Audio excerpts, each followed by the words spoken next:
Hello, everyone. It is that time. I think it was right around midnight when we stopped playing. I think. I don't know. I went to bed at like 4 for whatever reason. I don't know why I ended up like I was just awake until 4, which kind of sucked. It's going good ish, I guess. My house is torn up, which kind of sucks, but that's neither here nor there. Not behind me. Behind me is fine. But no, I've had a cleaning company here. I've had insurance here. I've had plumbers here. It's been a week.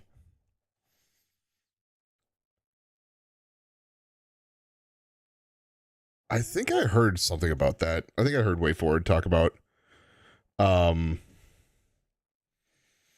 Shantae. But until I see an announcement, like a true announcement, a trailer, if you will, we'll have to wait and see. No.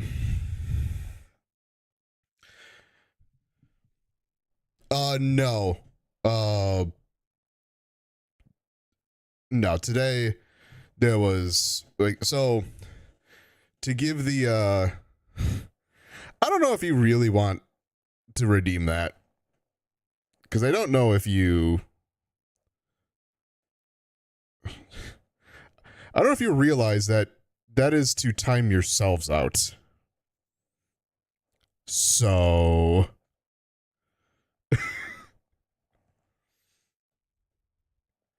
I will give you a second chance to confirm whether or not you actually want that. I did. I took away the other one. That one started to get abused. So I got rid of it.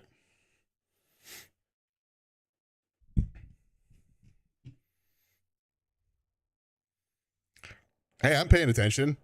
That's all that matters. And thankfully I have a button for it. Just where I can click that.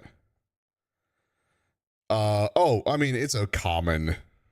It's like the same message for every bot that comes in, is like best viewers or most viewers or whatever the fuck it is. I don't care. What do you? No, neither of you got timed out. You both redeemed it. Neither of you got timed out. Was it the same user?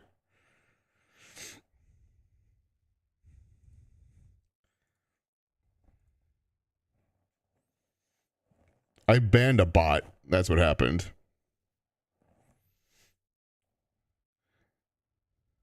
Yes, you got your points back because I refunded you both, considering the fact that... Bruh. Damn. You actually redeemed the bruh. Yes. So both of you redeemed the timeout. Both of you, I don't think, understand, and maybe you do now, that the timeout redemption is to time yourselves out. So if you click on that button, I get to time you out, not someone else, you. I did. I did. I took it away. It got abused. Like, I thought it would have been funny with like with people going like, yeah, fuck you, like in a fun way. Okay? In a fun way.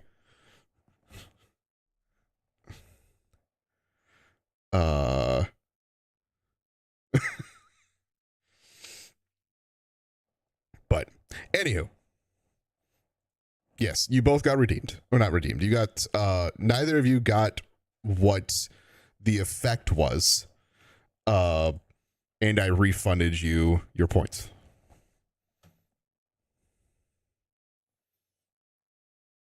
No, I haven't.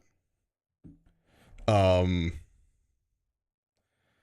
but going back to the whole house stuff, the I can't remember what day the plumber was here. Uh, but they were here, got everything fixed relatively. And then I had basically new plumbing in a lot of places for about a day. And then I had the cleaning company come out and destroy my kitchen and some of my bathroom.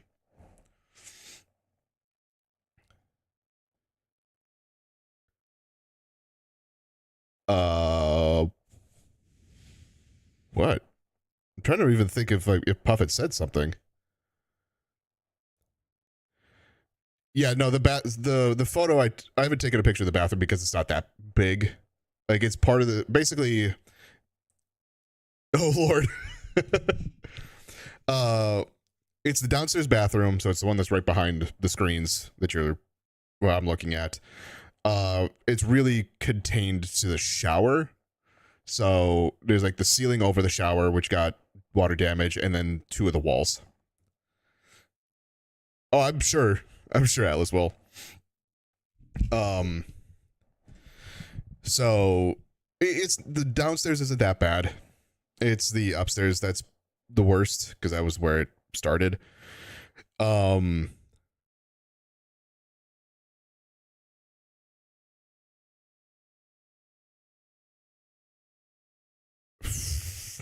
don't know, man.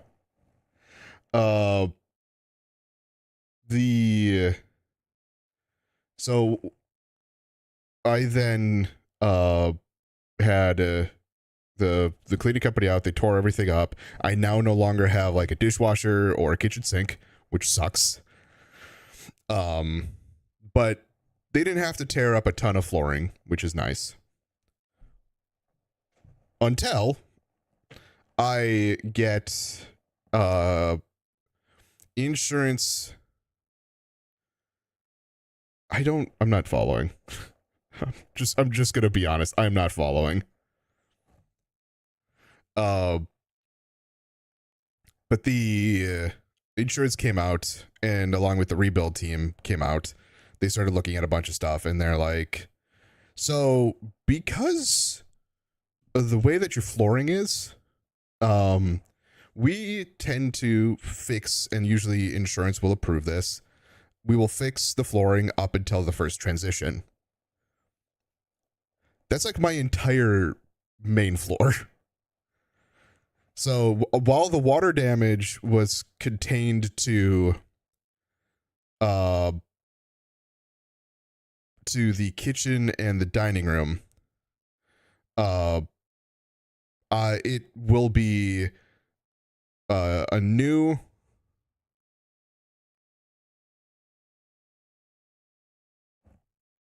Are we talking about like the fact that they had the song in the movie from what 2007 or whenever that movie came out? Actually, it's way earlier than that, I think.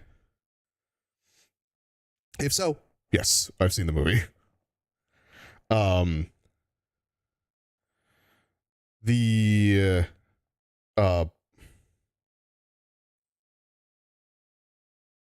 so yeah, so that means new flooring in the kitchen, the dining room, my living room, and the hallway to like the bedrooms.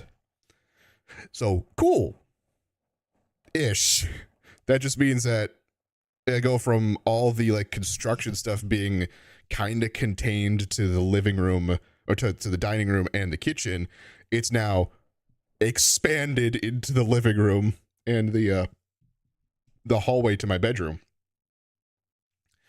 So I kind of have an idea of what type of flooring I want. I have a color kind of in mind. It's now a matter of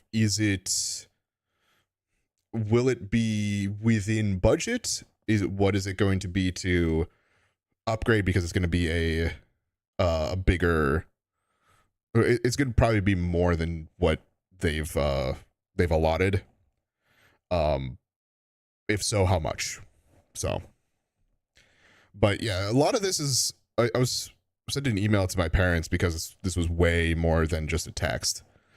And I was basically told them that, oh, this is probably a blessing in disguise. I'm getting to be able to change out the flooring that I was kind of like on. But it was fine. It wasn't anything I was gonna do until I wanted to actually like fully remodel. And now it's being paid for by insurance. Sure. Also, what's up, Puff? I think I'm almost guaranteeing it's going to be the final episode. In fact, I think it might actually be a short stream. Because the way that I was thinking about doing this is if I believe we're like 2 to 2.5 hours until the end of the game. I saw somebody who I've been watching their videos on it, and they have one video left, and it will be, it's like, all right, sounds good. Like, hey, I'm glad you show up. I'm glad you show up every week. The last video of their playthrough is about 2.5 hours. I don't know how much. I mean, it seems like it. But there's about 2.5 hours of that video. I don't know how much of it is like yapping at the beginning, like what we do here. So it might be an hour, hour and a half, might be a little bit longer than that. But the thought process right now is if I finish the game in this first episode, somehow, we will switch over to Alan Wake for the second 2/3, I guess, of the stream.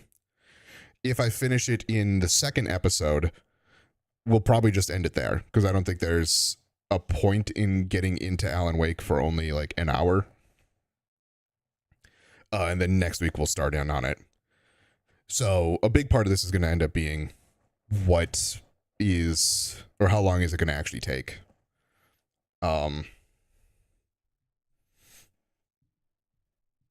Yes, correct. Alan Wake. I have to finish up Alan Wake. I put it on pause to do this for October. You know, like the stalker lady, the one from Repo? Fuck no. It's one of the creepypastas. Like I've seen a photo of that person. In a row on Alan Wake 2? I don't think it's in a row, but I probably have died 10 times. She's the worst new one? God, she seems like the worst new one.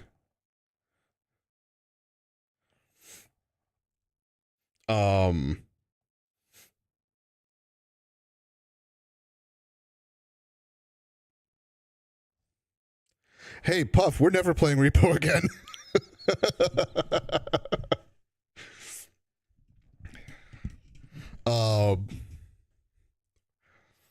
The dog might be the worst. That's funny because the way that it sounded, the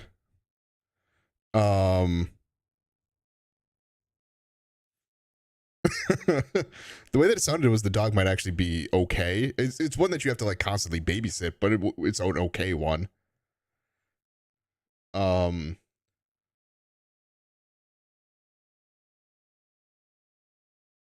Ew, I don't like that.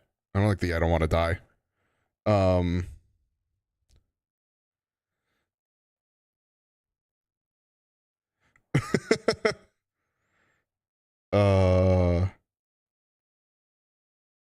You don't want to see the spectator. Ooh, boy.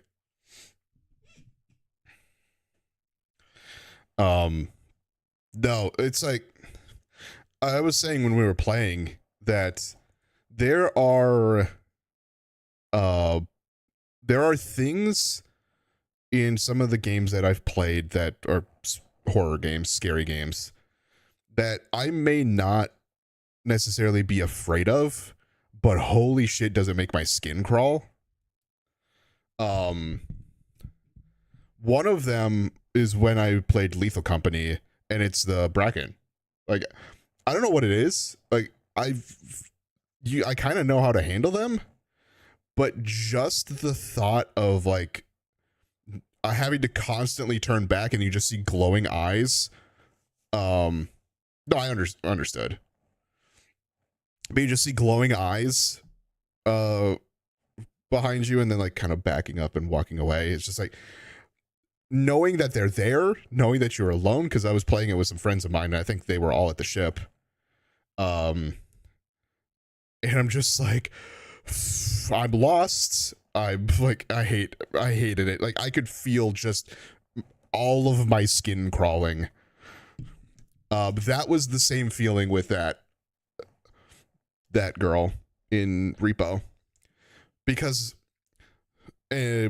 Puff and I were carrying something, and I was walking backwards, and all of a sudden I just see, it's like where you get this as like just a flash, and it came like at the peripheral, and I was just like yeah, it was the server. I remember saying like, that's new. Uh-oh. What happened? What's going on? And then all of a sudden, like, it wasn't defeated, it was like actual hands. And then I screamed.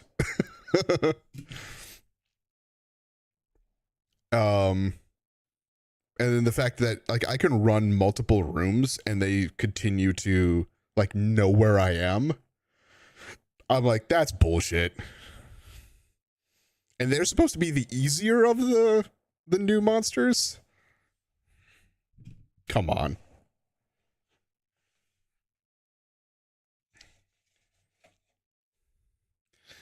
So then we had a nice calm time in Repo, not Repo, in RV.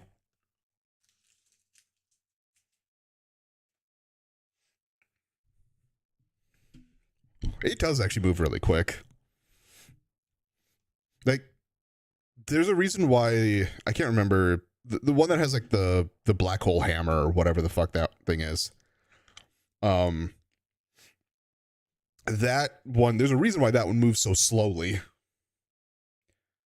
Yeah, we've made really good progress, and we've only killed the RV once. We made some slow going sometimes, but I think we've only killed the RV once.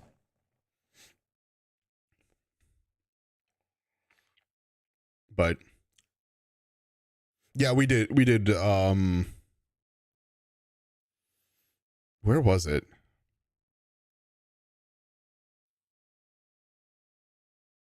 I don't remember exactly where, but it was once.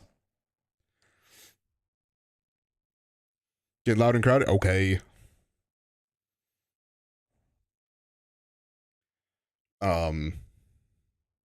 So yeah, going back to demo and reno work, I don't really have a kitchen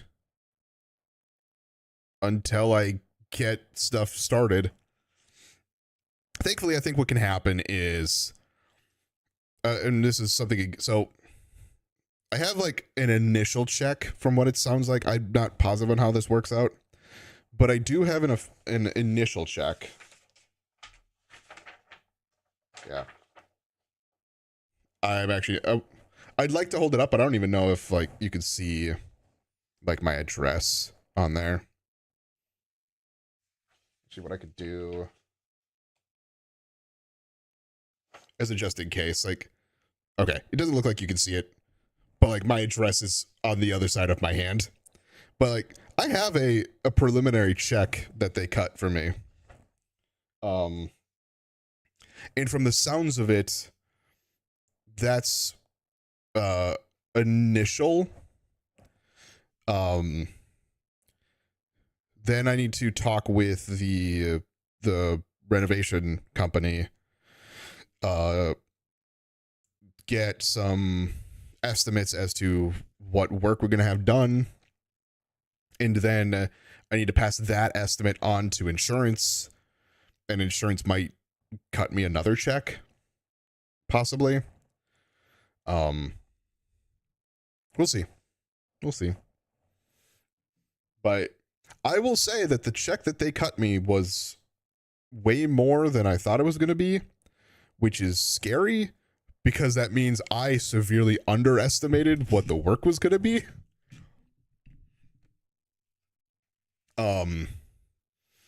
I figured, based on how much the demo work was going to be and kind of like understanding and watching home improvement shows especially with my family, how much like a complete remodel of a kitchen is. Like those are usually like $15,000 if you're doing like a remodel, right? Show money, I don't know if that's like always true and everywhere. So that was kind of like what I had in my head, and I'm like, okay, we're thinking $15,000 to do a whole new kitchen. Like we're not doing a whole new kitchen, we're just replacing different parts of the flooring, and maybe we redo the flooring in the kitchen and the countertop. So I'm thinking, okay, maybe half that. So like 8,000.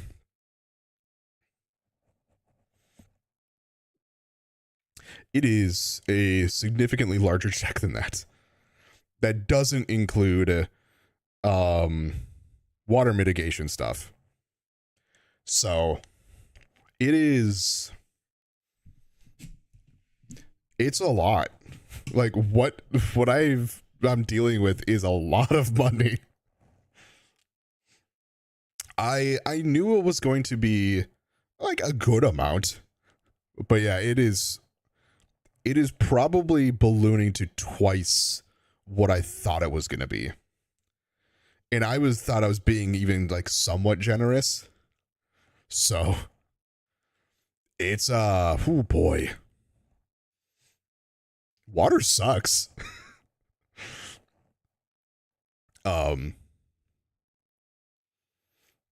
Anyway. Trying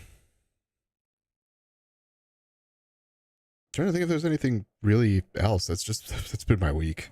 It's just like dealing with all this.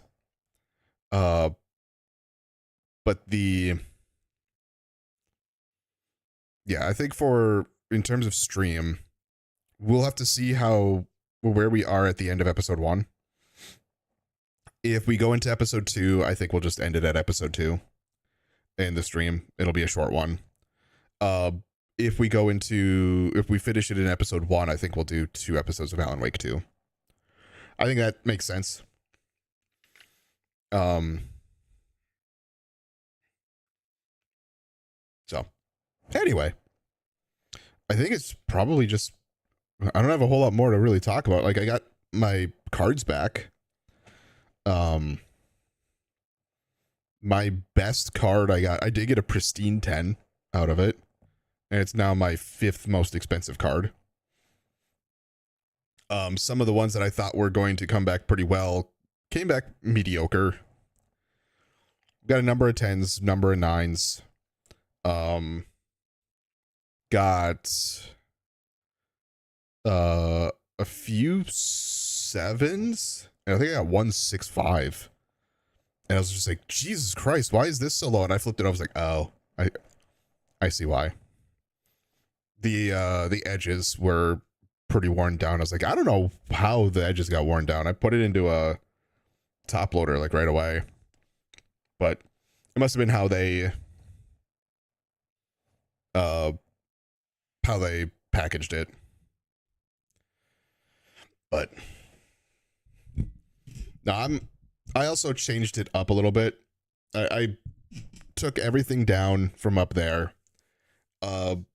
mixed in the new cards, but I used to have on the upper shelf, which is like just out of frame. That used to be not all my 10s, but like just a lot of 10s and pristine 10s and things like that. Not really in any monetary order. Those are just kind of like the ones that I wanted to show off.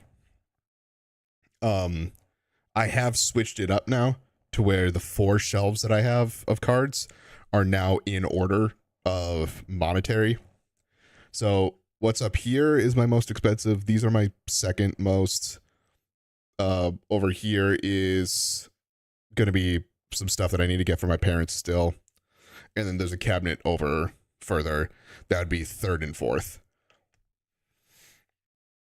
So, and what is funny, I've said it, well, my parents were kind of like, do you really want to, like, do something like that? Like, talking about, like, displaying my cards. Like, you're an adult, blah, blah, blah. And I'm like, I am. So that means I get to do what I want and how I display what I want.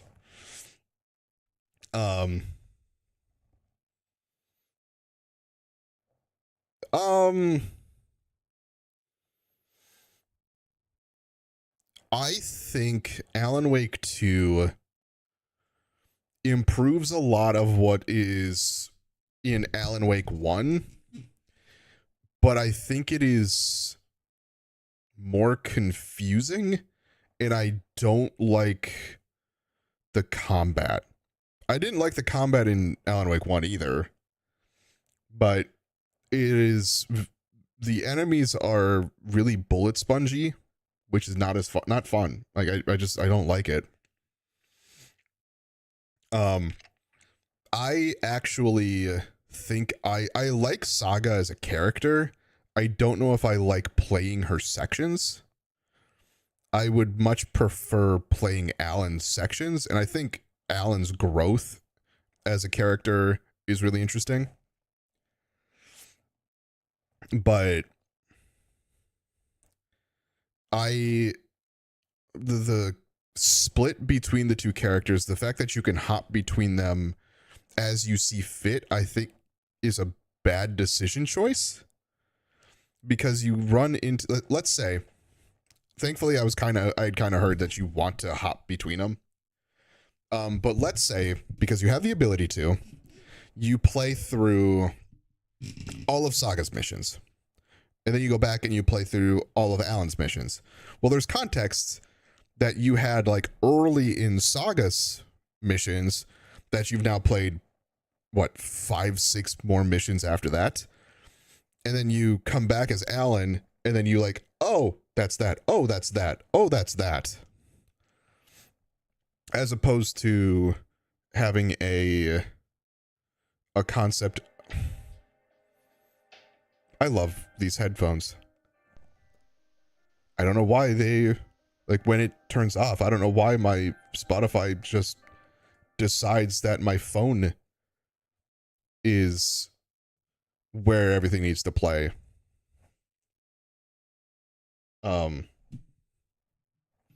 As opposed to just like having it play through my speakers.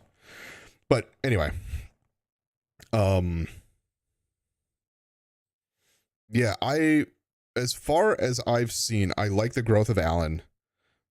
I love the live action stuff because it's Alan's actor, not his voice actor, he's like physical actor.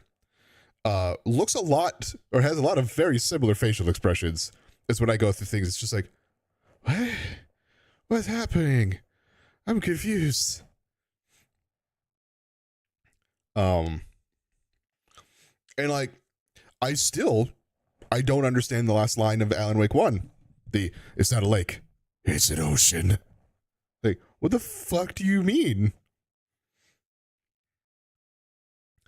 But no, I like Alan's sections because Alan's sections play a lot more like a puzzle. Being able to change up the scenes. Obviously, the Herald of Darkness section is glorious. You get to see Ahti from both perspectives, which is great. Love Ahti. A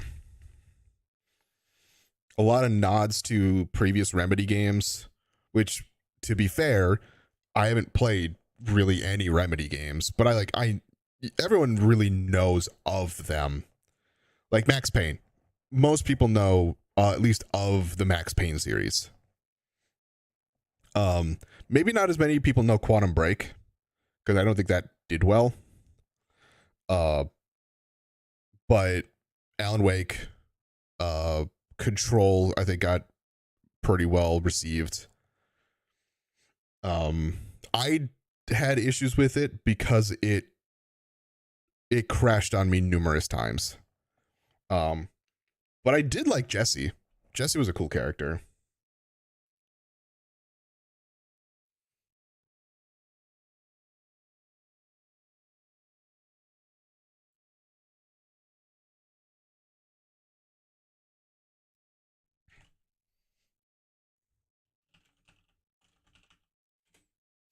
Um,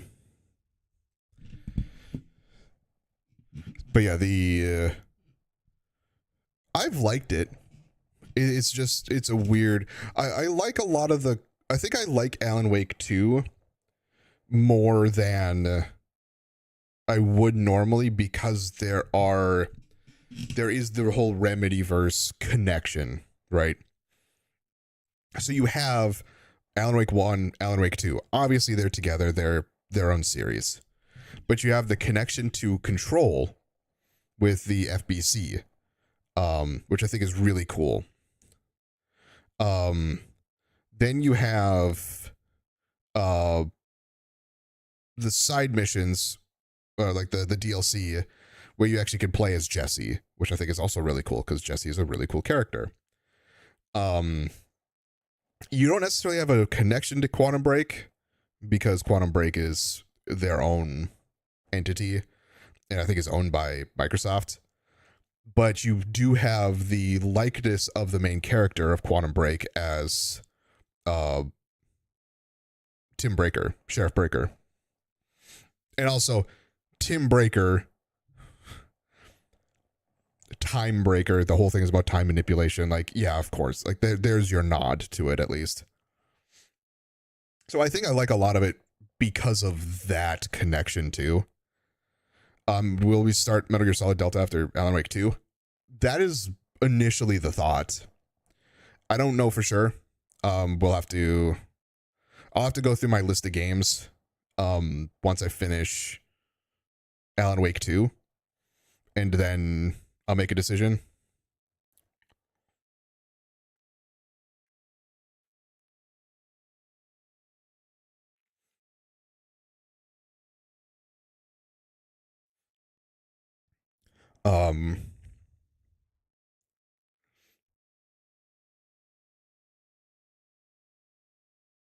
But yeah, so I initially that's my thought is Metal Gear Solid Delta.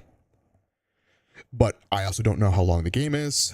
I know there's an idea that I would like to do once the new year starts, which is going through a number of like the PlayStation platformer games, because I haven't really played them. And when I played Astrobot, it really scratched that itch that I had for like a 3D platformer. So I was like, oh, this would be really cool. I mean, I don't know when that. So we can't play Crash Out right now. The demo's been pulled because even though they extended it like an extra week or so. But I don't know when they're actually planning on fully releasing that. But that would be funny. But yeah, it'll be like I want to play through Jack and Daxter. I want to play through Ratchet and Clank. I want to play through Sly Cooper. Like a lot of the games that look really cool, truly. But I never really had a PlayStation. Like I had a PS3, but I never really went that route with the PS3. And most of these games are on PlayStation Plus, so it's like it would be cool to go through it. I've heard somebody who kind of did a similar thing, not to the same extent as I'm probably gonna do, but he really liked like Ratchet and Clank. So I don't know if I might do Crash. Crash, I think, is a different type of platformer. That would be fun too, but I think right now I'm focusing more on the the those three series. Um, and I will say for sure, part of the way that that's going to get planned out is in February. Uh, Yakuza 3 Kiwami will be coming out, and that will be played. Like I will guarantee you that we will be playing that on or around release date. And although I don't usually replay games because why would I? Well, if I do Metal Gear Solid Delta, that's just a remake of 3. If I do uh Yakuza Kiwami 3, that's just a remake of 3. So that'll be 2 remakes that I play on stream. I do intend on so Resident Evil 9, I think I saw comes out in February. I think I'm going to hold Resident Evil 9 off until next year's October. I do have in mind to also play the original Silent Hill 2. Because they are actually very different games in a very similar way. Like the stories that they tell are very similar, but the acting and the way that certain things play out are very different. I was thinking about maybe if I hold that off until Halloween, but I don't know.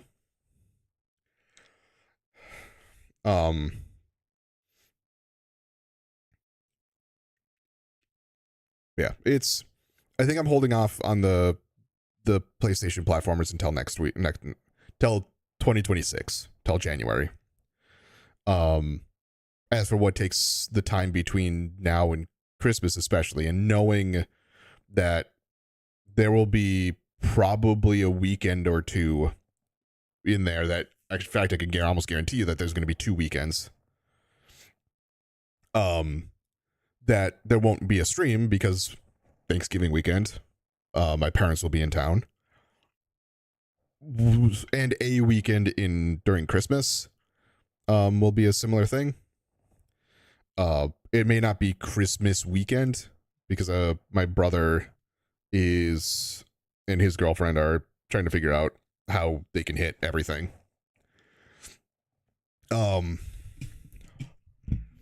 But knowing that there's going to be at least 2 weekends there that there won't be a stream, I don't know. I don't know how I want to plan games out for that period of time. Because I believe Metal Gear Solid 3, like the original Metal Gear Solid 3 that I played, are...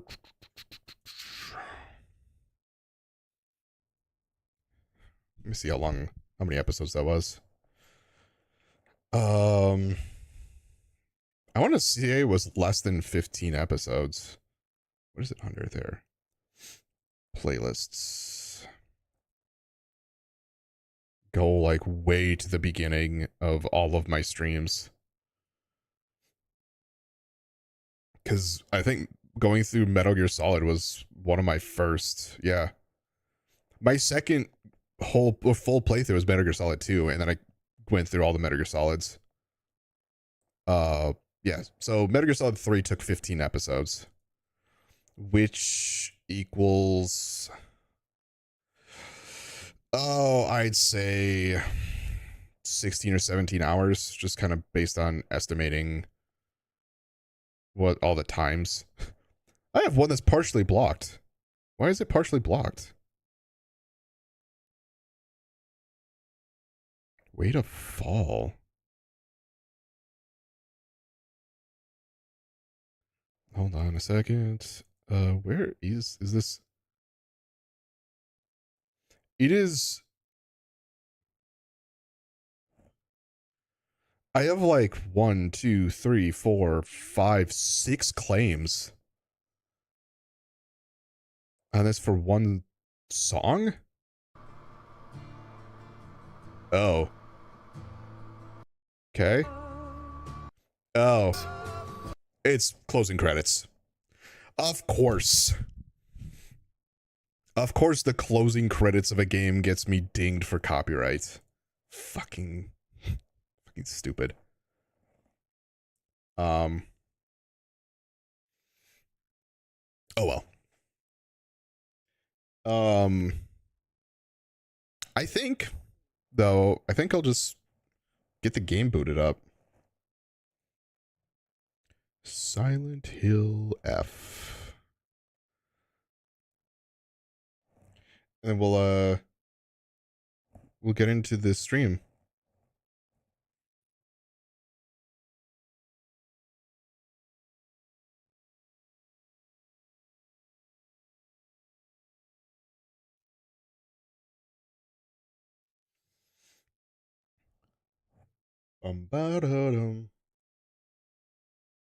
God, the flashbang of red for the Konami logo.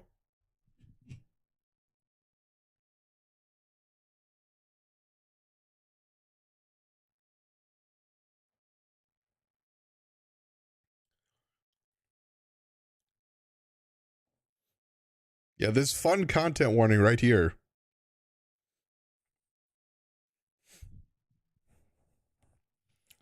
Hallucinations, torture, and graphic violence of a child. Like, are you guys okay? Also, I do like when there are main menu screens that evolve as you play the game. This one has just gotten more and more taken over, which I think is really cool. Pause the music.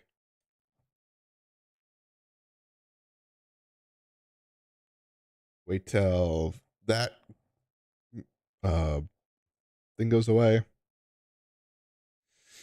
then we'll get started on the game. Cool. All right. Hello, everyone. Welcome back to another episode of Silent Hill F. Now, one thing I want to start off at the top. I don't know how many episodes this is going to be at this point. I do have a general idea of how long we have until the end of the game. I do know that we are like at maximum-ish 2.5 hours. That means there may be, if you're watching this on YouTube later in the week, not live, that may mean that there are 2 episodes this week. The thing that I'm planning on doing is, if I finish Silent Hill F in this episode, we will go back to Alan Wake 2 in the next 2 episodes, right? So we will do a standard 3-episode stream, which means if you're watching this video should be up Monday, and then there'll be Wednesday, Friday will be Alan Wake. If I finish this in 2 episodes, so if I don't finish it in this one but finish it in the next episode, that will probably be the end of the stream, because to me there's not a point in streaming an episode of Alan Wake 2. Just 1 episode, and then next week we will continue in on Alan Wake 2. So really, you should probably know exactly how this plays out. 1, because the thumbnail should show like finale on it if this is the final video. 2, if this gets uploaded on Monday or Tuesday, because if this gets uploaded Monday, then there should be 2 episodes of Alan Wake on Wednesday, Friday. If this gets uploaded Tuesday, then it'll be Thursday will be the finale of Silent Hill F. So little bit of housekeeping, just to set expectations for how some of these uploads will happen. Last week was fucking rough.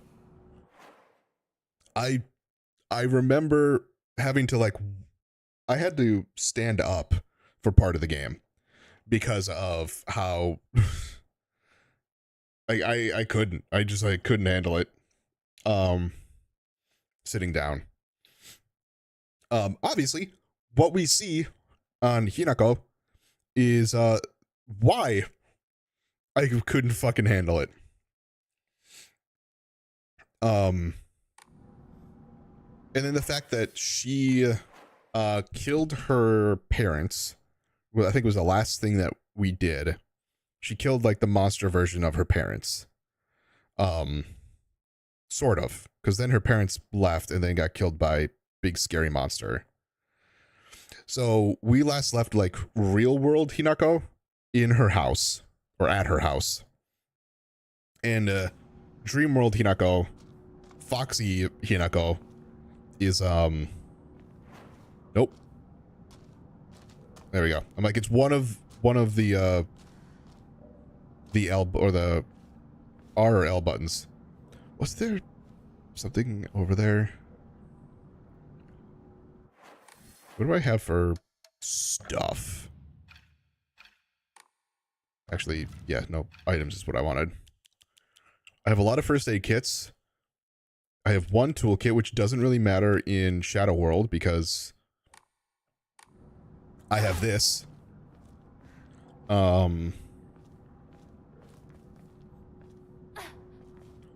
Okay, I need, again, we're talking, get that. So that's the dodge. That's that. That's that. I forget what X is for in combat. Why am I crouching still too?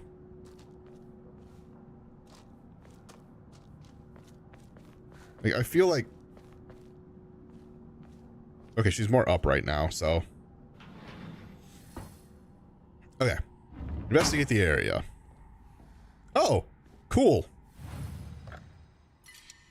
I walked through a room. Let's save.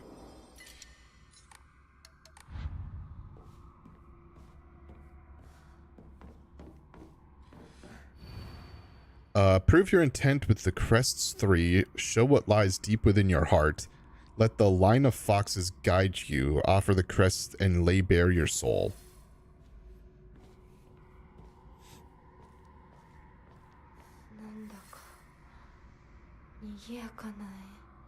It is lively, all right.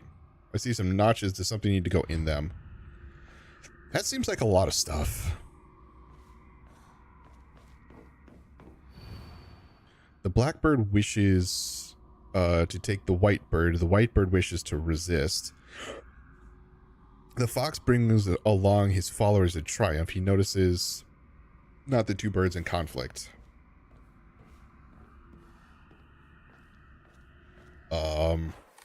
Cool. No map.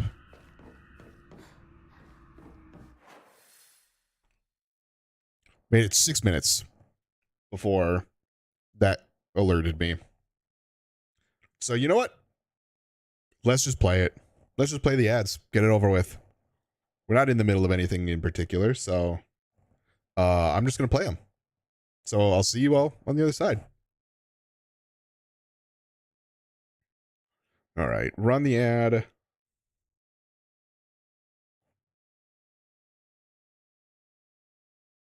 Boom. That'll fix itself in a second. There we go.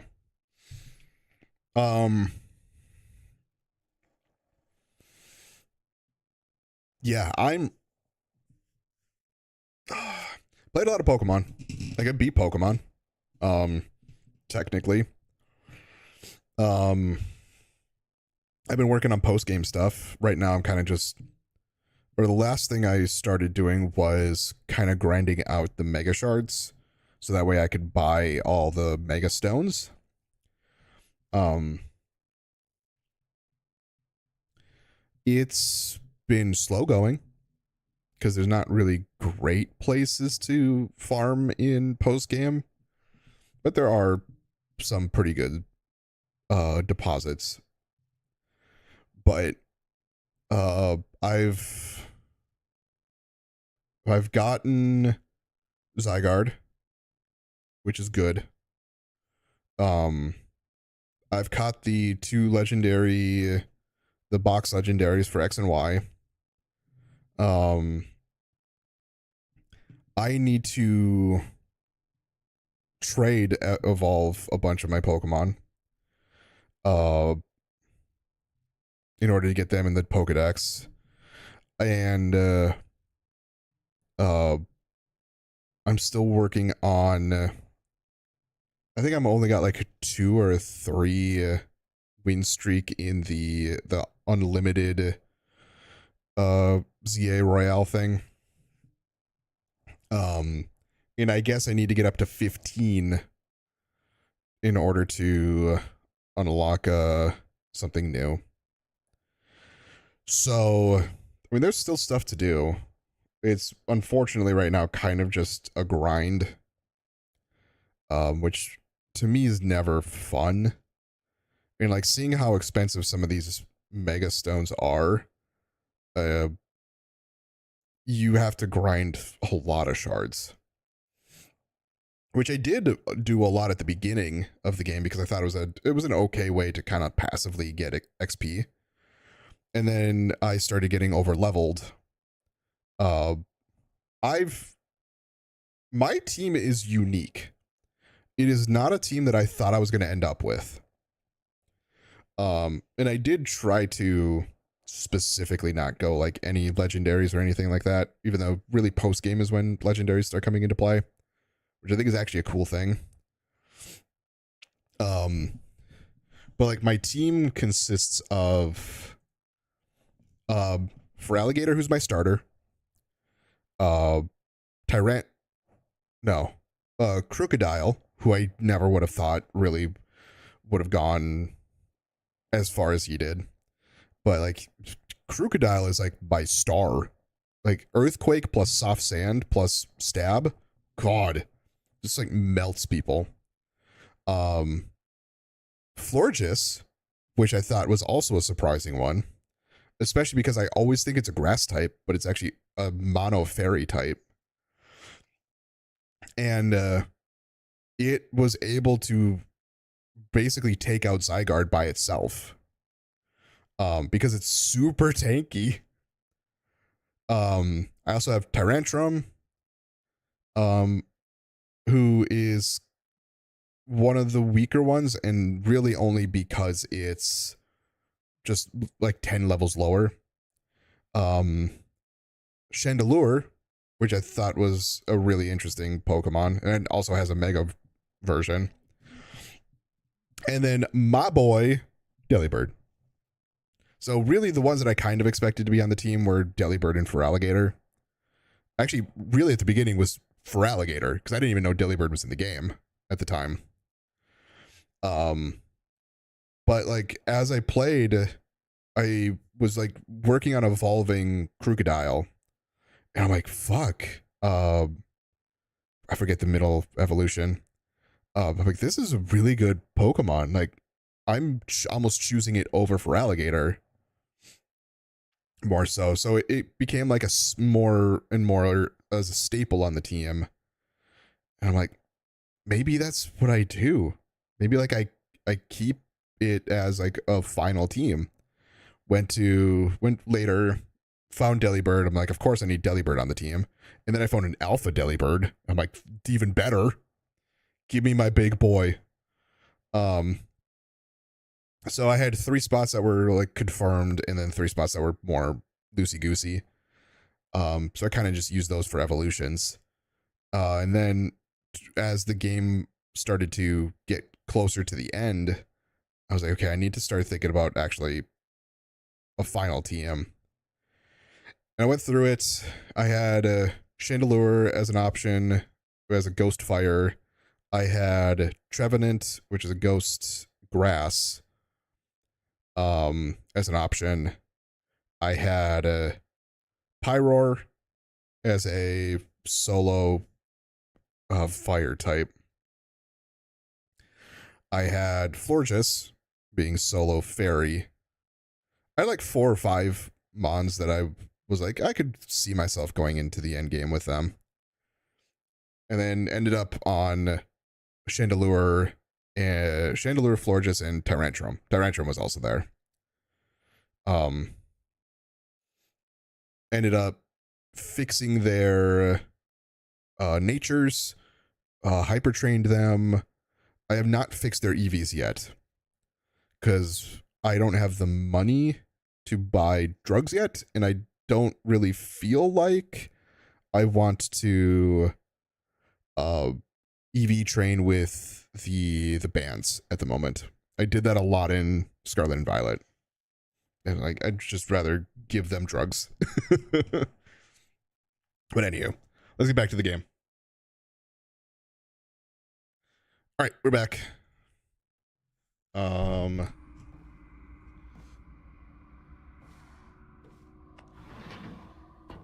Goo.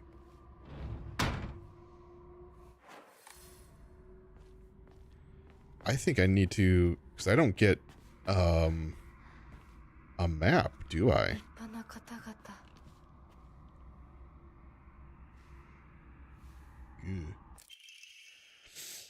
February 13th, dawn. Mr. Hidetoshi and his wife have passed away, one after the other. At the time of death, the skin all over their bodies was covered in sores and had begun sloughing off. The smell was incredibly awful, and I could not bear to take a closer look. The head of the house did not give permission to perform autopsies on the bodies. There will be no funeral, and they will be sent to be cremated immediately. The eldest son has passed away. Again, there will be no funeral, and the body will be sent away for cremation. The eldest son and second-born daughters are also experiencing symptoms that are worsening by the hour. I believe they will be in critical condition by tomorrow at latest.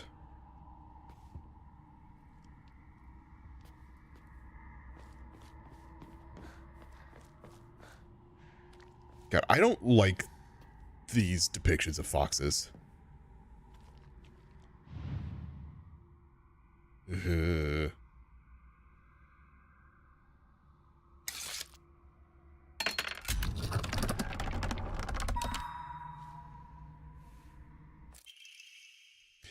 Purify once and for all. Leave your filth of your world behind.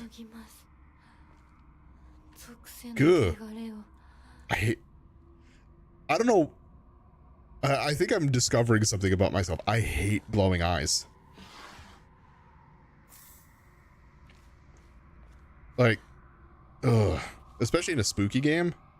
Like, I think glowing eyes might be cool in certain circumstances.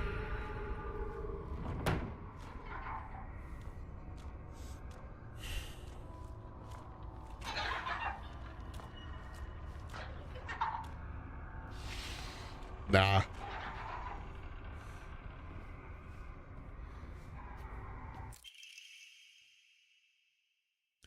That's an adorable Omamori. Slightly restores current max sanity after defeating enemies. I don't really have an issue with sanity.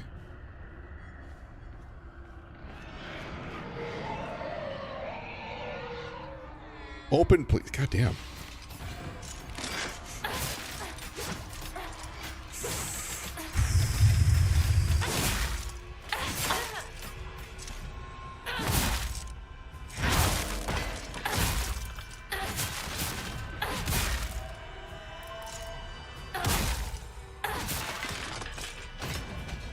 Your soul is mine.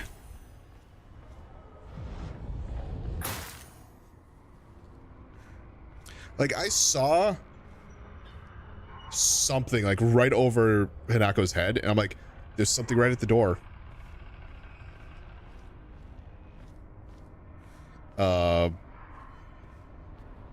Great. Great. Great, great, great. Uh-huh. Hey, foxes.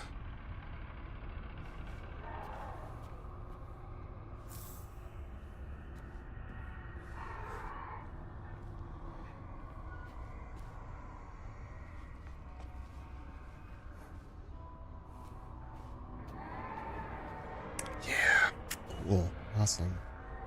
Love this. This game's so much fun.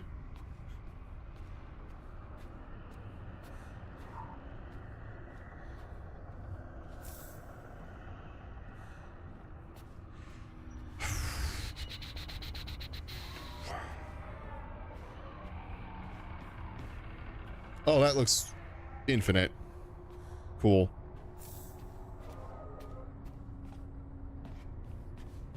Okay. So, checked that, check that, check that, check that. This one I have not.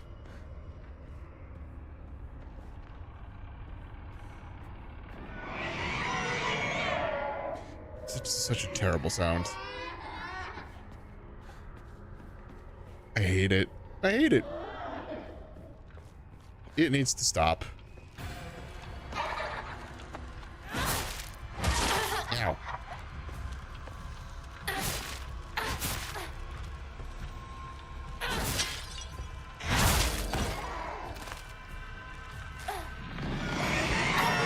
I'm trying to get my way out.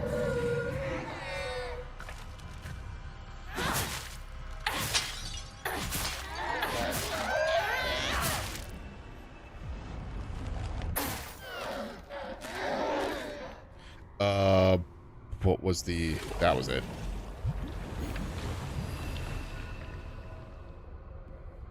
Okay.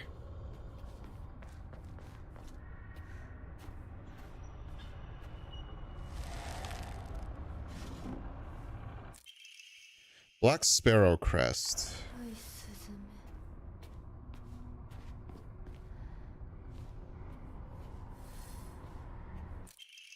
Shortly after I became their maid, there was talk of an arranged marriage for their young heir to a noblewoman. This led to the heir unceremoniously ending all his scandalous relationships with women, including one with a young housemaid named Sachi. Sachi came from a family of poor farmers, but her beauty shone brighter than the sun, something that had caught the young heir's eye. By the time his marriage was being arranged, she already had a life growing inside her, and the two had made vows to run away and start a new life together. And yet, the young heir cruelly and wantonly cast her aside. Likely, he simply did not want his prospective marriage to be ruined. So the Tsunekis kicked Sachi out and drove her to some far-off place where they could forget her existence. Despite the peace of the family she carried with her, people say she was fighting back tears so hard that blood began to trickle from her eyes.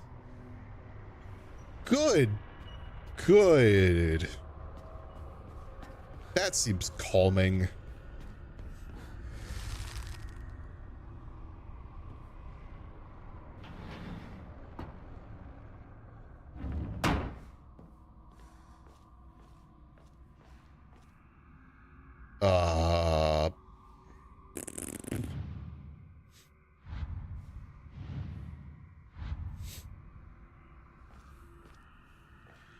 Okay. Let's go the other direction. Can't open. Wishes to take the white bird. Is there a white bird in here?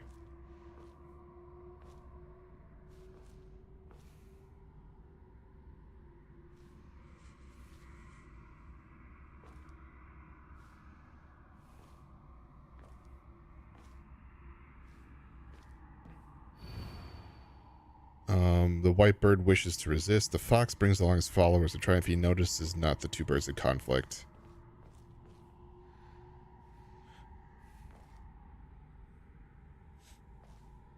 So I have a black bird.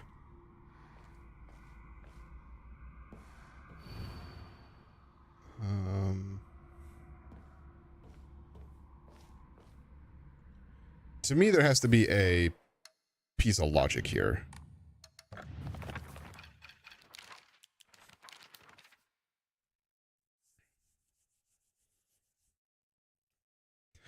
With the crest 3, show what lies deep within your heart. Let the line of foxes guide you. Offer the crest, they bear your soul.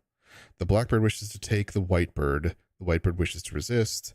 The fox brings along his followers in triumph. He notices not the two birds in conflict.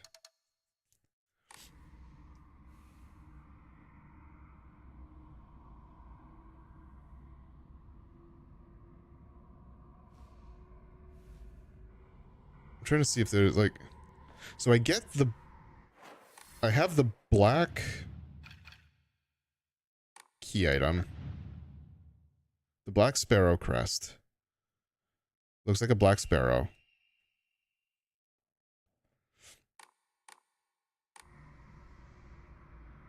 The problem is I could put this in every one of them.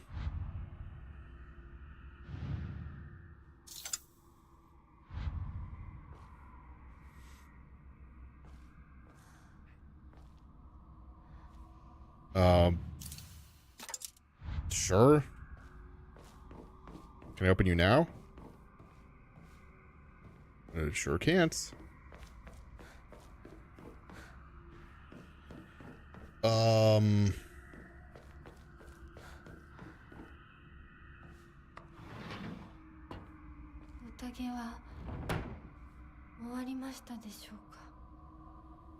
Sure has.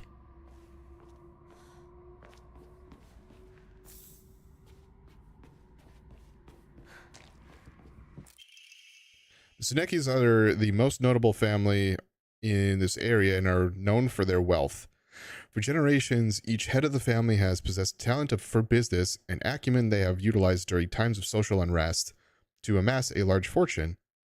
However, given that a great many suffered while they grew rich, their actions have often drawn envious eyes. When I first entered into service for the Tsunekis, my grandmother shared some of the many rumors that swirl around the family. Each time the world falls to pieces, the Tsunekis' treasury only grows larger. The Tsunekis are happily waiting for misfortune to strike so they can line their pockets.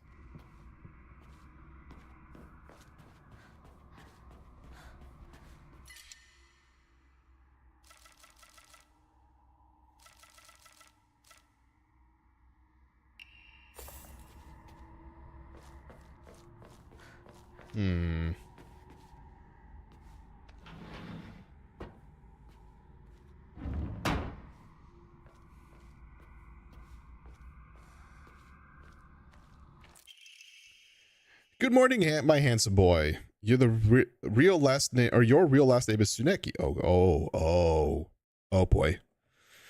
It is told that those of the Tsuneki lineage are destined to bring good fortune when the world is in disorder.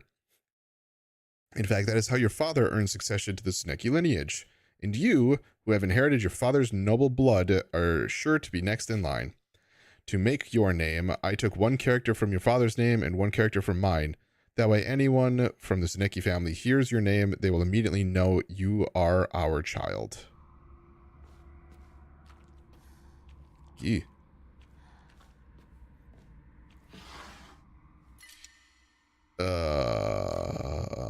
Sure.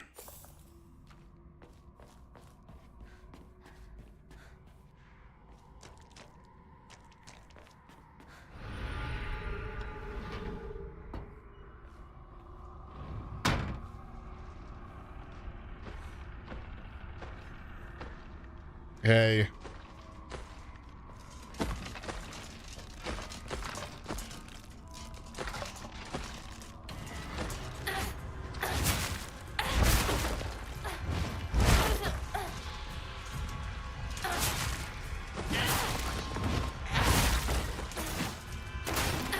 I hear something else.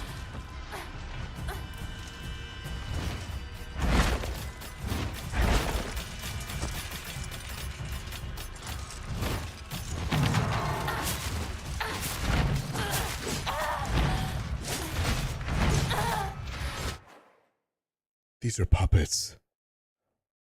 They are actually puppets. I saw a string connecting them.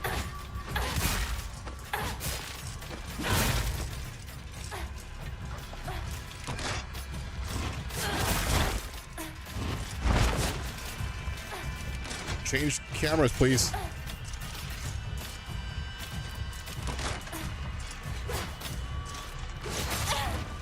God, the stamina regen is so bad.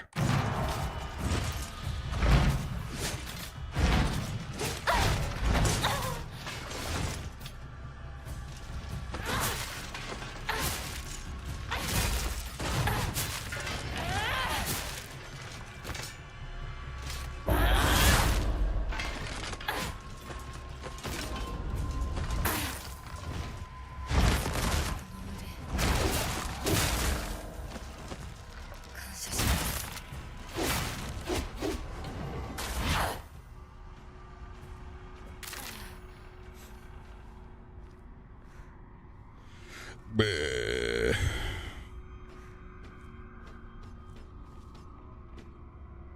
I hear you in the other room over there.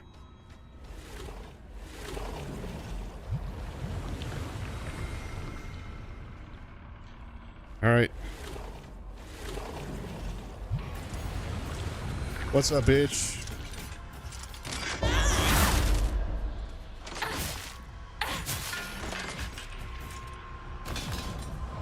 Give me your soul.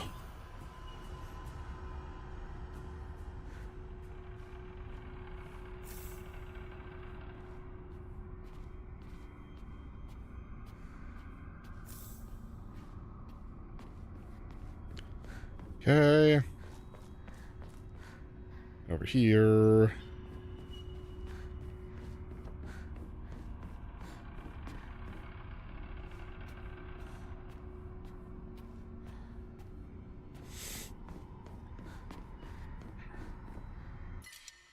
Yeah, all right. There's so many of these crests, by the way. Okay, so I got the white one now. Is there anything over here? Didn't really think so.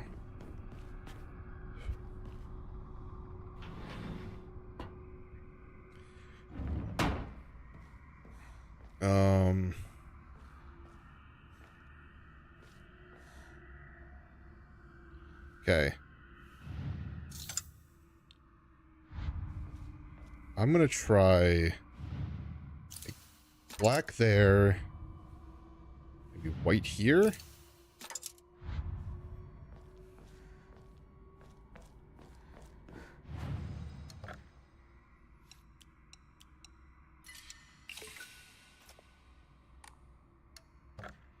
Could do that. Don't have any more Emmas.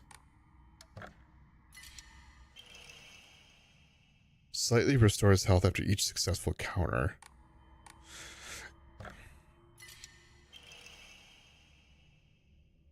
Hmm.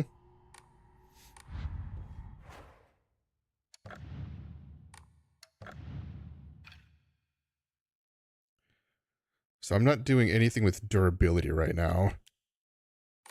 That could be good. Defeating an enemy. Perfect dodges.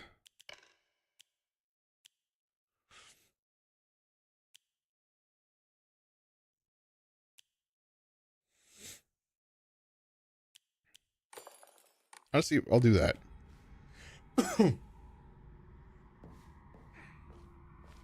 Okay. I'm also going to save because I haven't done that.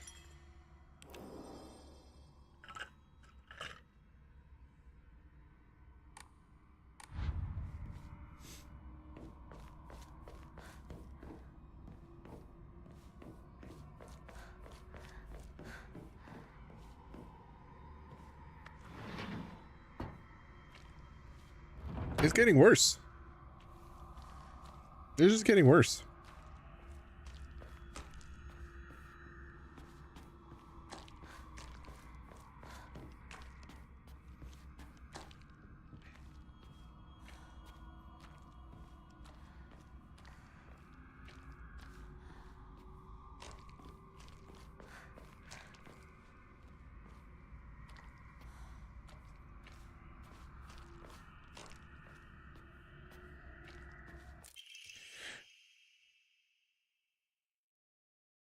Obtain the following documents. Okay. I guess I got an achievement for getting everything about the Seneki family.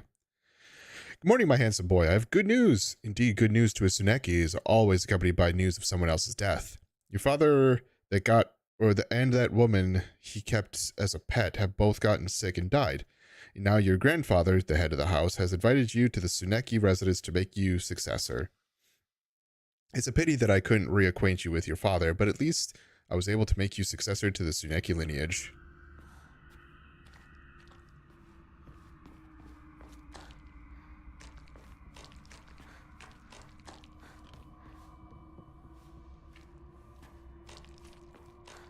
This place is fucking disgusting.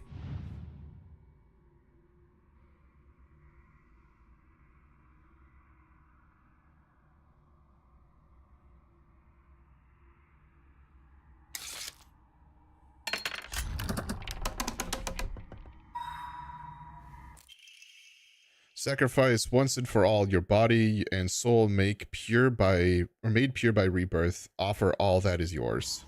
全てを捧げます。私は仏様のものです。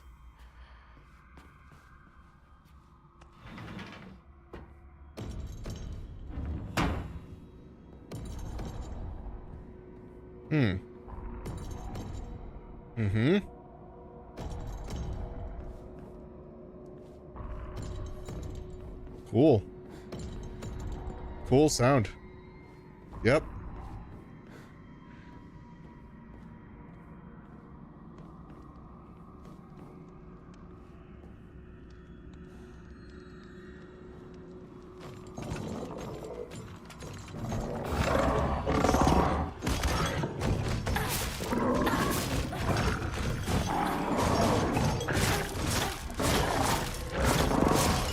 I was really trying to get the counter there.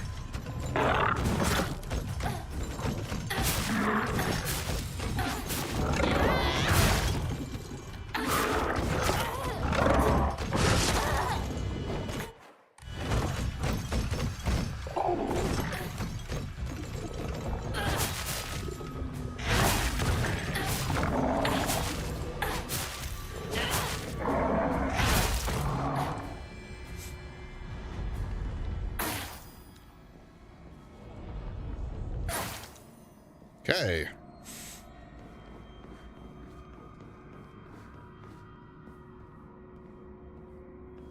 By the way, I have no idea if...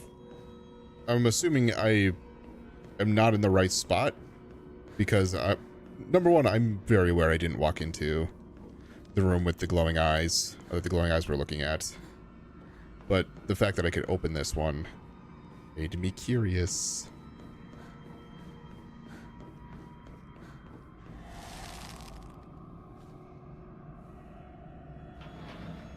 Hey. Okay.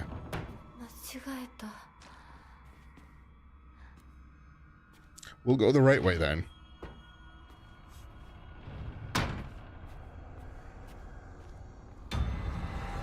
Sanity.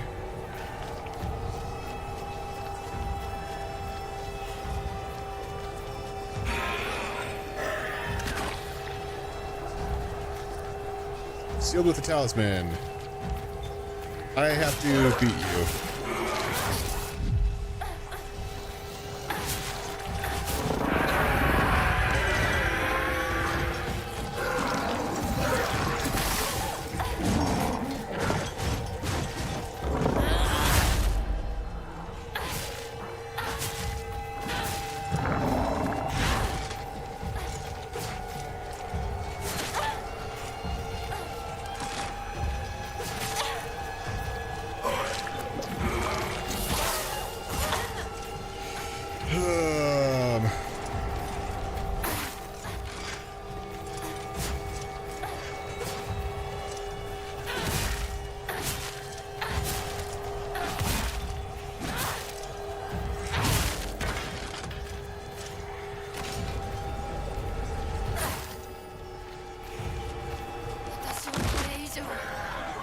Big arm time.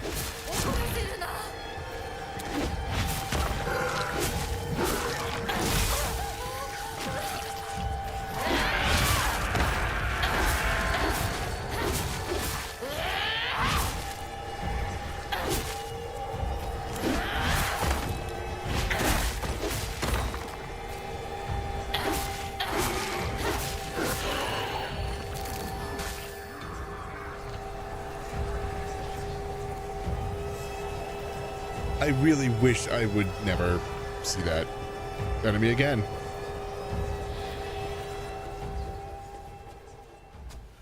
Hey, Fox Boy. 純子さん。お取り込み中ごめんなさい。 Sister. ひなことほんの少しだけ話がしたいのだけれど、よろしいかしら。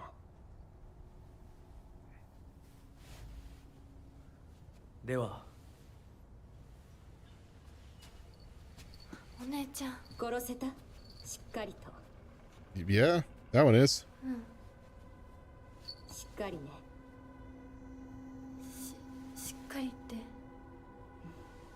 今日だけはお姉ちゃんとあなたの二人だけの秘密にしてあげる。でも今日を超えてまだ生き残っていることがあるのなら、お姉ちゃんが彼のためにもあなたを殺すからね。もう少し外していた方がいいかな。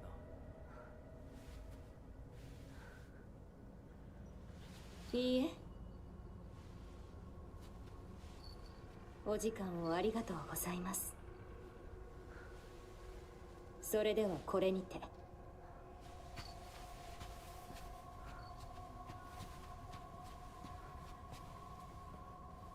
姉妹で語り合えたかね。Sure. Confusing. はい。それでは行こうか。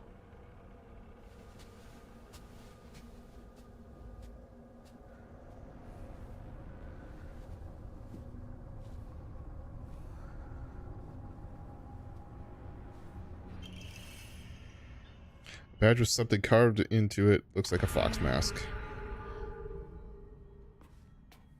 あなた様のお印ですね。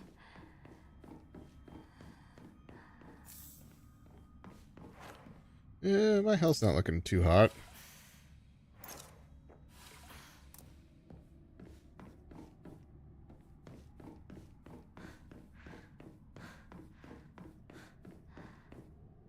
Kudzu.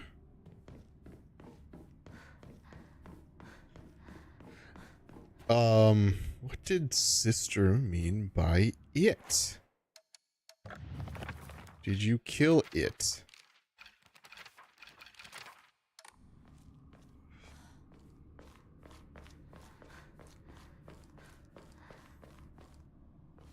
That was the candle.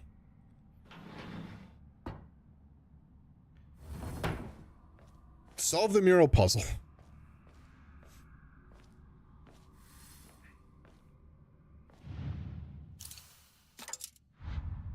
There. Solved it.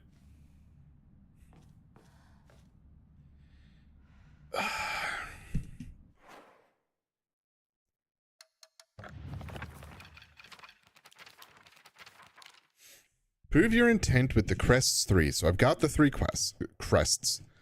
Show what lies deep within your heart. Let the line of foxes guide you. Offer the crest and they bear your soul. The black bird wishes to take the white bird. The white bird wishes to resist.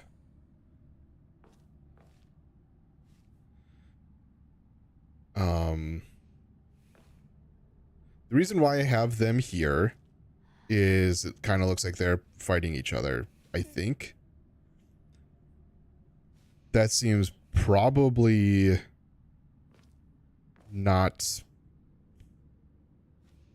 It's probably not that literal.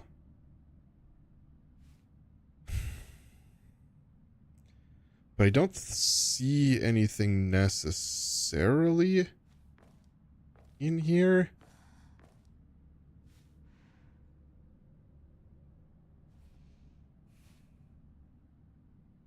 That is obvious.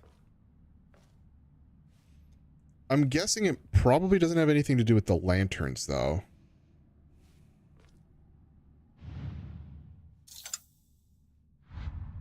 Okay. Oops. Because there's too many lanterns, but there are 3...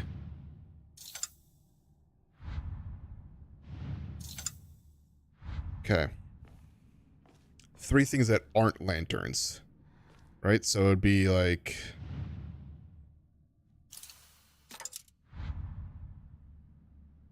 wanting to take the white. The white wants to resist. Could be here. And then fox like in here? Damn it.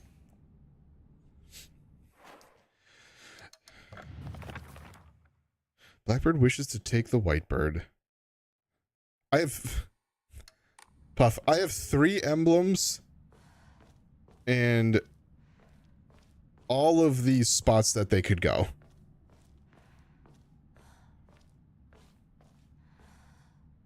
And yeah, you could say that I'm a little thirsty.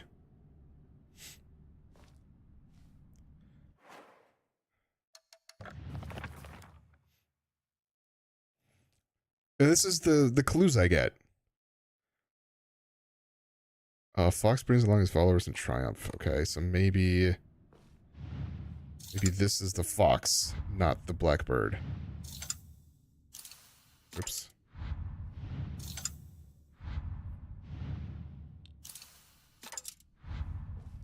You're the blackbird. Didn't seem like it, although I didn't get like a negative. Blackbird.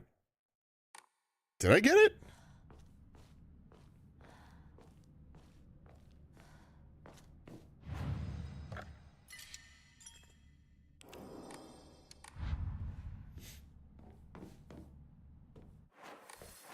What's my objective?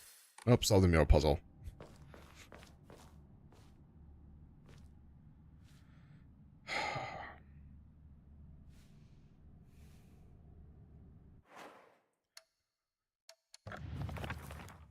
The blackbird wishes to take the white bird. The white bird wishes to resist. The fox brings along his followers in triumph. He notices not the 2 birds in conflict.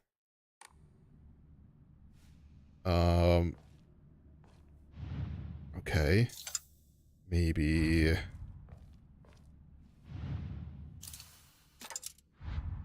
Oh! No, damn. Thought I got real excited there. So these 2 look like they're in conflict. This is the follower, or like the leader, so that's probably got the fox.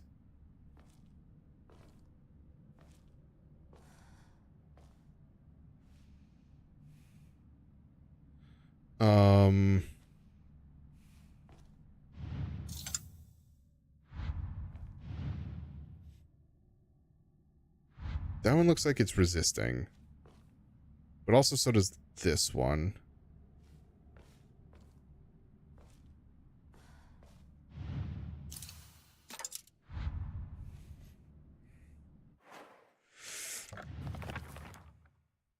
Blackbird wishes to take the white bird. The white bird wishes to resist.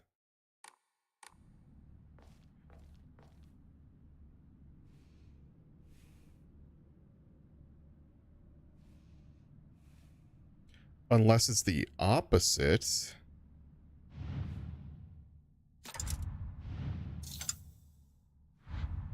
this is the white bird.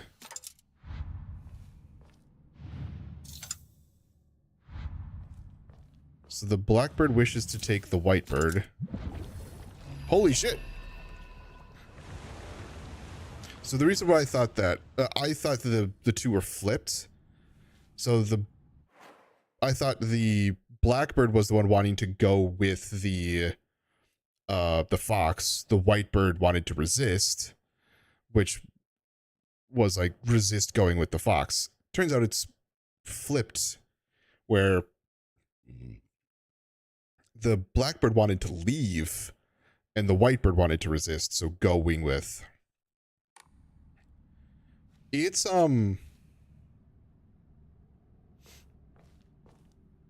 that kind of sucked.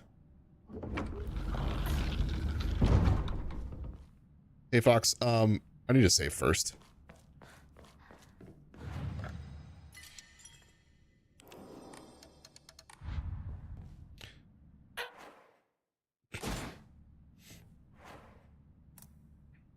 Okay. I do have water, so let's toss those in there.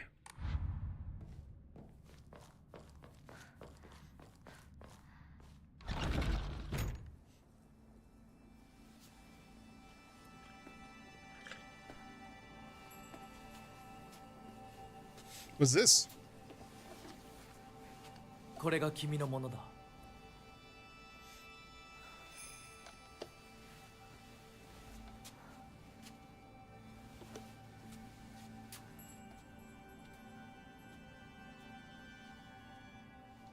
さあ、君も。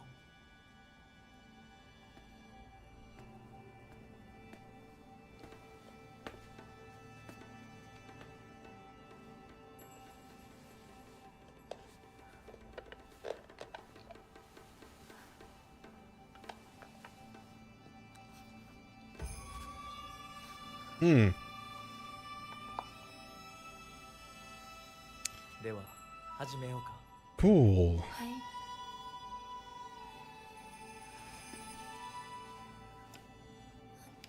This seems healthy.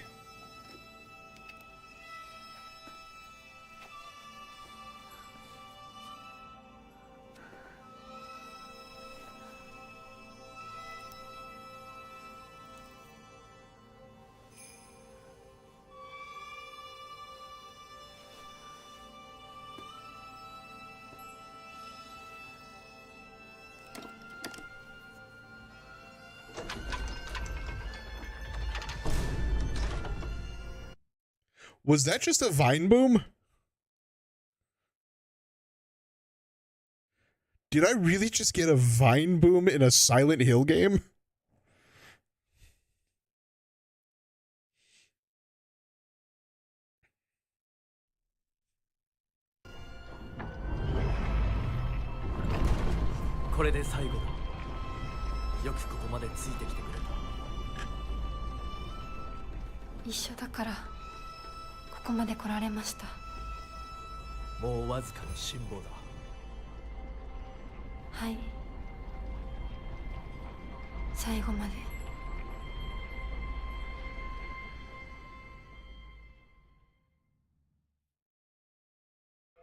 Two portals open doors to secret world.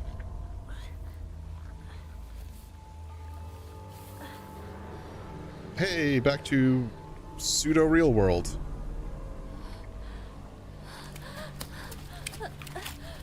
Oh God.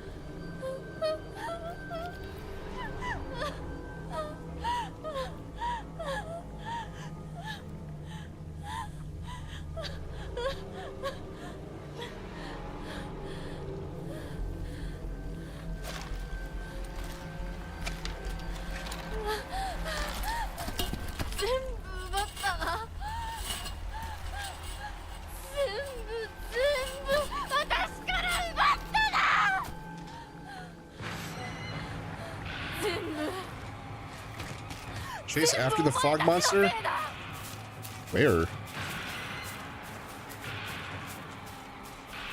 Probably not up there.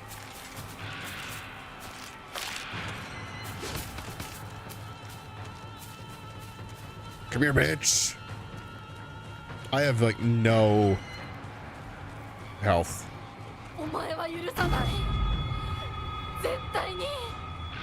And by health, I mean, I guess.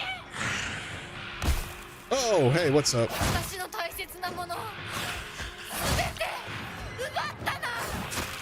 Get fucking away from me.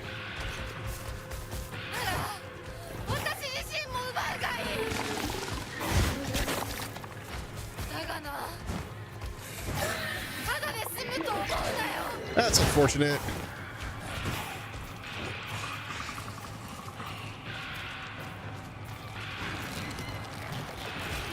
Oh, I have to kill. Oh, combat is so ass in this game.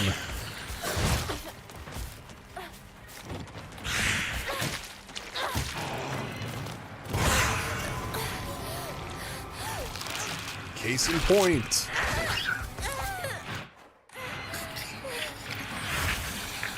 That was not what I meant to do.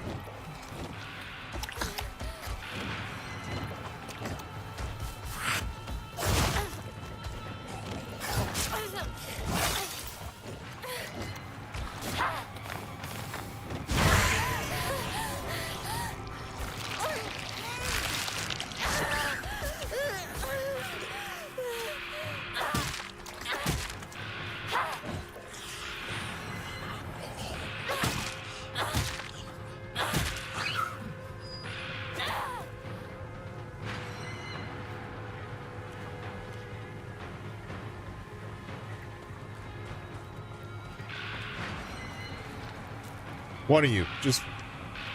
one of you come up this way?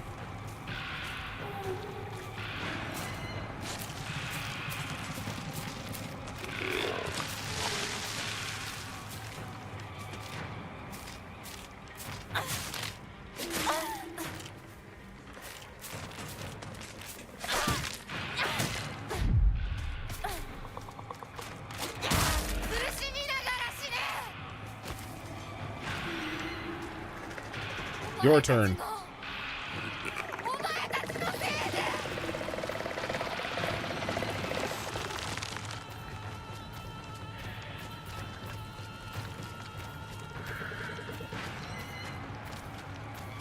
Really?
I'll pop some pills.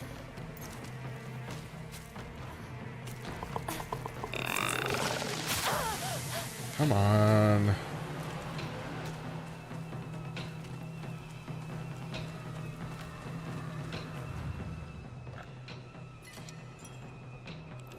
Chase after fog monster.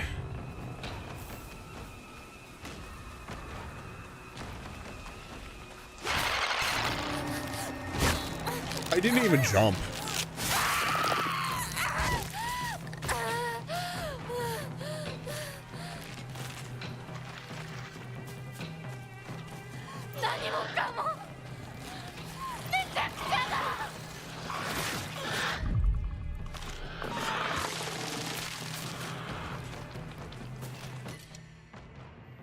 I think we're okay for now.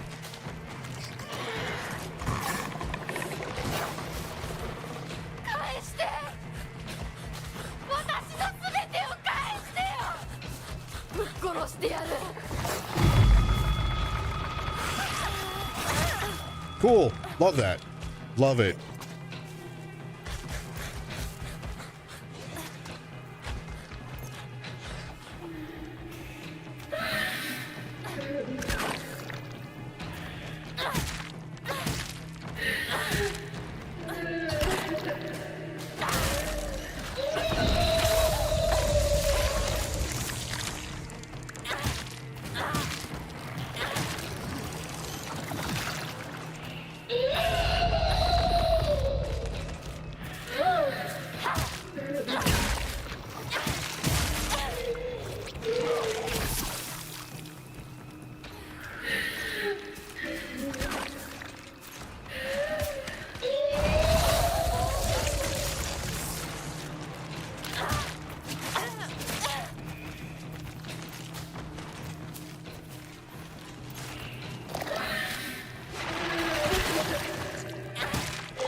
Like,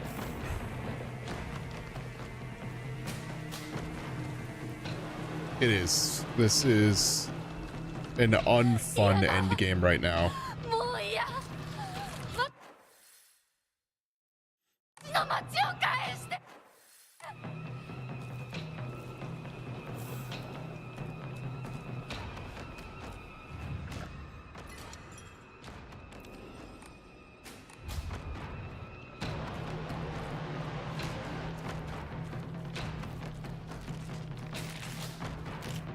Move. You want to pick that up, though.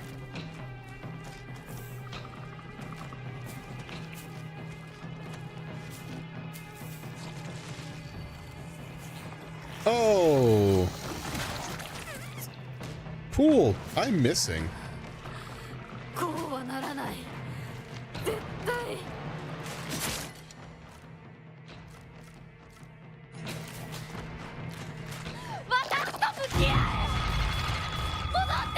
Caught up with the fog monster 3 times. That's an achievement.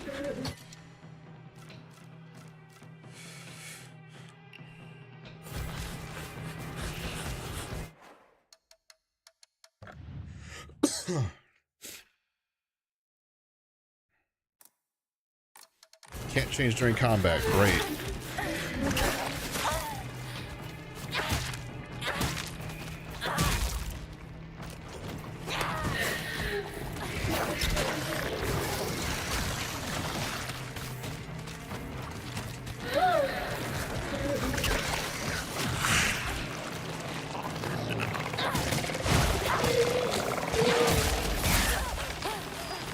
What the fuck is this?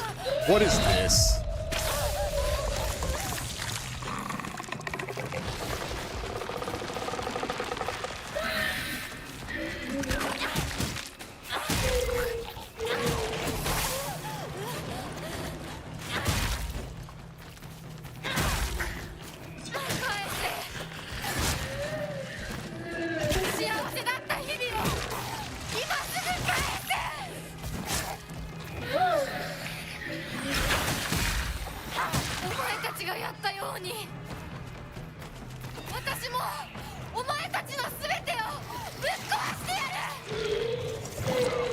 Like, Hinako, I appreciate the rage. I do. I appreciate it. But,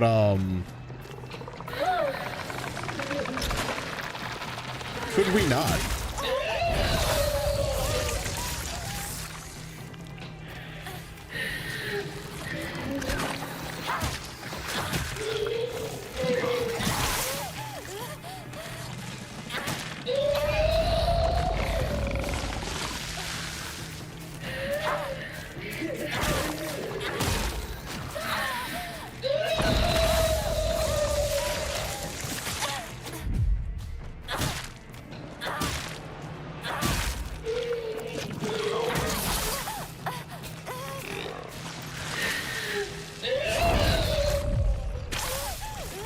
Cool. Managed to still get hit by that.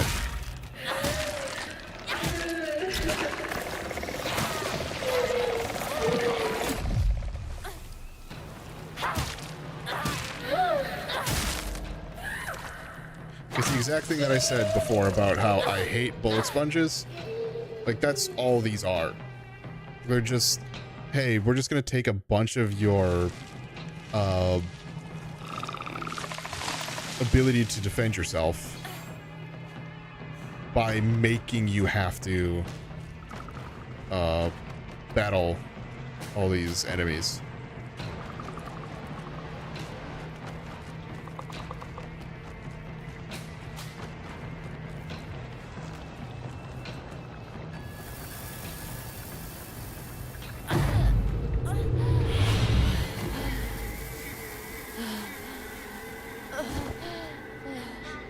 Hey.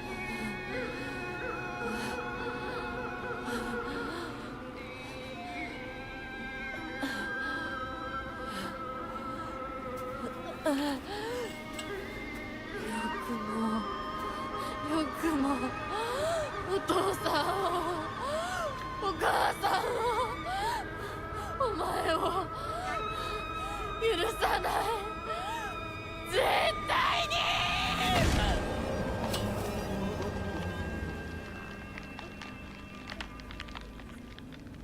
なぜ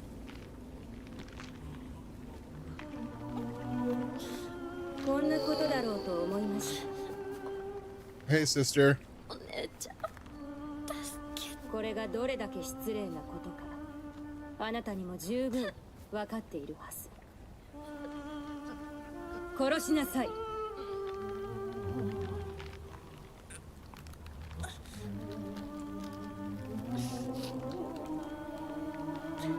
殺しなさい。さあ。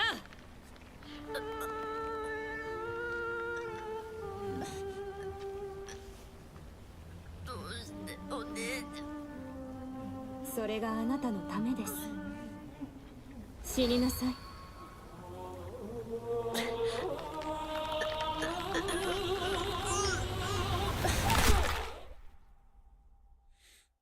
Well, the path to self-preservation. I refuse.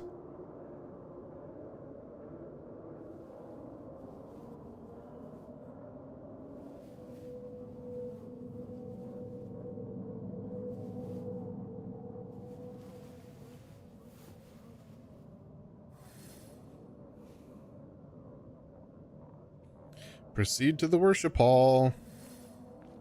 あらあら、本当に属性の娘、当家にはふさわしくない。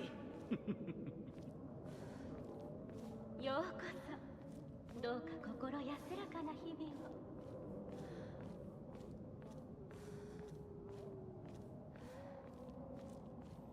This looks like it's a boss arena.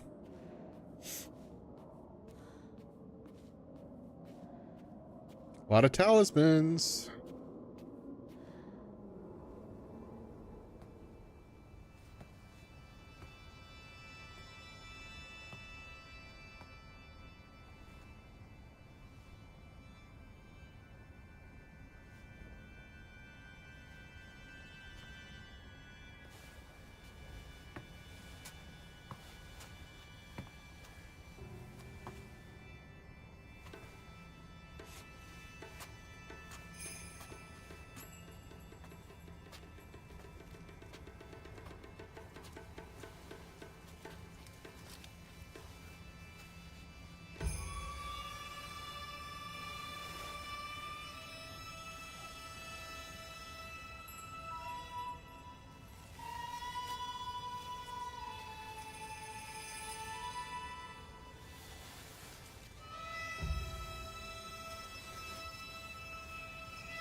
Well, this seems bad.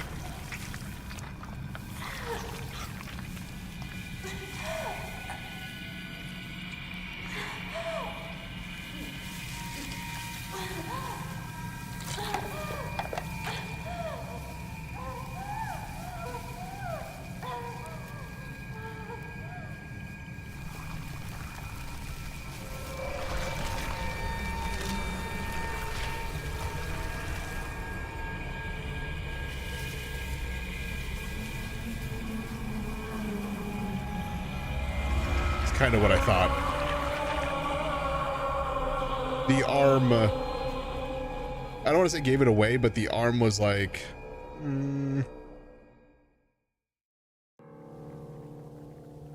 So Hinako killed Hinako.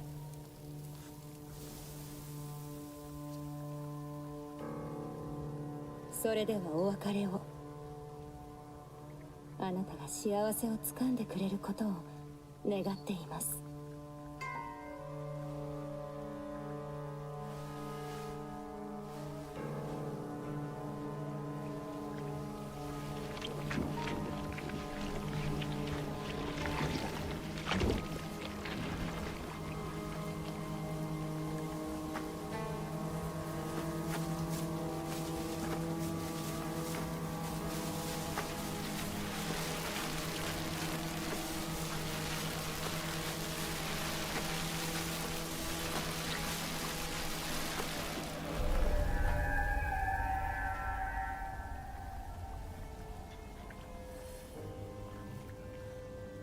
ちが綺麗。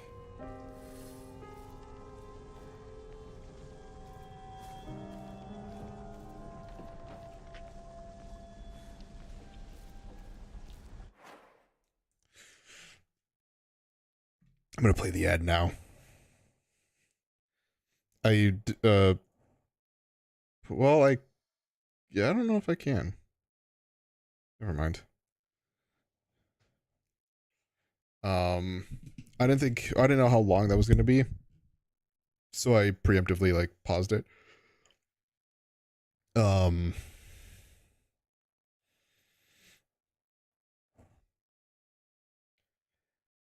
I don't know what I'm feeling yet.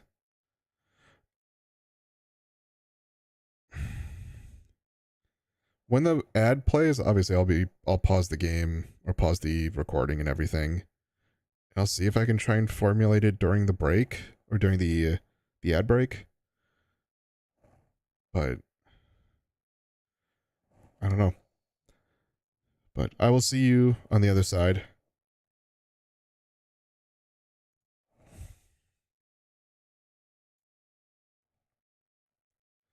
Running ads now. Okay. I'm also going to take the opportunity to go use the bathroom, so I'll be right back.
It's obvious the way that this is ending that the like traditional Hinako is winning.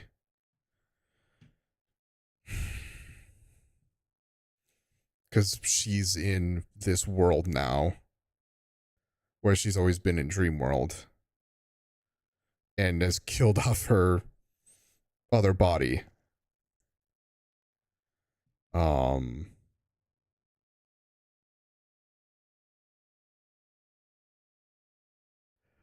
I am very curious. I do want to watch the other endings, and I do want to watch like an explanation video if I can find one that's good. Um,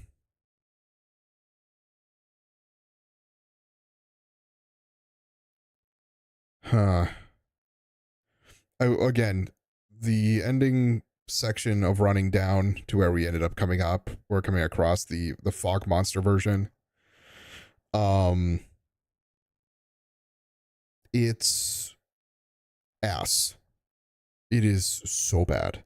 And this is story difficulty. This is not like hard difficulty. Because combat sucks. But, oh well. Ads are done. Let's, I feel like we're just wrapping it up here. Like, that's just kind of what I feel like. So, let's continue the recording and see where this takes us. All right, we are back. It's daylight. Like, oh, hey, doll. Don't go that way.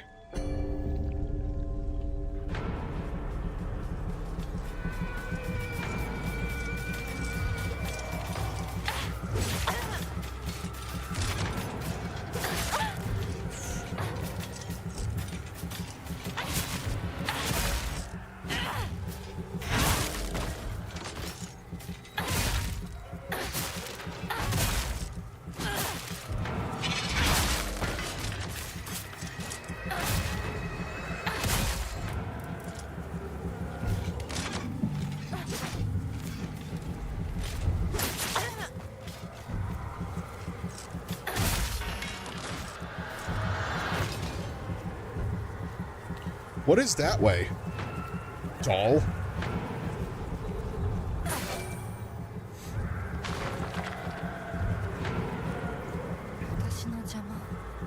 Oh. Is this a warning of like, don't go home?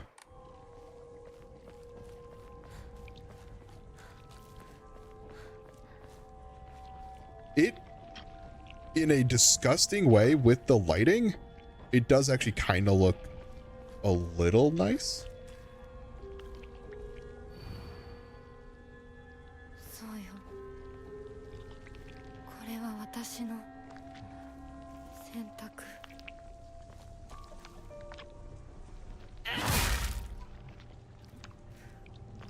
This is my decision. Yeah. Are you sure about that?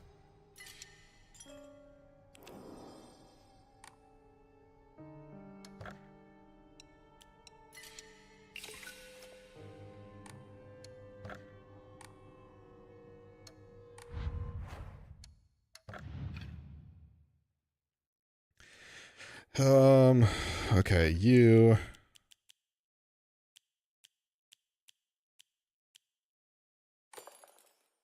should come back, even though it probably won't use you ever in the game anymore. Because that version of Hinako no longer exists.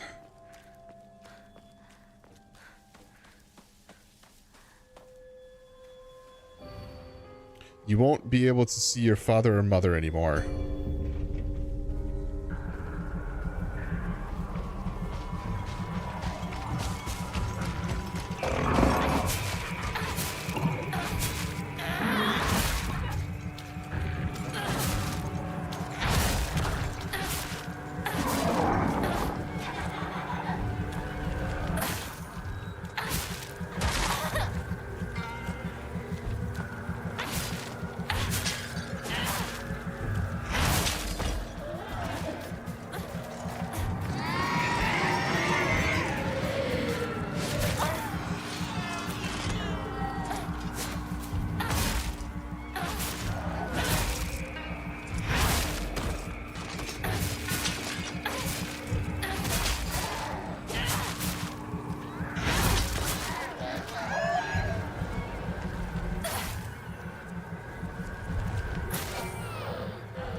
The doll's been there for me.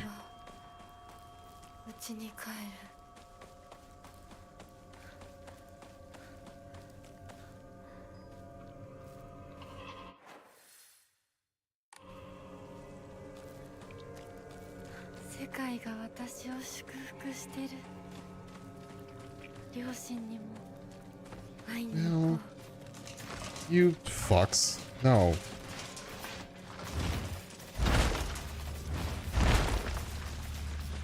If I choose not to, I'm going to choose not to.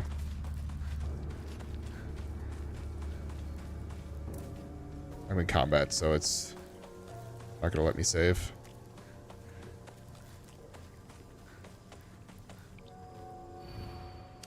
You won't be able to stay as you are now.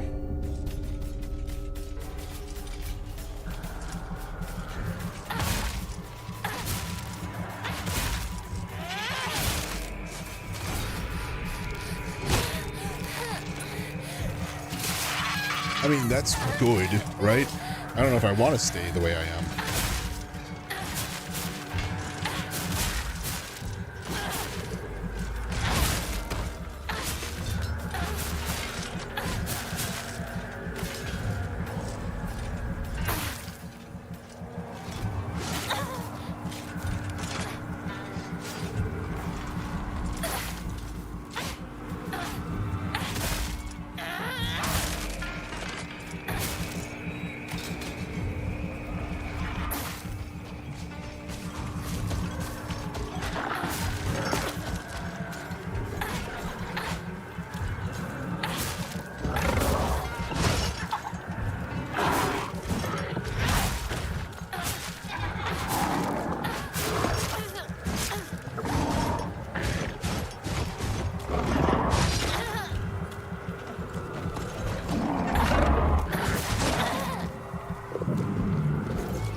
Fist up the bum.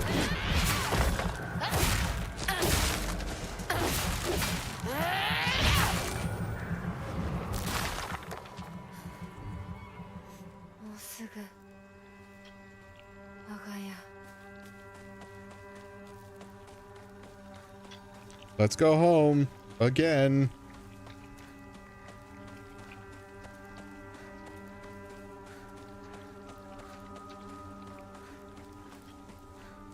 Hey, Mom and Dad.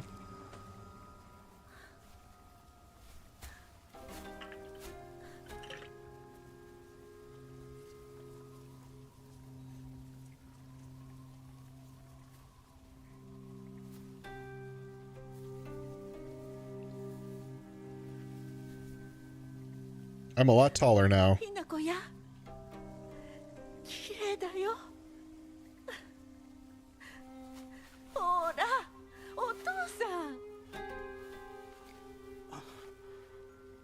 ここはもうお前の家ではない。一人で帰ってきても敷居をまたげると思うな。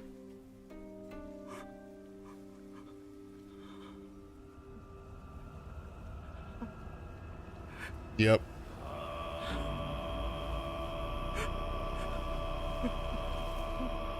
Is this like where, possibly where original Hinako comes out?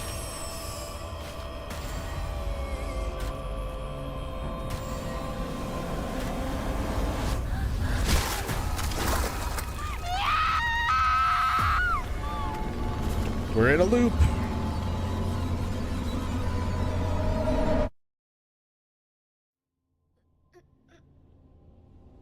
The path of exaltation.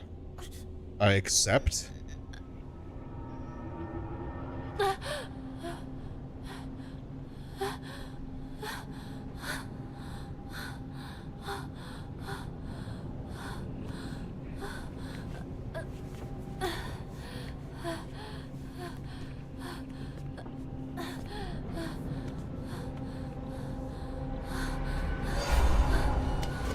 Help Shimizu Hinako, please.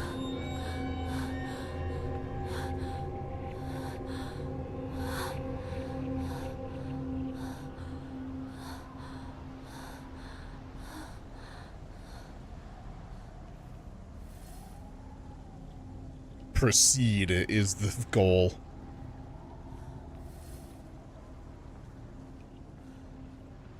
This feels kind of like when we first came into here, because we walked through a bunch of torii gates following Foxboy.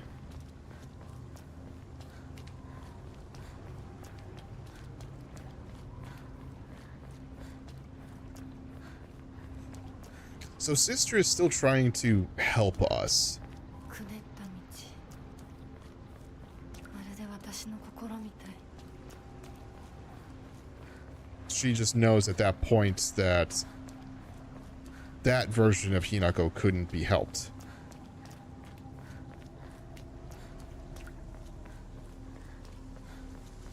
Which is why...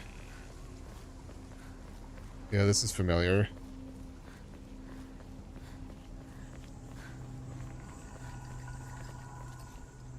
Why do I have a bandage?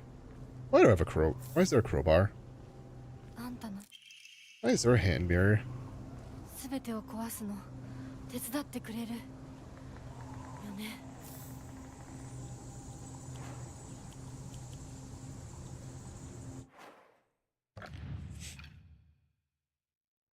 Cool, cool, cool, cool.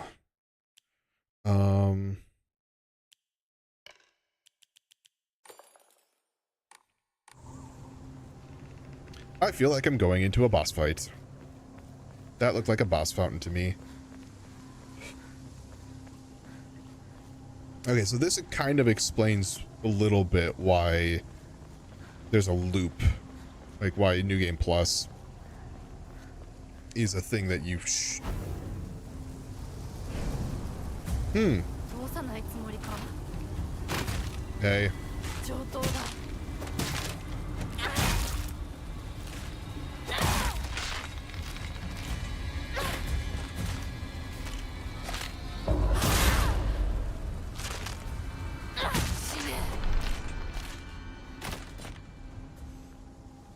It's a lot better when you actually have, like, the right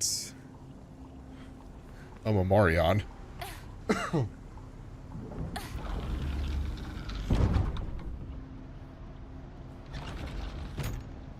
So is this just bringing me through, like, speedrunning me through all the moments? 気が済むまで血の海に沈めてやる。邪魔するな。どけ。 I really wish blocking was a thing.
That's what I was waiting for.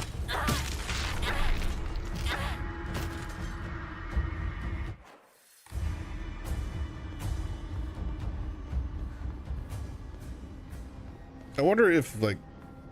Ooh, did not like the blue.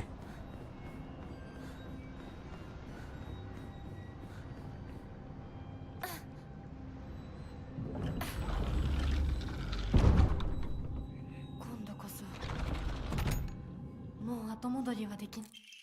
Oh.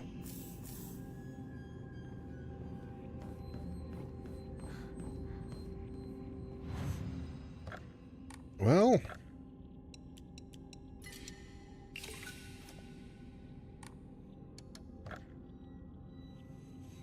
Give me more health.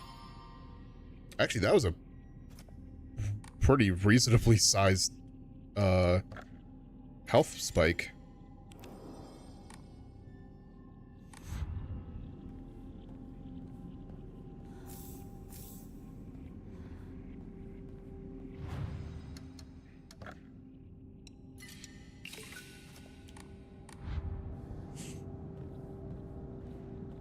I'm gonna double save.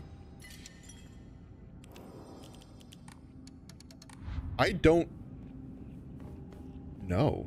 Like, I feel like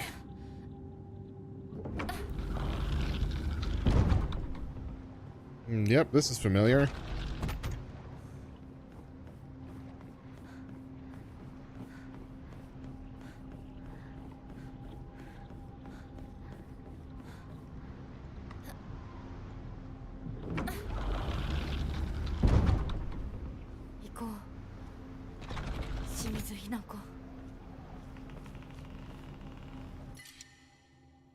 Don't really need the knife. Bandage would be nice, though.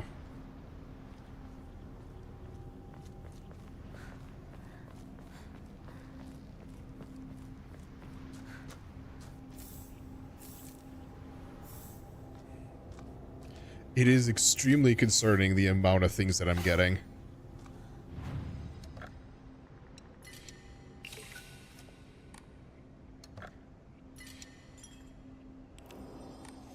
Yeah, the reason why I'm not, like, ending the video now is I feel like this is kind of just... This is the final little bit. Like, I feel like I'll be done here in probably the next 10 minutes. If not sooner. Oh! This is where Shu got hanged, right?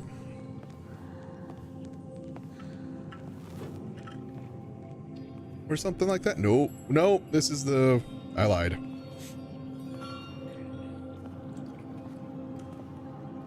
Oh, we're just not even gonna go through all these.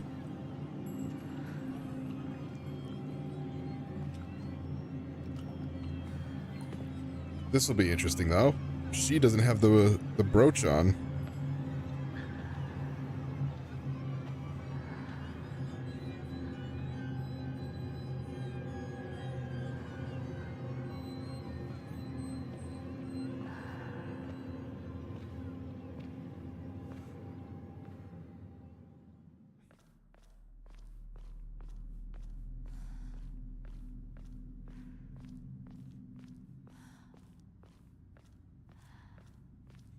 We're gonna have to... I have a feeling we're fighting Fox Guy.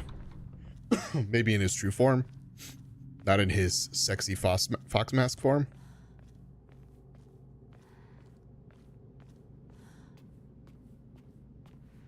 Yeah, I'm specifically walking. I'm not even trying the run.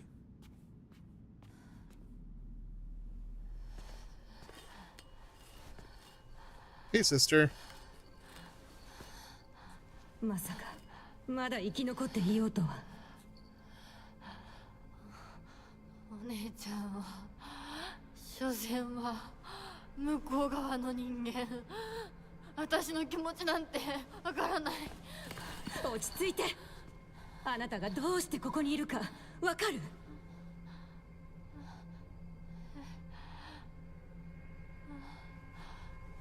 わからない。ここはどこ？怖いや。辛い。気持ち悪い。帰りたい。 Pop them pills. それは何の？あなたいつから飲んでるの？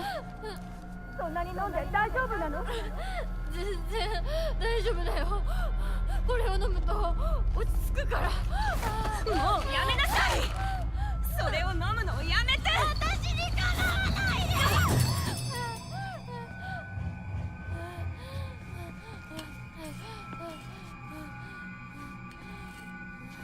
Was that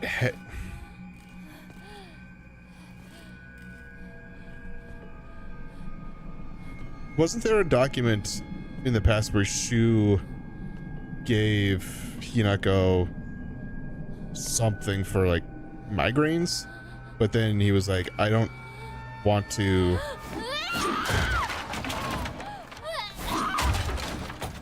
like, she keeps taking it, she's like essentially an addict, and it went to change to traditional medicine or natural medicine.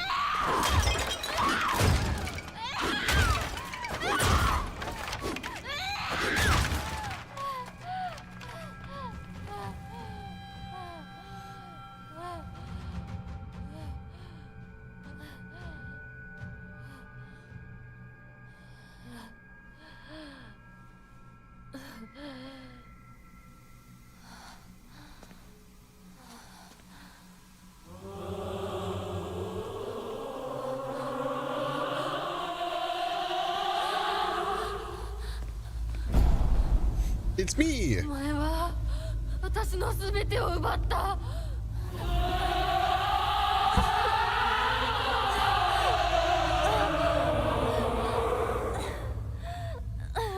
サクコもリンコもシュウも奪い、お父さんもお母さんも。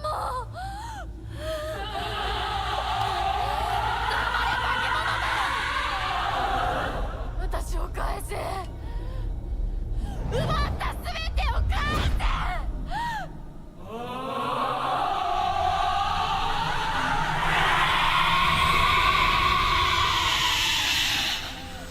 せ。This seems very Final Battle.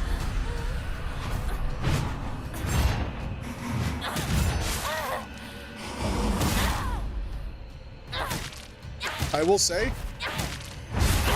where we are right now, this battle is running super fucking smooth.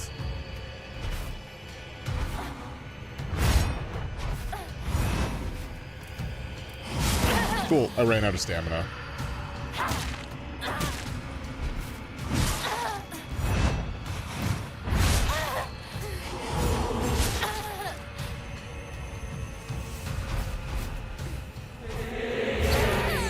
Good.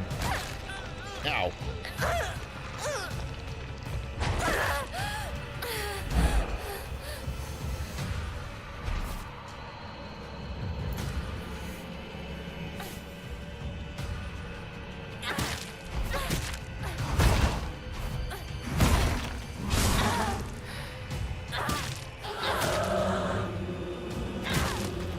No way.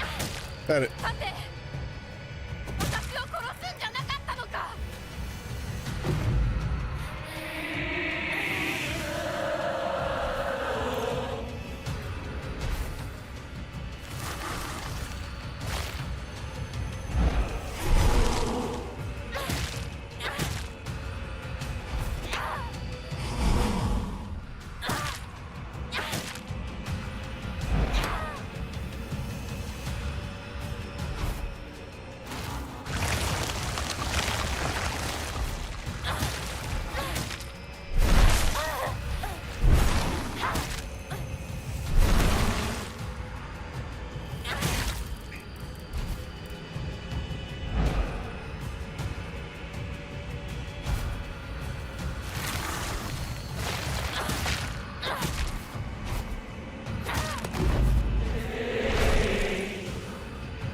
A little surprised I didn't get the perfect dodge on that one.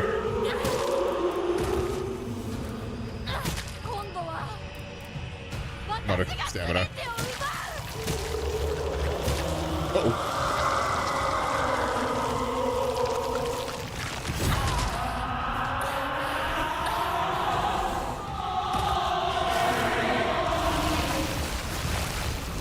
This isn't good.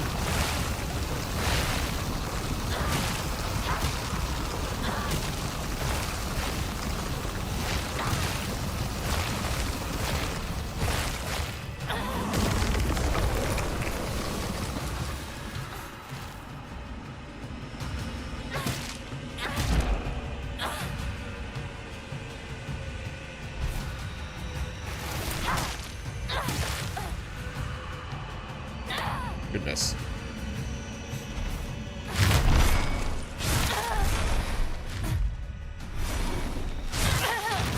more to that.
I just noticed my sanity's gone. That's not good.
Oh shit!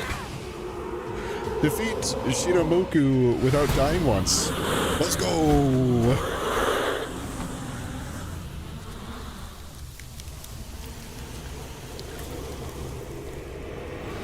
That was an okay battle. I'm not gonna say it was good. It was okay. もうこんなところは嫌だ。私がこんなところもこんな奴らも全てぶっ Same Hinako.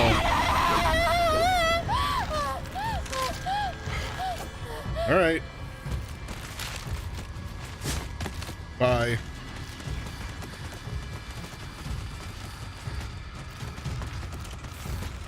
Hold on.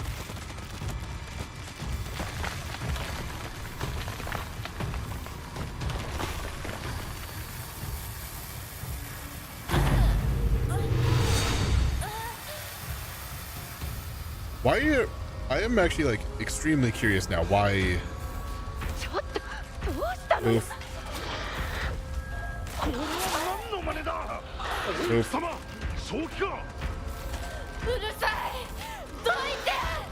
Look how many red capsules I'm picking up. They're fucking everywhere.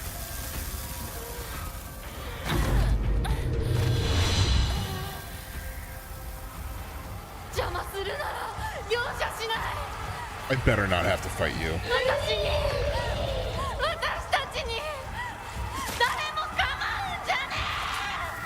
待ってくれみんな。ひなこは私が話す。ひなこ、なぜとどうしてお前の心を分かってやれたと思っていたのに。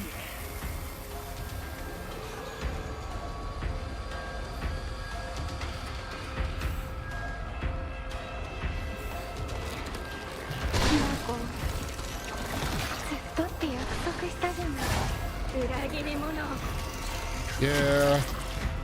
Yeah, I'm a traitor. どうしてこんなことをやめなさい。ごめん。本当にごめん。俺が間違ってた。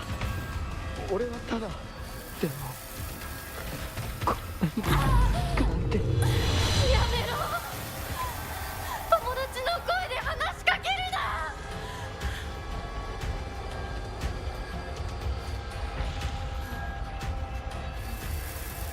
There's so many pills. I wonder if there's an ending to this where もう少しの if I don't take any of these pills, also they're getting bigger.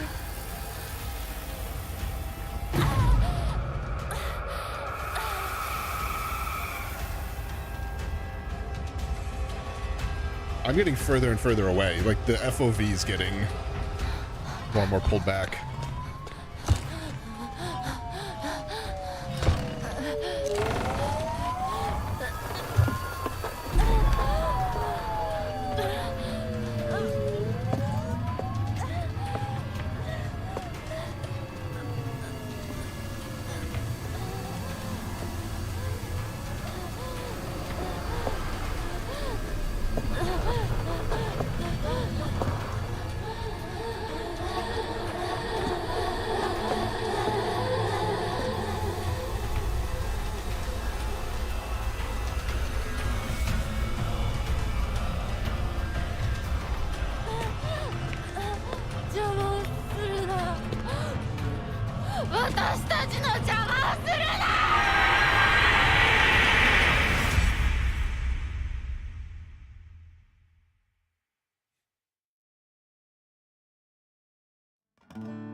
Boy, I don't know about this game. Is it bad? No, of course not. Like there are things about it that I don't like. The combat is, while more involved than the other ones, it's not good. Like, it's not good by any means. Talking about the story, I don't know if it is like Silent Hill confusing or if it's just plain confusing. Obviously there are things about this game that rubs me the wrong way, but that's intended. It's meant to make you feel uncomfortable about certain things. Like, that is what Silent Hill is very good at, and I appreciate Silent Hill for addressing a lot of these issues that people feel.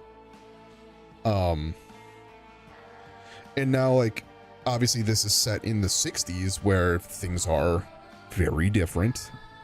Or at least different. I don't know about how very, but it's to have this game have multiple endings only on its second playthrough feels gross, because like that kind of to me defeats a little bit of the purpose of Silent Hill. But it also, like, I'm not gonna replay it. I'm gonna be honest, I'm not gonna replay it.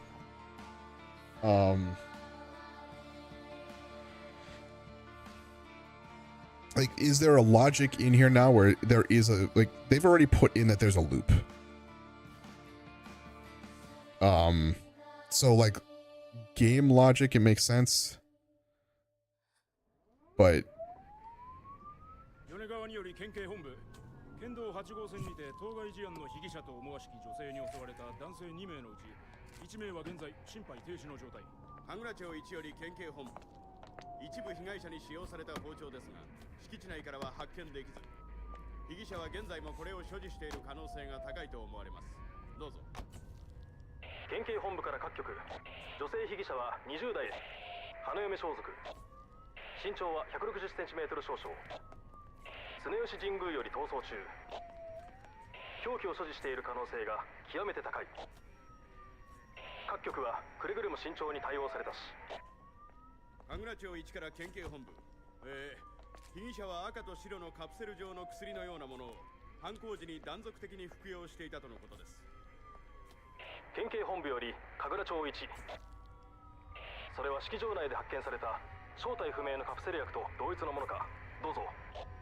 羽倉町1から県警本部。被疑者が服用する際に口からこぼしたカプセル薬を敷地内から採取。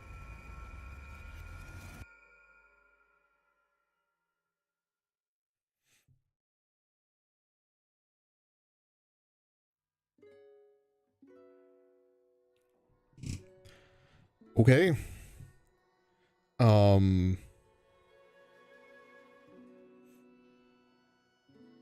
I don't know if that explained anymore. I don't think it really did. Apart from those pills are a lot more ingrained into the story than first that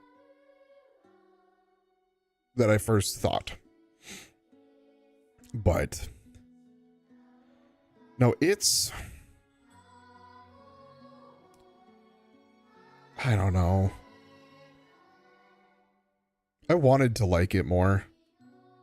Like, I did genuinely try to give it a chance, especially when, like, we got more into the Fox Mask segments where we were going through the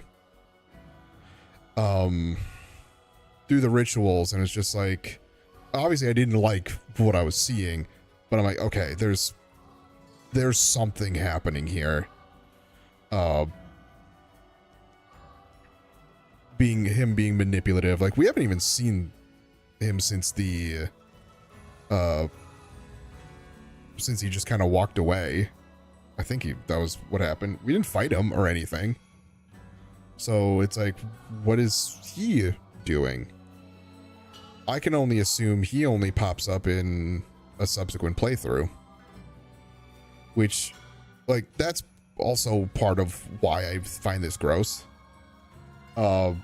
I don't mind games that have a quote unquote true ending. What I wouldn't like, and I don't know if this is true yet, what I don't like is having a true ending be on a second playthrough. Because at that point it's like, why?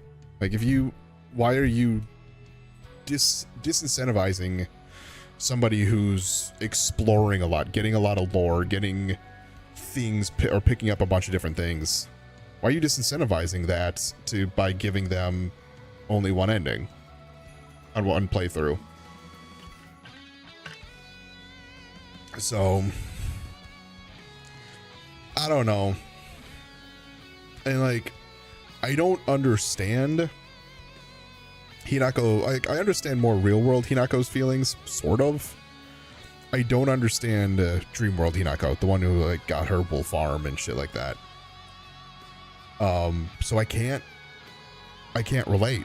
I can't sit here and be like, apart from for me, the idea of, like, oh, she would do anything for Fox Mask. Like, that's the only thing I get out of it. But, like, what's the representation of it? I don't know. Why is that gonna be, like, why is the arm and the brand, like, I guess the brand kind of is like a show of ownership, I guess, in a way, which is, again, is gross now, but, like, that's kind of what it was. And then the mask is probably done to, like, oh, now you look like me. That's attractive, whatever the case may be. But the arm, like, I don't understand the arm, except from a cool gameplay mechanic. I would say this is probably, of the ones that I have watched and or played,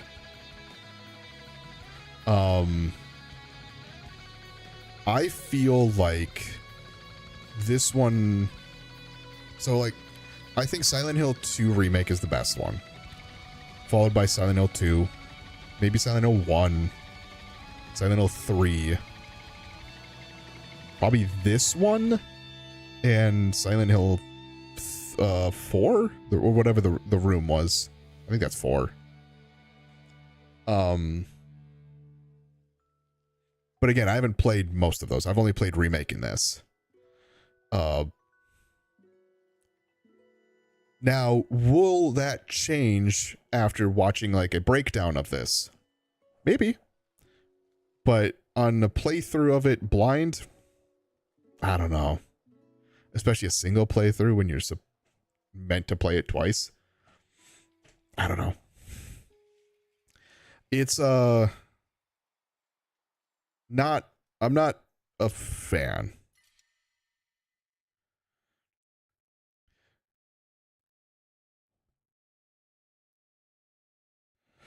You cannot create save data with completed game by beginning new game plus. With data completed, you can save faith, stat upgrades, non-puzzle documents, obtain no memory, certain key items. That's kind of like, that's what I would expect a new game plus to be.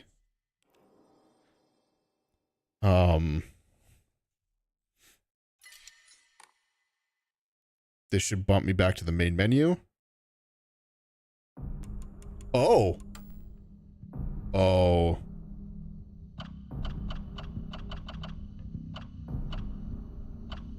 They have ending conditions. And they tell you what the conditions are. I don't like that either.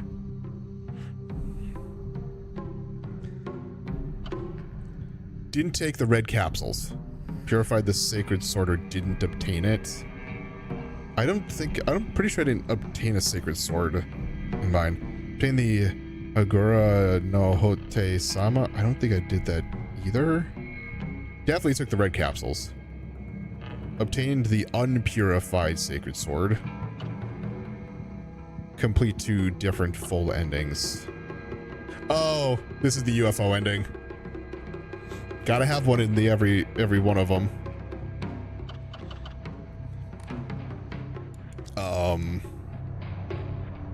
Okay, so I can go new game. No. Okay. That's not how that's done. I was trying to see what New Game Plus would give me. Well, whatever. I think I'm just gonna Alt F4 out of it.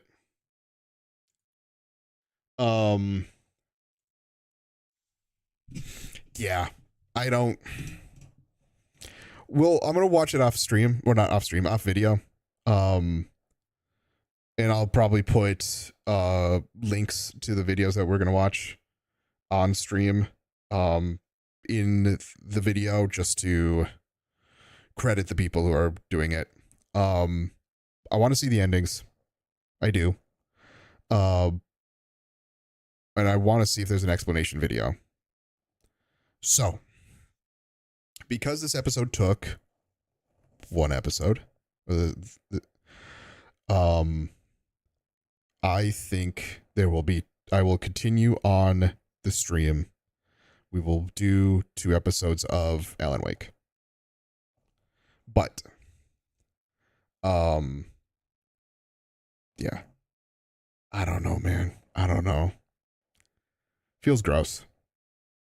It just kind of, yeah.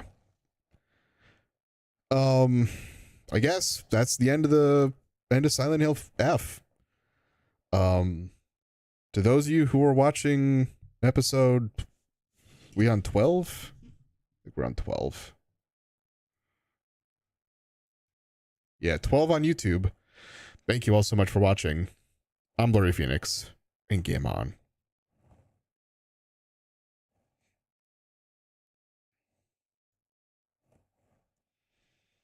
I don't know. Like, I don't know how I feel about it. Let me take my controller and stuff out. Don't need that for Alan Wake.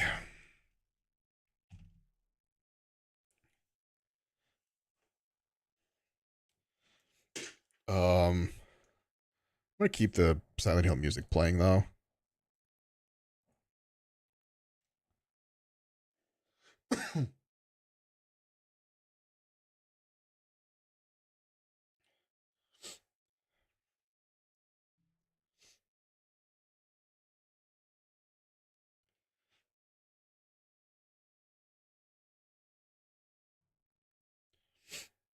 Yeah, I don't know if I'm disappointed or what. I don't know the feeling that I'm feeling right now. I think disappointment might be the thing.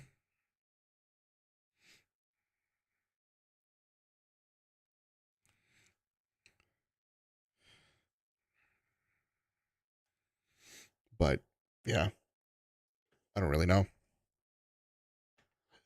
Okay. Silent Hill F endings. I don't know if I want endings explained right now. I want to just see the endings raw. Good ending, bad ending, true ending, secret ending.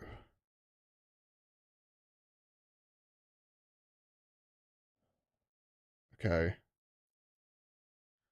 This might be a good one.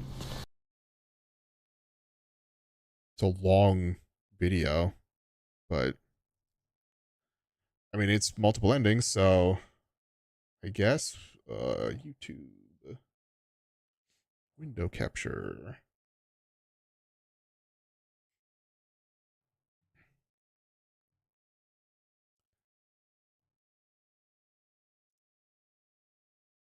All right. This is considered the first ending, which I think is that's the one that we just went through. So let's go to second ending.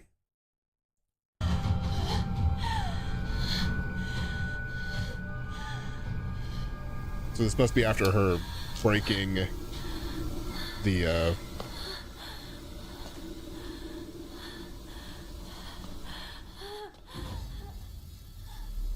I also don't know if this is English or Japanese, by the way.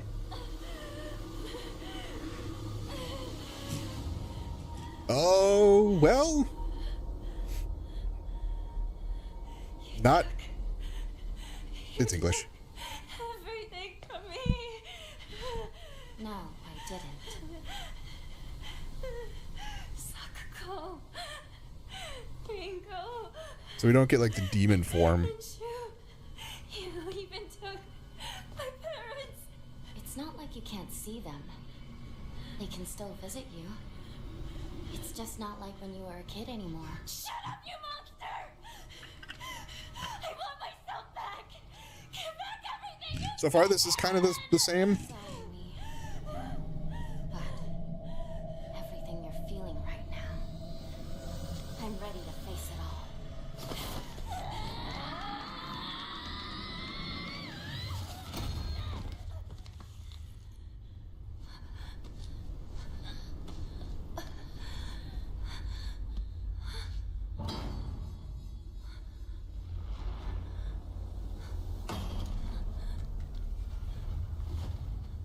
Oh, is this bad ending?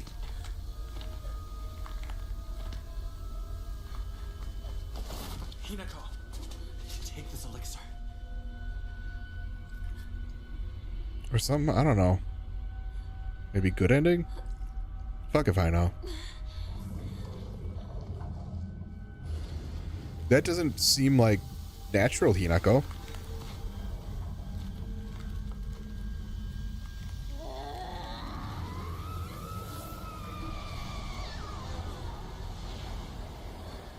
Incredible. You were possessed by something so foul and resisted it for so long. Curse you.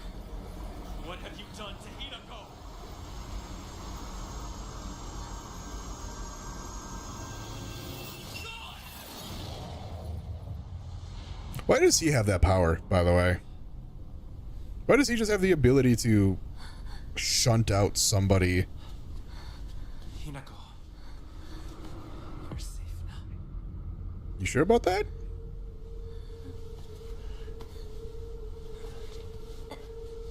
Oh my god, it's Shu!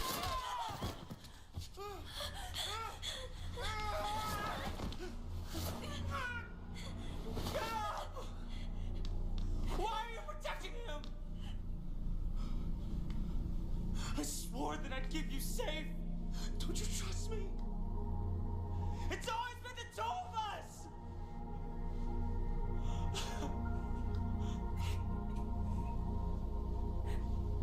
I wanted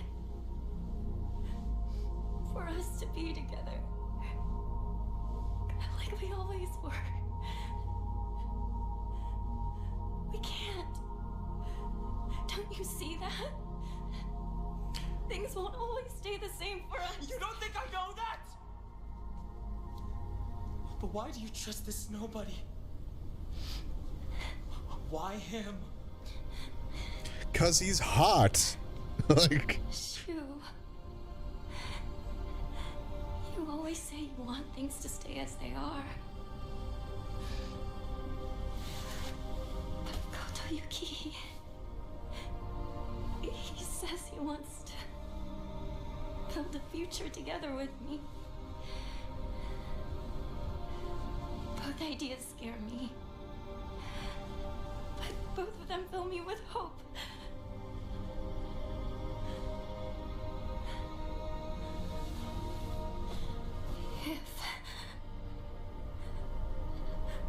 If only I could split myself in two.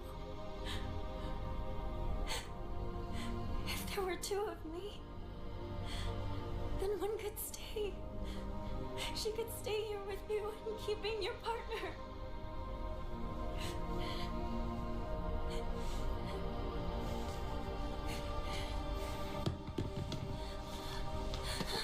Shu! I shall pursue him.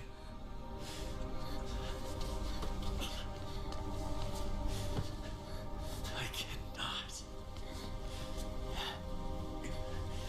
allow this to pass. what the fuck does that mean? No. I'll go and talk to him myself.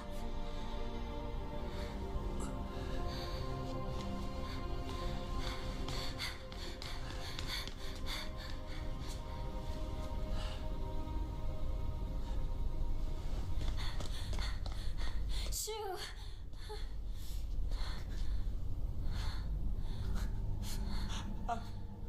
I'm no good. I tried to smile and wish you well, but I couldn't do it. And what's worse is,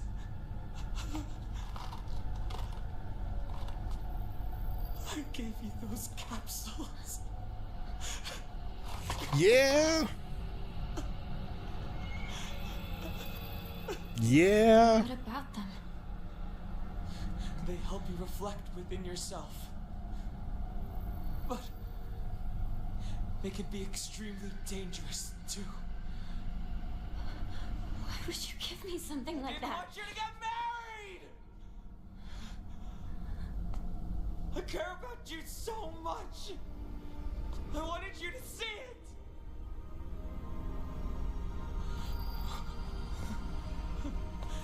What the hell is wrong with me? Bro, How can I not be happy for my partner? just use your fucking I'm words. such a piece of trash!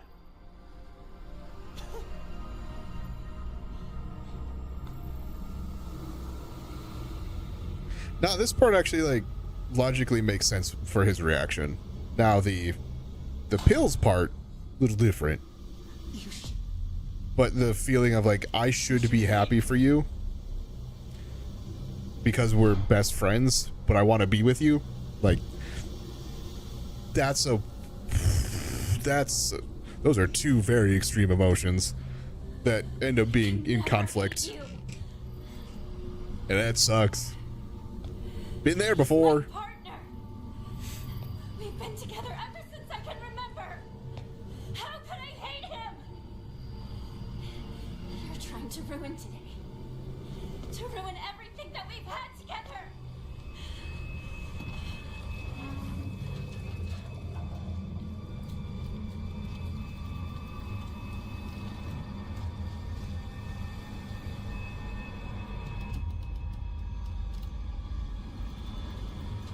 Mm-hmm.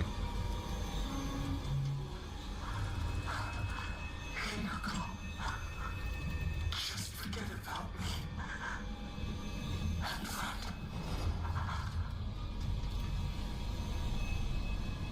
Let's do this, partner. Alien scum won't go down without a fight. But together, we can take it on.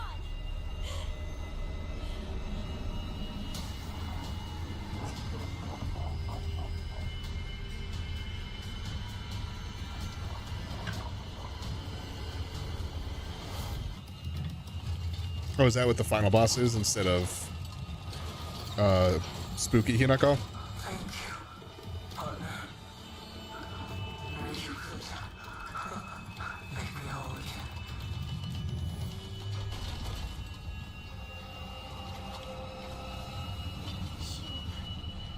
Thank you.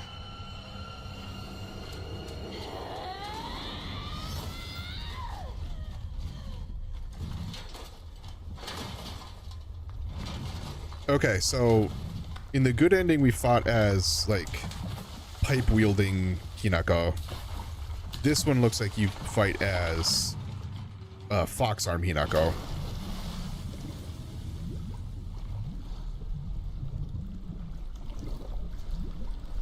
So it's like she doesn't make the transformation.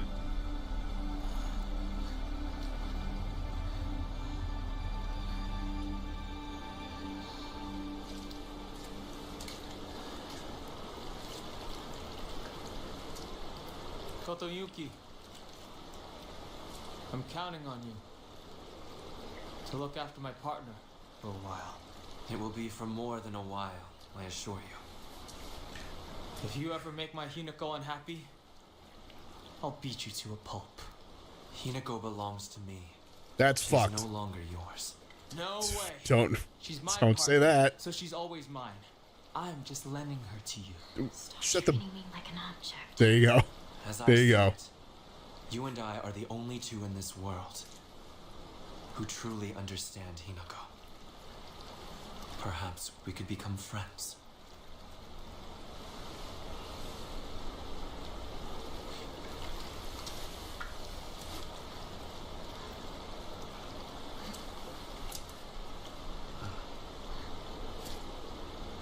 Maybe someday. Not now.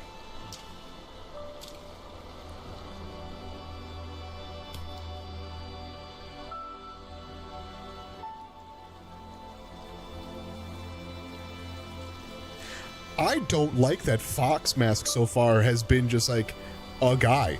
He's just been a guy.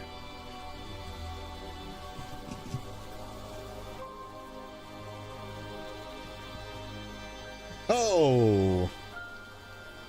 That's concerning. It's a sun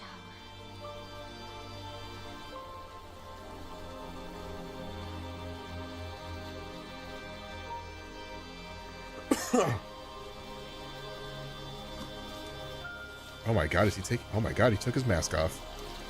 Oh my god, he's even more hot. A good omen for a wedding.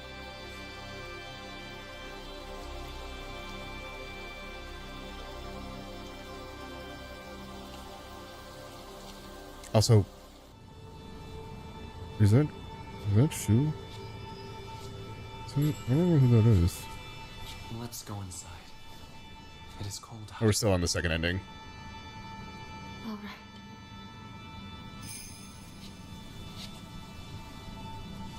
Is that mother and father?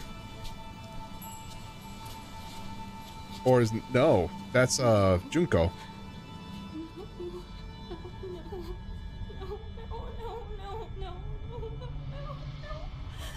I'm scared.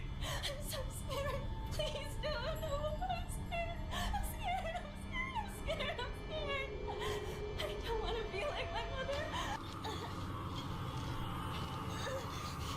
Now we're in It's not 3. behavior befitting a bride to be.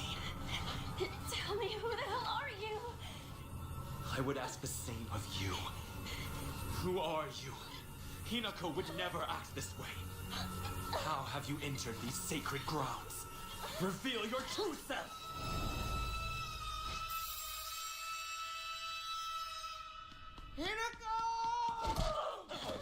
Hey, she's back. I always believed in you, partner. I knew eventually you'd find the strength to speak up and finally express your true feelings.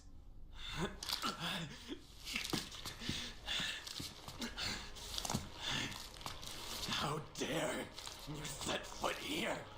How did filth like you creep in?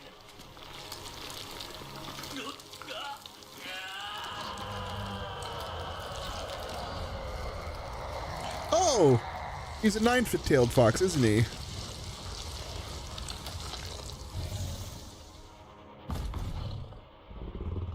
Hinako, run for it!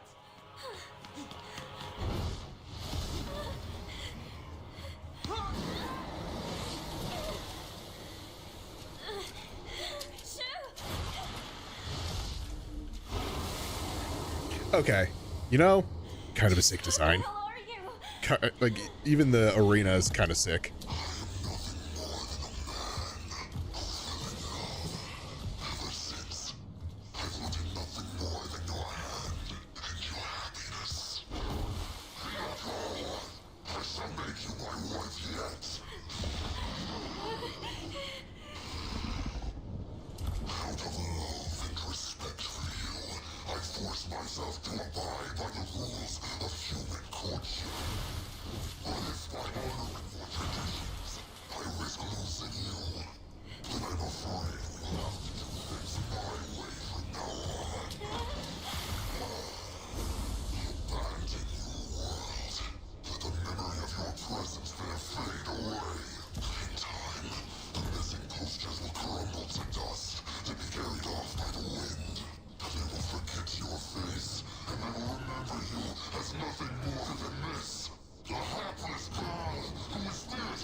What a cut. In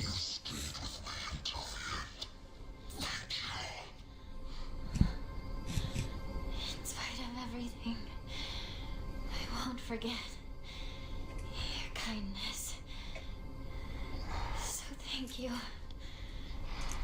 for everything. Hinako! Over here! Hurry! He does have a sick design, though. Like, that fox? That's really sick.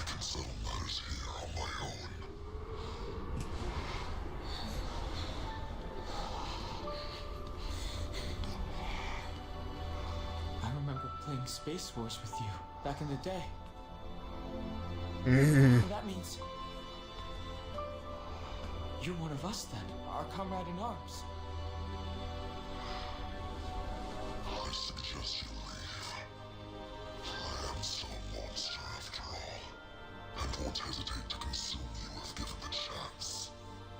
See you later, comrade.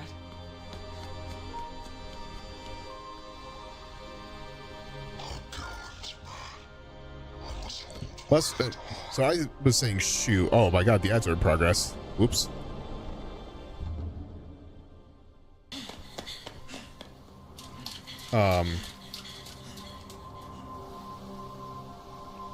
This supposed to be the kid that moved away. Like, I keep bouncing back and forth because I don't quite know.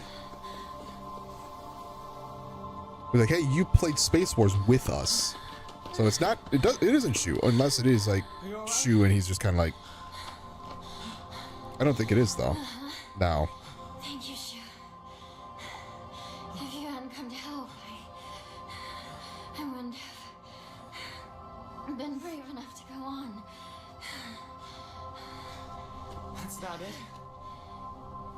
That's the opposite of why I decided to help you. I helped because you showed so much courage. It took me way too long to find that courage, though. I caused everyone so much trouble.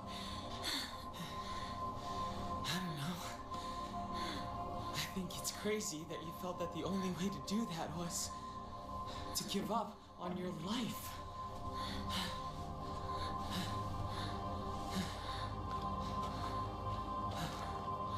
Thank you, partner.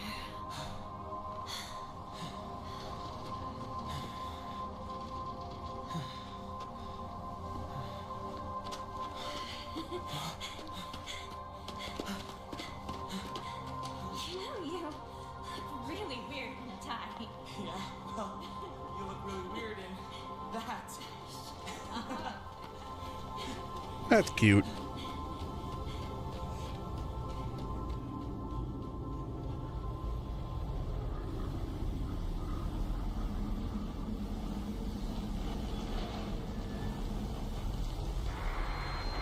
Geysers have begun to reach approximately 50 meters in height, and over the past 3 weeks have shown no signs of letting up. Water temperatures and concentration levels of the accompanying hydrogen sulfide gas continue to increase dramatically, and the phenomenon has spread to even this location. All residents of Ebisagawa have been ordered to evacuate. Earlier we spoke with the Hinako, Number 4. are you Hinako? Junko. You and me. Everyone. Someone is toying with all of us. What do you mean? One of them wants to marry me off. The other one wants to stop the wedding. This whole time, they've been pitting me against myself. That's... It's been an awful, agonizing ordeal. But I think I get it now.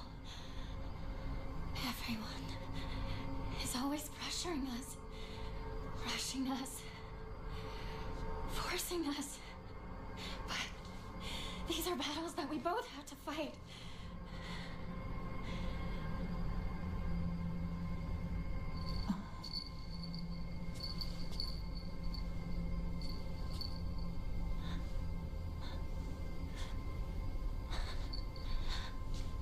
I'm sorry, Junko.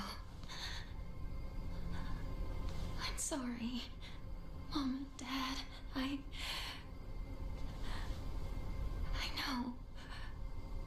I've been a terrible daughter. But if you truly want nothing more than for me to be happy,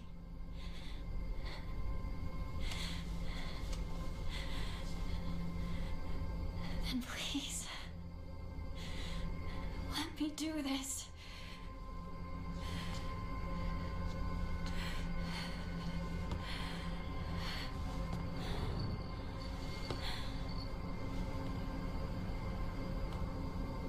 Junko's got to be a boss fight too, right?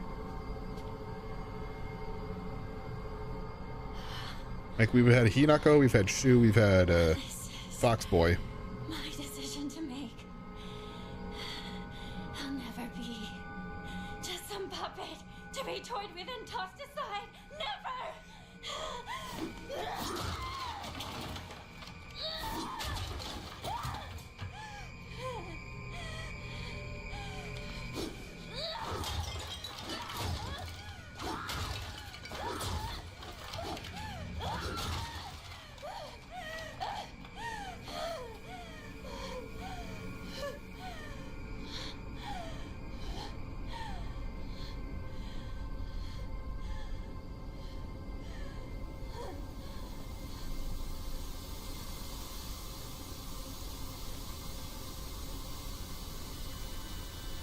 Nope, nope. It's me, Austin. Just for one of us to survive this nightmare. Why do we have to bleed? Just to begin seeing eye to eye.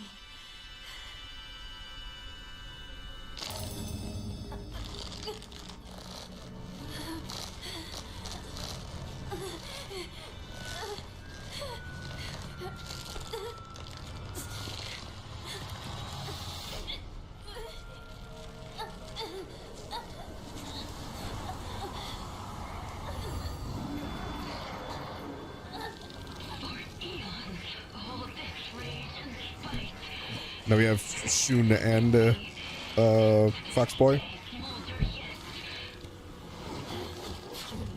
Insignificant wretch. Such means nothing to me. Hinako, what is this?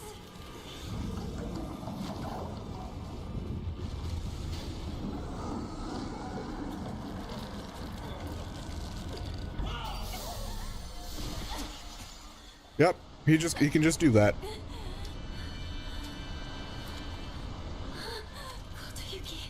Kotoyuki. Once in a blue moon, humankind produces an extraordinary girl who is blessed with divine power. Upon her birth, a spell is placed on our clan's successor that stirs within him a desperate desire to go and seek out that extraordinary girl and make her his wife. What are you? In the past, we relied on our cunning, seducing our brides with clever deceits. But this generation's heir...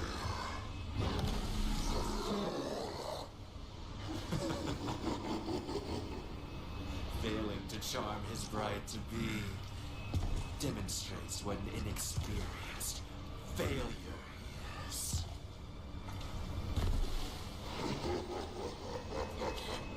Kotoyuki, no. He just... all he wanted was for us to get married and be happy together. He tried so hard. He was alone. All that time. Don't laugh! Don't you dare laugh at him! What he suffered, you will never understand! You monster!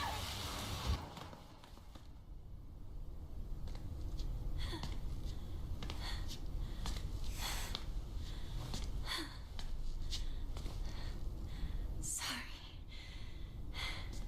I'll make sure to perform the last rites.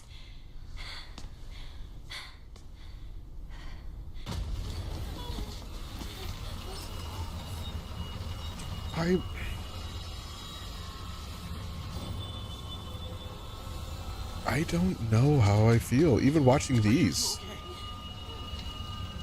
Over there! Hurry! Get in here!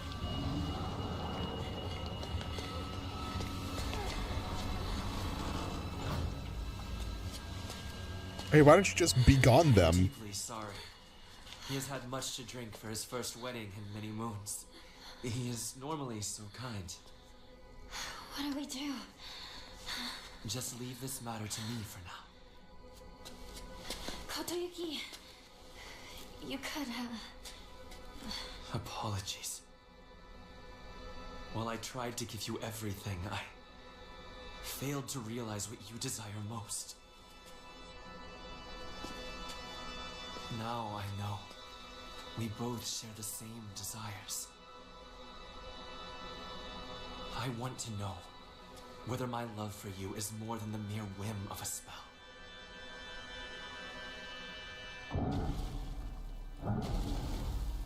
Well...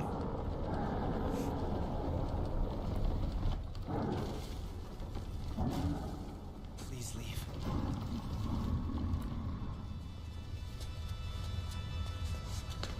If the love you have for us was real,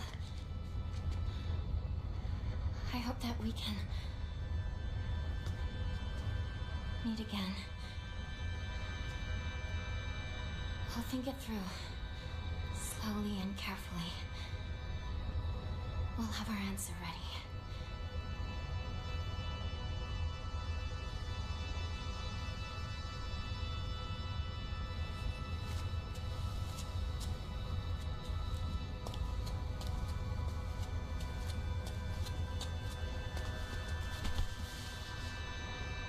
This just seems weird. Twins, Basil!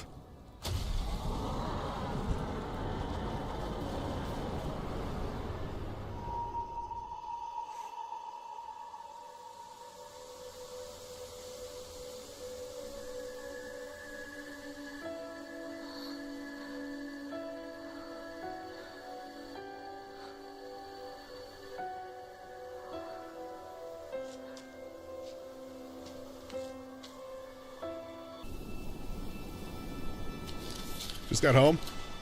We are currently going through the endings of Silent Hill. We made it through the end. And I have thoughts.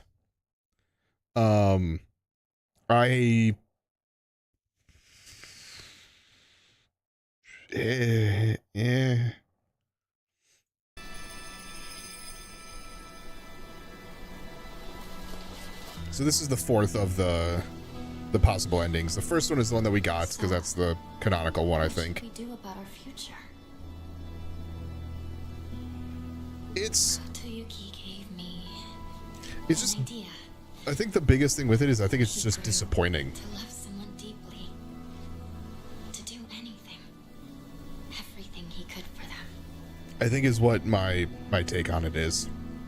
I want to live a life that full of passion. Even with all these different endings, I'm kind of like, Yes.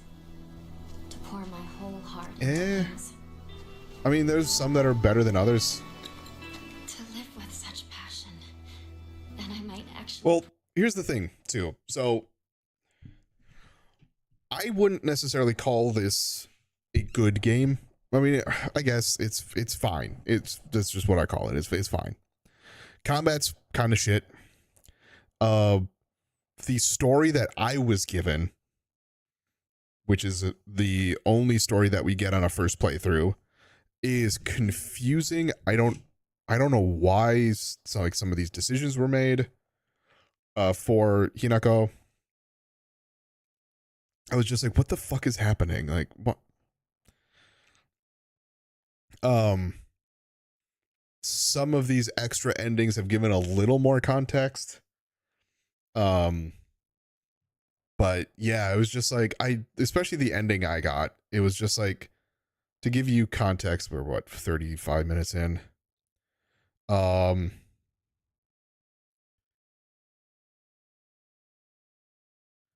we find out that this is Hinako. Before this, spooky Hinako kills more real life Hinako, which then they kind of like trade places, which I'm like, what? You have to do a bunch of battles in real world as spooky Hinako, which is like, this is bad. You then get warped to Dream World as real Hinako. You kind of like go through all the stuff that you did as Dreamworld Hinako. You get to here, and then now you fight Dreamworld Hinako in kind of a meh fight. You find out that these pills, the red and white pills, are a lot more important than you would think. And then you go into like this whole thing where it's apparently there's a wedding killer, whatever, which may or may not be Hinako. The second ending, you fight.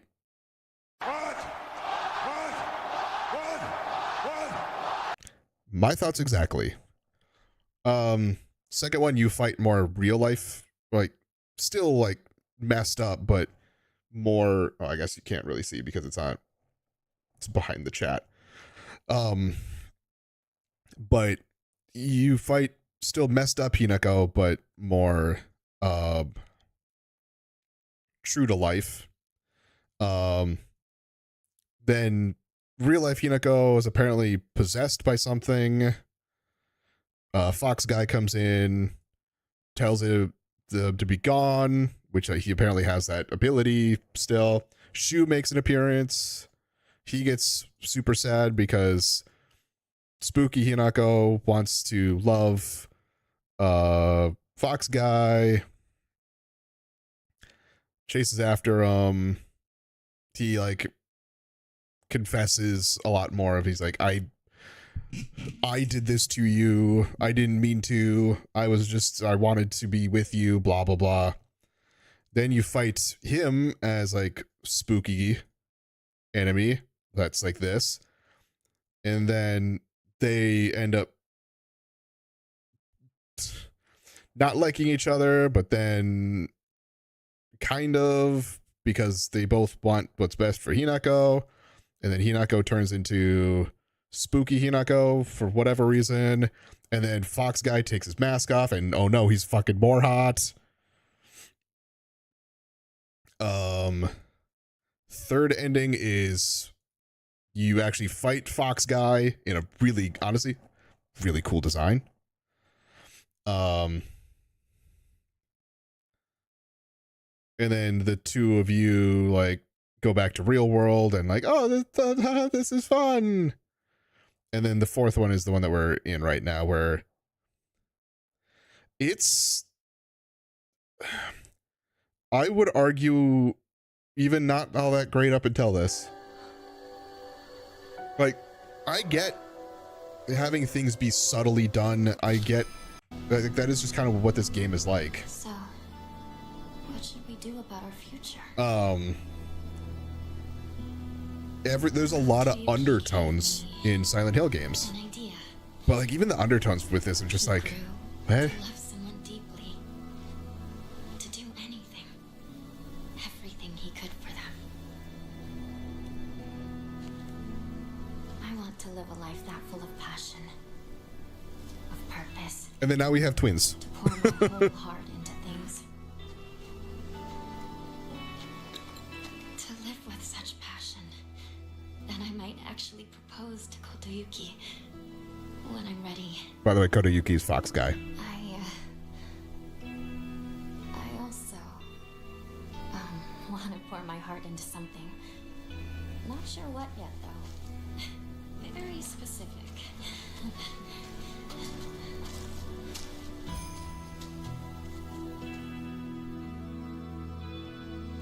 It just happened to be the video that I picked. It's quiet here, isn't it? No one to tell us what to do or bother us. It's nice. Just the two of us. I think it's well voice acted in English too. No. Just the two No, of this is all us YouTube. to decide where to go. I'm not playing these games, or playing this game an extra 4 or 5 times to get all the endings.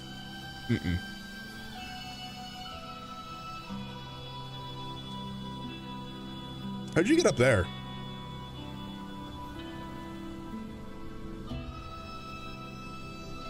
So what is this ending considered?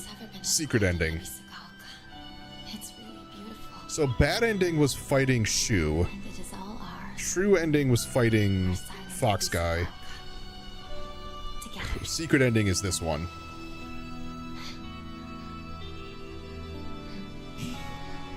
Basically, they both exist in the real world now. Okay. Like, cool that they're able to, like, coincide. UFO ending!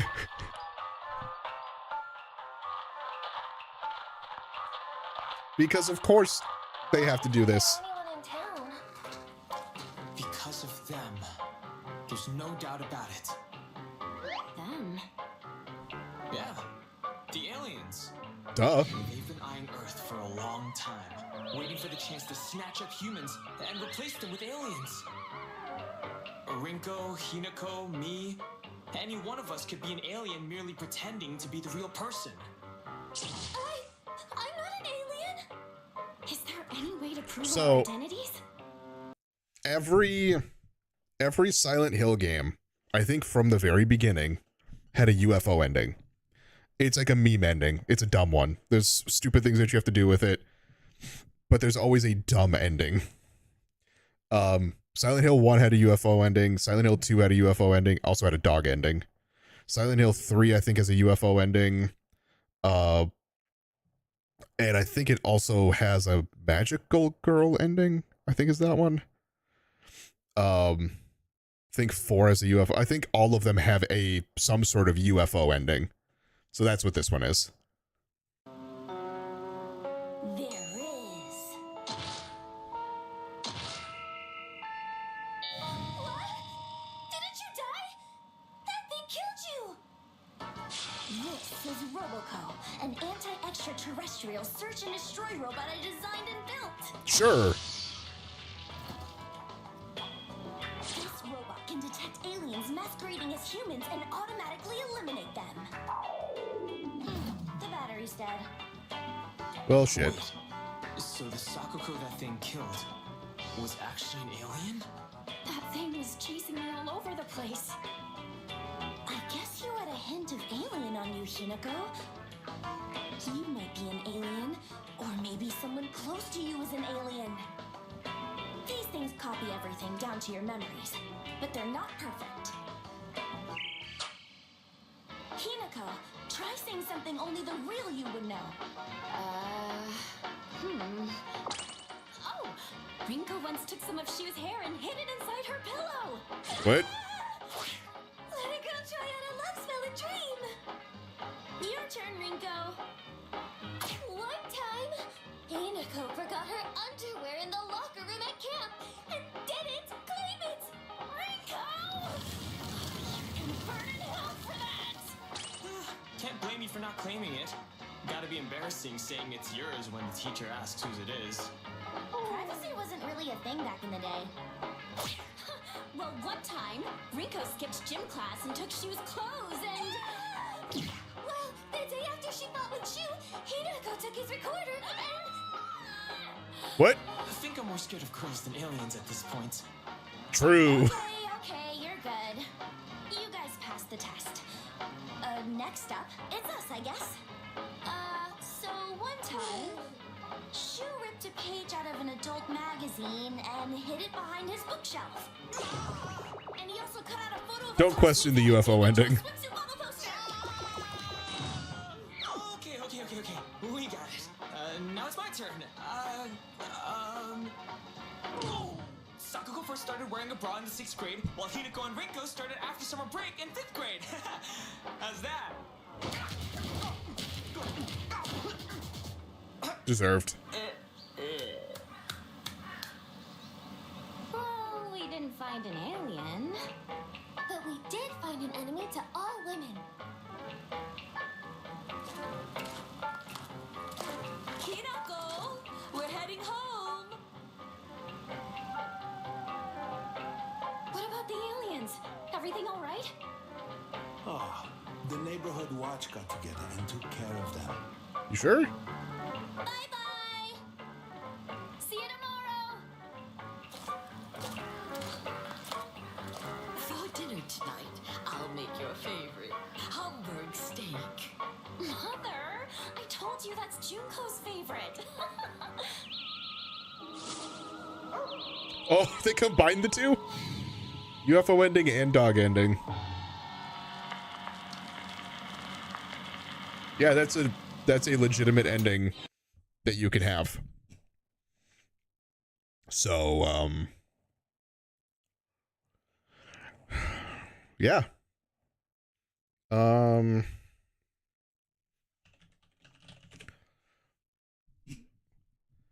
Silent Hill after you. Is there a good 124,000 views, 296,000 views? That's monsters. I don't want just the endings explained. I want...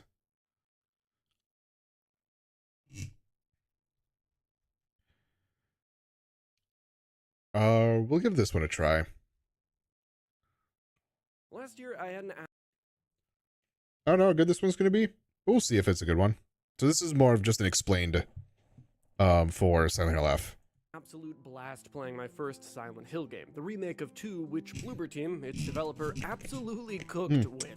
Ooh, good. Dude, it's the rocks from Ark. So when a brand new Silent Hill game was announced not long after, I was pretty hyped, and it's in Japan. Well, Silent Hill F was worth the wait, but don't just take my word for it, because by the end of this video, you should understand the full picture of the game's story and come to your own conclusion. I need it. We're gonna figure out the big picture. What's happening in this town? How does it connect to the rest of the Silent Hill games? And perhaps most of all, what does the F stand for? The friends we made along the way? No, get off me! In this video, I'm gonna answer those questions for you. So without further delay, let's jump into the full story of Silent Hill F.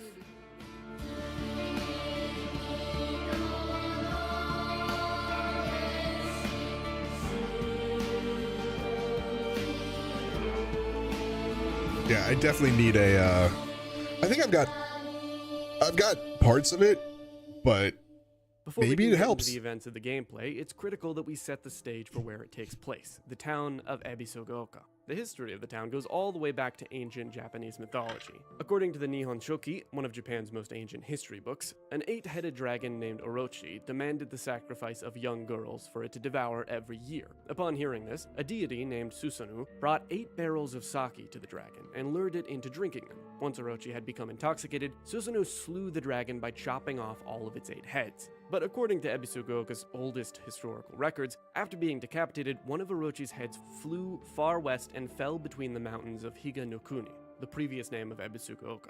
It is said that the head eventually came back to life as a poisonous water dragon that plagued the land for many years, and there were records of toxic gas leaks from the underground. I think there's water some of streams this in the that was past. talked about This in the is game. likely what spawned the idea of a poisonous water dragon in the region. But despite this being in Ebisogaoka's records, it isn't stated in the Nihon Shoki. Jumping far ahead to the 1100s, in 1156, there were 2 samurai clans that had recently become allies. These clans were known as the Taira and Minamoto clans, led by Taira no Kiyomori and Minamoto no Yoshitomo. A few years later, in 1159, the Minamoto clan turned against the Taira clan and started a rebellion, but the Taira clan crushed said rebellion completely, resulting in the death of Yoshimoto, most of the other Minamoto leaders, and their children. But the Taira spared Yoshimoto's son, instead exiling him to another province. The Taira clan had gained dominance, but that same son of the Minamoto clan that they had spared, over time reunited his clan, aiming to reclaim power. Later on in 1180, the Genpei War sparked, and after a series of battles, the Taira clan leader passed away due to fever, leading to the Minamoto clan defeating the Taira clan in 1185, which resulted in the samurai rising as Japan's ruling class, starting its 700-year feudal era and establishing the Kamakura shogunate.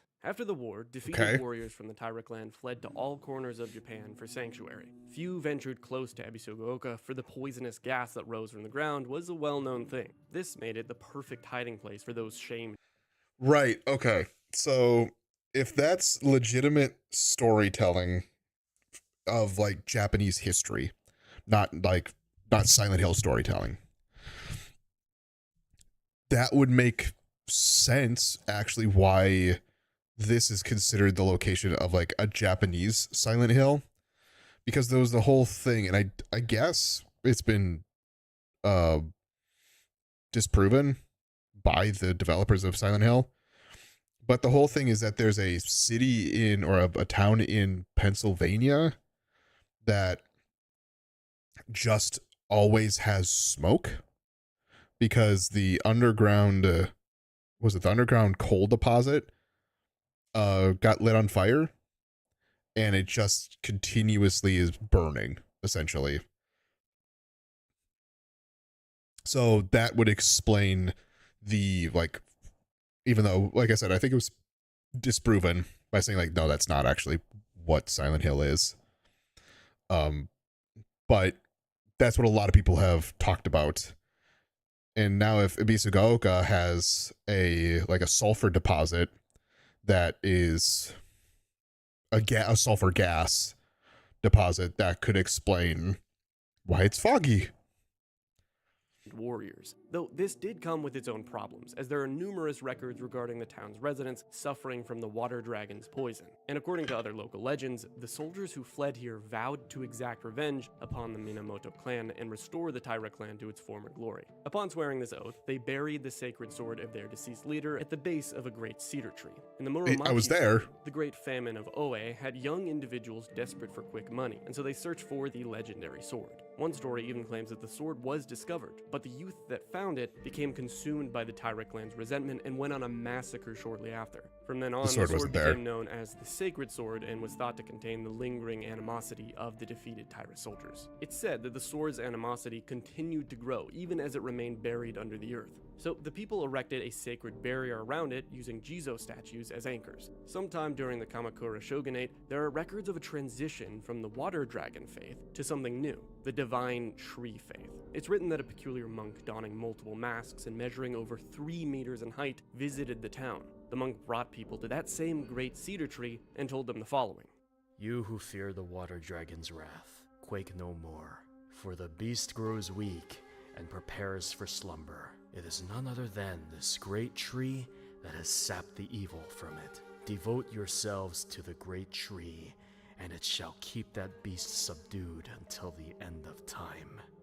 It was then that the people abandoned the water dragon faith and instead began worshipping the divine tree. But in time, the divine tree faith itself would also begin to change. Being a settlement hidden away from society, the residents of Ebisugaoka had no way of trading with the outside world, and so they were forced to treat their tools with extra care. It was from this unique culture that the Remember Sukumogami hearing about faith that was too. born. Old tools would be brought to the hollows of the divine tree and offered to the gods, further That was in the warping game. religion. The act of treating old tools with respect and reusing broken or unwanted ones was seen as a virtue and called kishu, pleasing that's, the tool and the god it was offered to. that But then, screenshot, I in think it's from Edo the period, journal. Ebisugaoka witnessed another faith-changing event. The divine tree was struck by lightning and burned down.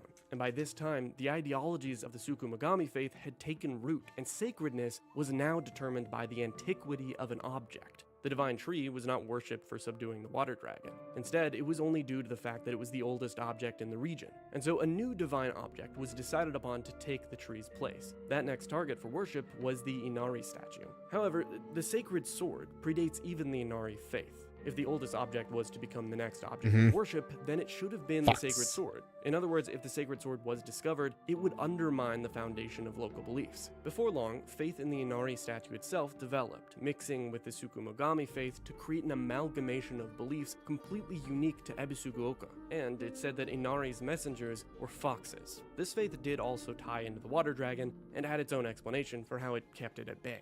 With the divine tree destroyed by lightning, the land lost its guardian, and the ancient evil water dragon attempted to rise from its slumber. Hearing the town's plight, a family of benevolent foxes traveled far from the west to subdue the dragon Sort once of. more. The people's faith So there are pieces of this that are in the game. without enough power. It's kind of, I think this is giving more context to those like journal entries that are found in game. Dragon anymore. The Tsuneki clan, or perhaps their ancestors, But yes, started there's sacrificing a a lot woman of every history 8 that's being years to told. satiate it. It required someone pure of heart with divine blood. They would drain her of her blood, sparing not a drop, adding it to wine that had been distilled 8 times over. They then filled her body with rice that had been mixed with the head of the family's saliva before sewing it shut. From there, they would The dress fuck? her in wedding garments and put her onto a straw raft on the water's surface, so her blood wine would seep into the water, sinking her into the depths and quelling the wrath below. But this would prove ineffective over a long period of time, so they placed a seal of immense power on the dragon, a great stone, so it could never break free. Upon that rock, they built a shrine named Heaven's Benediction, and it was up to the family's head to ensure that it would prosper for generations. It said that when Heaven's Benediction were to fall, the wrath of the depths would rage against the heavens, and both man and land were destined to face calamity. Now, depending So on I think- who you ask in Ebisugaoka, I think the way that this is edited, by the way, this I think is something out of the game. I think when there's like screenshots of stuff like this, I think this is something out of the game, and then he's quoting whatever that says. land were destined to face calamity. Now, depending on who you ask in Ebisugaoka, this could all be real or just legend, but we do have a bunch of events of supposed divine intervention or punishment within the town. For the Inari faith, a lot of people questioning or outright condemning it died mysteriously after, most notably a man saying that it was all manipulation of the population in order to profit. The son of this man would go on to write a revenge diary, documenting the history and writing about how much he hated it, calling it all nonsense. In the same documents, the son mentioned how he was eventually barely able to eat and how his body and house became infested with locusts. On the Sukumogami faith side, though, there was an instance of a man dressed in tree bark armor who killed 13 civilians with a katana, preaching about how the Inari followers worship a false god. But with all of this said, it brings us to the Showa era in the 1960s when the game actually takes place. Hey, This is Shimizu game. Hinako, our protagonist. Hinako is in high school, and she's not like most of the girls her age. Growing up, she was part of her school's track and field club and preferred to hang out with boys. This made her an outlier at school, and girls treated her like shit because of it. She always saw herself as someone who was more like a boy than a girl, and in fact outwardly wished that she wasn't a girl. She was pretty stubborn, unlike her elder sister, Junko. Junko was the golden child of the Shimizu family, always doing what she was told and meeting the expectations given to her. She would often smooth the edges of the rough relationship Hinako had with her parents, and Hinako would always try to do what Junko asked of her, since Hinako looked up to her so much. I love that the even though bell the was two of a them got consistent along well. thing. They had different perspectives on life, specifically what made them happy and how they felt about the societal standards for women at the time. Hinako grew up always despising people who told her how to act just because she was a girl, and pretty much everyone in her life did just this. The kids at school, and especially her parents. The thing that Hinako valued most in her life was to be able to make choices of her own. She would rather suffer due to her own choices than prosper at the decision of someone else. Her sister Junko, however, valued results more, deciding to fit in more to social norms. So naturally, she tried to mirror these ideals onto Hinako. But eventually, Junko got married, putting distance between the two of them. In Hinako's own words, she describes her father as an alcoholic, drinking his life away after accumulating debt, who hits and bosses his wife and kids around. She describes her mother as pitiful, just sitting there and taking the abuse with no respect for herself. The Shimizu family was very traditional for the standards of the Showa era, or at least tried to be, and this would prove to have long-lasting effects on Hinako, effects that we can see firsthand when we start the game.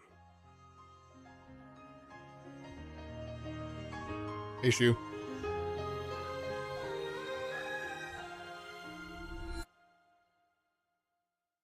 Didn't get a whole lot about Hinako. Scene of Hinako reminiscing about her childhood before she gives her sister some sort of memento. We then see a scene of her arguing with her dad, who's comparing her to Junko. Her mom tells her not to go, and that her dad is just worried.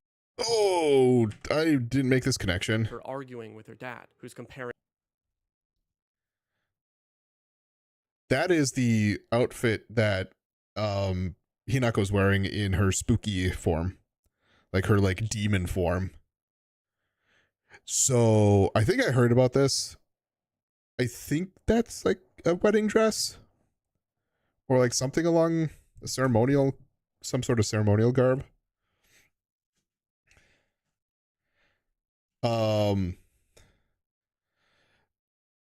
Possibly. I think there's also a side of it too where the whole thing where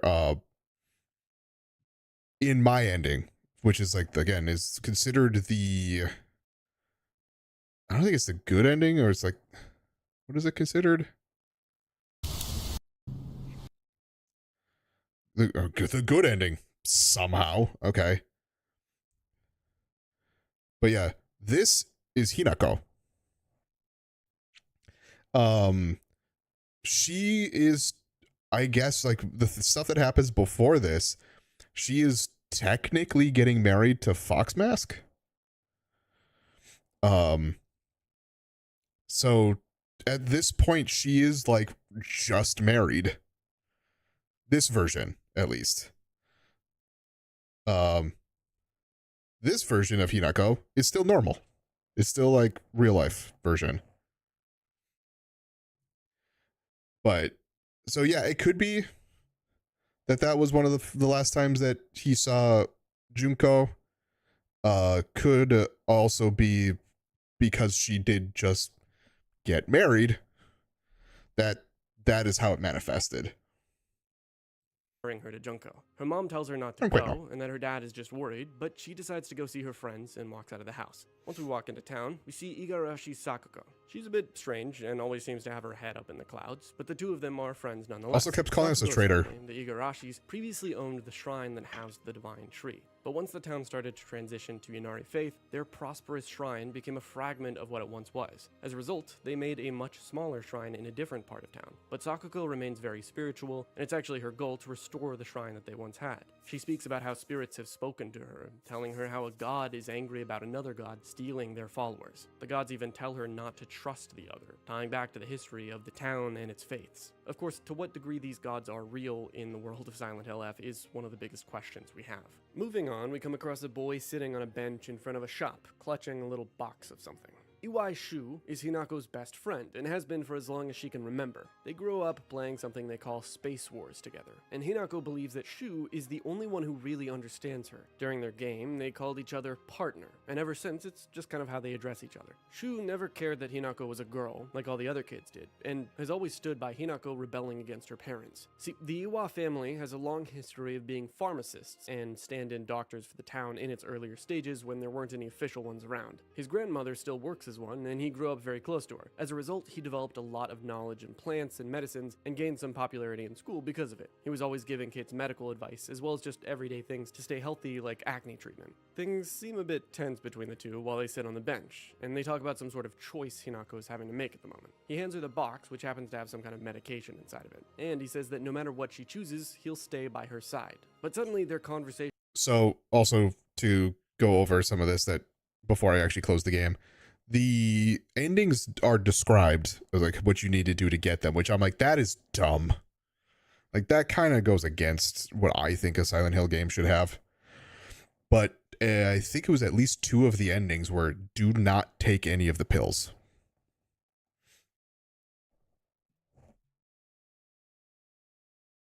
So...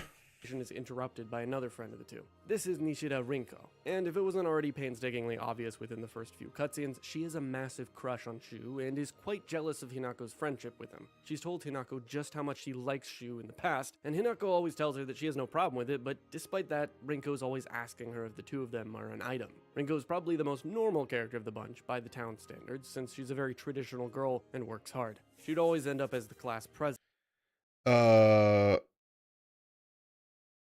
So I don't know which endings are tied to which. I just know that there are 2 of the endings that are tied to, at least 2 of the endings are tied to not taking the pills. I'm guessing they are the 2 that are, or 2 of the endings are the ones where she basically resists Fox Mask. So like that type of thing, I think is what, because when I looked at the descriptions of like how to get them, the name of the ending was just question marks. So I can't necessarily put a requirement to a name or to an ending type. I'm thinking so. I'm thinking like as she's taking the pills, she is submitting, I guess, once more to it. So she gets more and more to the just like, because I know I took the pills in the main ending, the good ending, I guess, which does not seem like a good ending.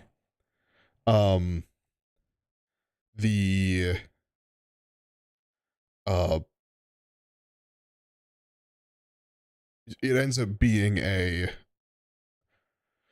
it's how you like become. You marry Fox Mask, you kill real life Hinako, you become Hinako.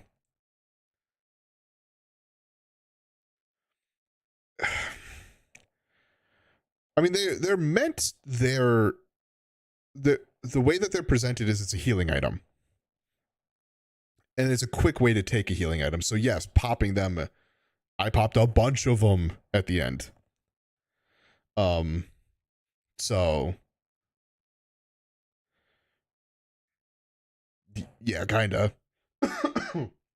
But she would get caught up in her own ways It of might- seeing things. it might be and explained rather more in ignore here, them. too. Hinako sees her as a best friend, but she's also heard rumors of Rinko gossiping behind her back. Before long, Sakugo pops her head up around the corner, joining the group. They playfully chat for a minute before Hinako gets to... Oh.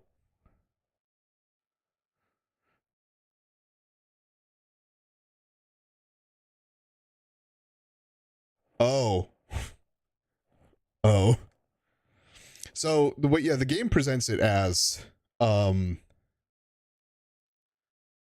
it's presented as like a medicinal or like a natural medicine for migraines. That's the way that it's presented in game, because Shu's family gives Hinako like standard prescription like headache medicine, but she's getting addicted to it. So Shu, I'm guessing based on him trying to be helpful, pushes her to this, which he thinks is, at the very least, is like a more natural remedy for headaches. Turns out they're not, but that may not, like, that would, he, in one of the endings, it kind of seems like he realizes it. In the one where Shu is upset and you end up fighting Shu, he's talking about like how he's upset. He's like, he kind of confesses a little bit to her, and then he's like, I was the one who gave you those. So it was, I don't know if it's it feels to me the way that it was given and presented as, or acted out, was that at that was the time when he realized that everything that he was doing actually wasn't helping her. So maybe the pills were kind of an allegory for like getting pushed away. It's sort of like, so the more Shu would give her pills, the more he'd kind of get pushed away in terms of how she feels about him. I don't know. Again, I think, I hope, in a way, that this will talk about some of that. Distracted by something down the street. Because I have a lot of questions. When suddenly Sakuko abruptly becomes covered in these red spots and falls to the ground. The kids run and flowers start to spread throughout the streets as they're chased by some kind of fog monster. It looks like Hinako is cornered, but she hears her sister's voice call out to her, and a ladder drops from the roof of a house, allowing her to escape, for now. I don't understand the sisters. I don't understand Junko's place in this right now. Confused and injured, Hinako reads the note left on the box of pills Shu gave her. The note says that they're painkillers meant for her headaches and general injuries. And this is pretty much where your traditional Silent Hill gameplay begins. You head through the town's alleys and abandoned houses, encountering these little shrines that act as your save points. And of course, along the way, you see these grotesque monsters trying to kill you. Like the other games, the appearance of the monsters have symbolic meaning, but we'll talk about them a little bit later. Eventually, Hinako makes it back to Sakuko's body, and she gives her a proper goodbye in this candy shop. Fitting, since as a kid, Sakuko always wanted her family to own a candy store. This sad moment is interrupted by some more of the flesh doll monsters, which really angers Hinako. Once she kills them all, though, she passes out on the ground, and the fog envelops her surroundings. She wakes up in some kind of hall, and hears a strange voice telling her to take it easy. Once you solve the puzzle in here, everything turns red, and Hinako starts banging on the door trying to get out of the room. She busts it open, and a man in a fox mask catches her, telling her it must have been a nightmare. He hands her a lantern and tells her to follow him into the dark. And she does, through a series of puzzles and enemies, which eventually takes her to a door. He tells her that it's sacred ground and that, of course, she's allowed in.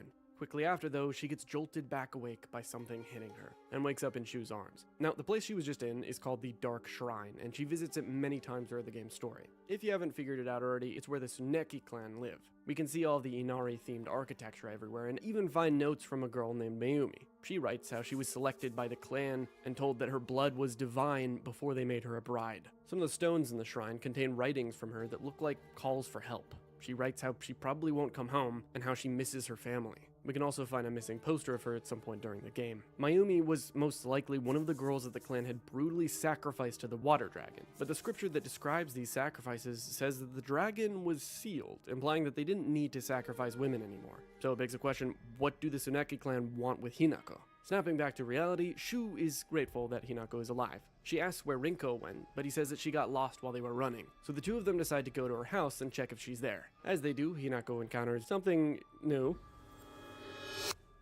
Oh, yeah. And after escaping the thing, they reminisce about past memories they had together. But after doing... Okay. That was funny editing. Just something new. Ah. And then, okay, and continuing on. A scarecrow field puzzle that reflects Rinko's hateful feelings towards Hinako, they eventually make it to their friend's house. Rinko It was a runs cool out to hug puzzle. Shu and gives Hinako a back. I kind of wish glad you're safe too. Before they head into her house, it was and figure out what to a do little next. more They clear would leave town, on certain but things, the but bridge is broken, so they plan to take the highway behind Shu's house instead. Rinko and Hinako decide to go grab some medicines to bring them with them before they head out, but while they walk down the stairs, Hinako's doll appears again, telling her to beware of Rinko. This bitch gives her a death stare from behind and then fucking shoves her down the stairs. What is her problem? Waking up in the dark shrine again, this time Hinako finds this badass polearm called a naginata and learns about a weird phenomenon that happens occasionally in the town. Notes from doctors talk about people with glassy eyes, getting on all fours and making fox noises. They call it fox possession. This is the place we can also find the notes talking about the sacrifices made to the water dragon. But anyway, at the end of this dark shrine, Hinako encounters her first boss fight, a distorted version of Sakuko in a shrine maiden outfit, taunting and calling her traitor over and over again. When it looks like Hinako is about to get fucking murked, the Fox Mask steps in and does his Naruto jutsu to banish her from the sacred ground. Hinako follows him through the next door, and he tells her before they truly enter that they need to do a cleansing ritual with a nearby fountain. The man cleanses himself, but when Hinako does it, the water turns into lava, and she sees the doll once again, warning her not to trust him. Then she wakes up. It is at this point that Hinako starts to finally realize just how much Rinko despises her. The group heads to Shu's house, but things don't go according to plan. Monsters are everywhere. They instead have to go through their old middle school before they can actually get to his house. While doing so, Hinako keeps overhearing Rinko tell Shu to give up. The middle school is like the most Silent Hill feeling segment of this game. Maybe throughout the town, but the school was like, oh, this feels familiar. Up on Hinako, and that she's already dead, living a better life in another world. Pretty fucking weird, but okay. They make it to the school, and Shu also and Rinko kinda decide true, to rest right? in one of the classrooms, so Hinako volunteers to scout out the area. Solving a series of puzzles and opening the way to Shu's house, she meets back up with them, and they suddenly say she should get some rest as well before they head out. She does so, and yep, you guessed it, she's back in the dark shrine again. But this time, it's different. We get the regular puzzle-solving monsters kind of thing, but the rooms she finds past them are all containing her friends, restrained in some way. For Rinko, her cage is lowered into a pit of lava and she's burned alive. For Sakuko, the lights are extinguished and she's left alone in the darkness. Also, At the end of the dark shrine sequence, Shu tells her that no matter what choice she makes, he'll respect it. Right before Hinako pulls a lever, killing her. All of these events are reflective of their own fears and emotions. Sakuko is afraid of the dark because it reminds her of how alone she is. She's also afraid of Hinako abandoning her, so she's left in the dark all alone, and she has a heart attack. Oh, was that what it was?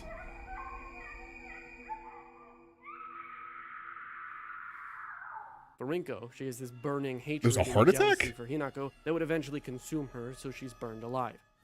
That one's like not as subtle. That was a very obvious one.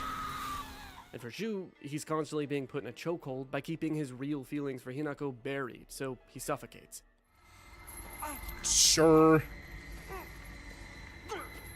When she walks out of Shu's room, the Fox Mask appears again, telling her that it must have been really hard to leave childhood friends behind, but that it had to be done. If you haven't gone on to the bigger picture yet, I promise you it will all make sense soon. It's just critical we lay the foundation first. When Hinako wakes up next, her friends aren't there anymore, but her objective is still to reach Shu's house. As she runs from more monsters, she tries to convince herself that they had to leave her. It was their only choice. They couldn't have just abandoned her at the school for more sinister reasons. When she's almost at Shu's house, the fog monster tries to get to Hinako, but the Tori gate, marking the start of the sacred space she's in now, blocks it from entering. Up the nearby steps is the old shrine where the divine tree is, which we will visit a bit later. But to the right is Shu's house, and it's here we can talk about how Silent Hill F actually links up to the other games in the franchise. In a shack behind Shu's house, we can find his notes on a certain flower called Hakokuso, which, after the seeds are ground and consumed, produces a hallucinogenic effect. It's an extraordinarily rare herb, smelling of peaches, and is notoriously Remember hearing about that? As it That was in the requires a game. specific environment in which to grow.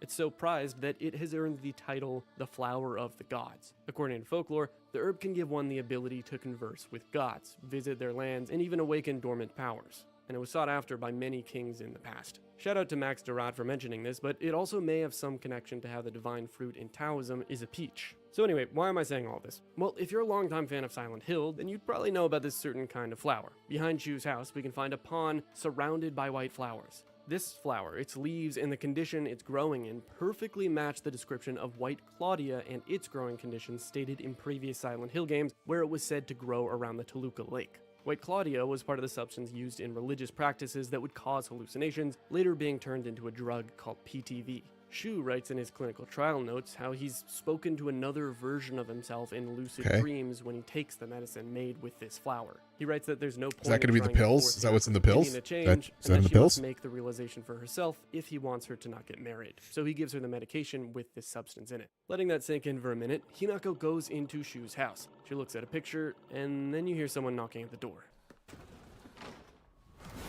What the fuck? Is that guardian ape? So she gets chokeslammed into the ground by this giant furry demon arm and passes out, going back to the dark shrine. The fox mask is holding her hand, walking down some stairs when he tells her the path ahead is of great pain and suffering, and that Before we get into that part, we're going to play the ads. So, be back in a moment.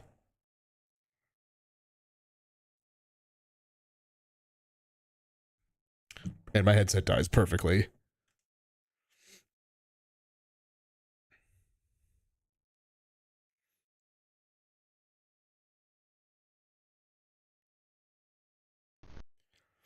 I am going to use the bathroom. Be right back.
Okay. Still got a minute to go, but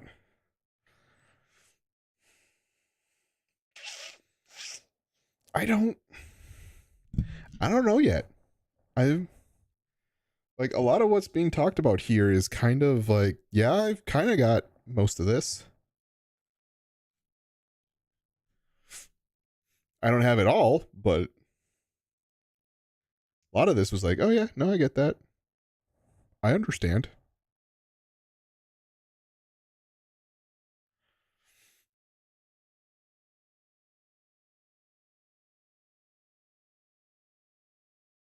Like, a part of me is like, Junko and Fox Mask don't make a huge impact.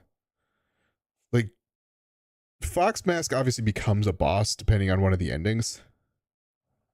But, like, other than that, he kind of just is there. And Junko, who I feel like is her moral compass in a way, just kind of doesn't do anything. But, anyway. Ads are up, so let's continue playing. they will perform 3 rituals. The doll behind them says to run, there's no going back from here. But Hinako ignores it. This is the part of the game where things get pretty gruesome. Oh no. Oh!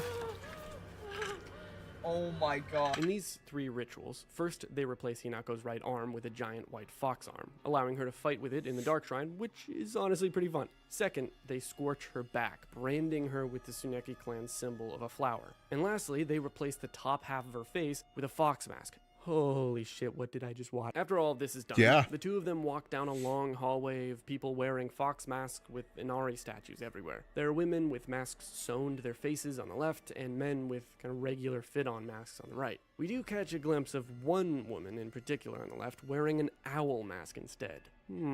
Keep note of that. The man says that they're all celebrating the 2 of them, and they wish Hinako the best in her new life. When they reach the end of the hall, they bow to the head priest standing in front of them. The doll warns Hinako again and tells her what her true name is, trying to remind her in case she forgets. The head priest in front of them turns out to be Rinko, and she starts swinging around this fiery flail and says how she's glad Hinako will finally be gone. Once she's defeated though, Hinako says she hopes Rinko finds peace before Hinako starts to become confused about her own identity. She questions if she really is Shimizu Hinako, and the Fox Masked Man assures her that she is Hinako, his Hinako.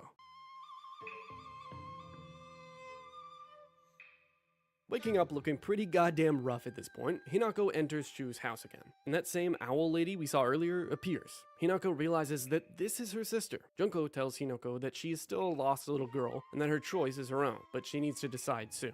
Then she walks out and disappears. Hinako starts to head back to the Shimizu residence, and on the way, we see a flashback in a playground. A boy whimpers on the ground, cowering in fear from a fox that had just bit him. A girl steps in and pets the fox, telling all the kids to calm down because it's just scared. The boy was bleeding a lot and the girl comforts him. Some adults come and want to beat the fox to death for biting the boy, but the girl defends it. This boy, turns out, is the Fox Masked Man. His name is Kotoyuki. The girl is, of course, Hinako. Okay, and that's how we is find the that out. moment he fell in love with her. The Tsuneki family had been the wealthiest and most notable family of the region for some But time. then the boy Having a moves talent in. for business, they amassed a large fortune during times of social unrest. Some time ago, there had been an arranged marriage between the current heir and a nobleman, but the heir had a lot of scandalous relationships with women at the time, and he had to cut them off for the marriage. One of these Oh, yeah, this women was- came from a poor we saw this family of earlier farmers, today. but her That was in the beauty caught episode. the young man's eye. This woman's name was Sachi, and by the time the marriage was arranged, Sachi was already pregnant. The two vowed to run away together, but it was all a lie, and he ended up casting her aside. The Tsunekis kicked Sachi out and drove her to some far-off place where they could forget her, even though she carried a child with their noble blood. People say that she fought back her tears so hard that blood trickled from her eyes.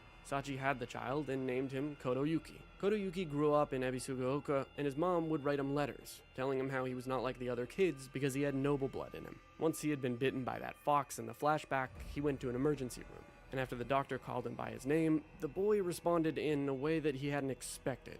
The kid replied, "So that is my name." And he appeared to have glassy eyes with a blank face akin to a doll. The doctor was confused because nothing had occurred that would make him suffer from memory loss. I don't know if I found this The doctor one. couldn't help but think of the fox possession rumored throughout the town. Years later, the current leaders of the Tsuneki family passed away due to a mysterious illness. It seemed like a regular cold at first, but within days, their condition declined rapidly. Symptoms included quadriplegia, labored breathing, and their facial features deforming. Eventually, they even started getting on all fours and crawling around, making strange noises. The current heir passed away, and his daughter had caught the sickness as well. But after a few more days, they mysteriously made a full recovery. With the current heir dead, Kotoyuki's mom wrote to him, saying it's his time to move to the Tsuneki estate, since he was next in line and his grandfather had invited him. Before he left, however, he wrote a note to Hinako, saying he'd never forget how she saved him that one day. Once Kotoyuki moved away, the two of them exchanged letters for seemingly multiple years until, one day, he asked for her hand in marriage. As a result, though, the Tsuneki family would pay something called a bride price that was common in the Showa era. Hinako's dad, of course, took a liking to this idea as it would let him pay off his debt. And this has been the underlying plot of the game the whole time. It's why there's all this talk of Hinako having to make a choice. And Okay. I remember when we were in the Hinako's house, hearing that her dad had somehow gotten a bunch of money to pay off his debts.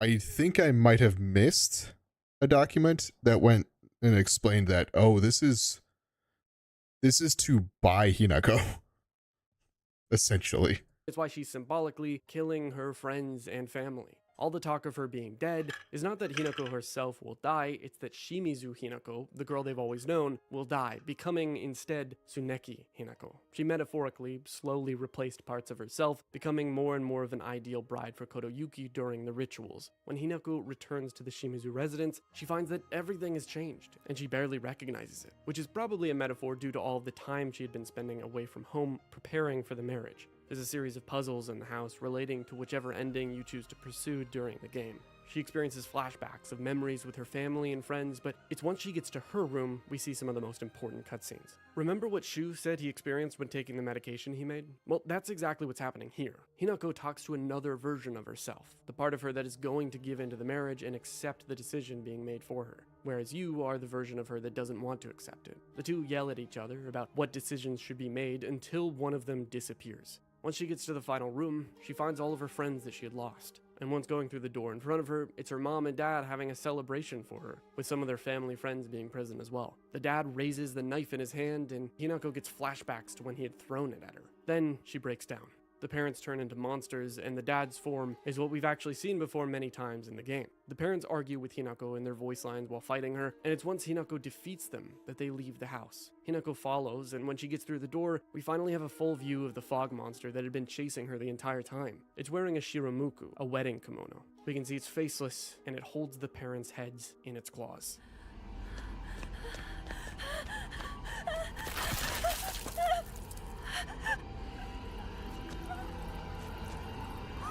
Hinako passes out and enters the dark shrine again, with Kotoyuki next to her. He gives her some special drinks and gives her a brooch, marking that she belongs to him. Eventually reaching the end of the shrine, she meets with Kotoyuki again, as well as her sister.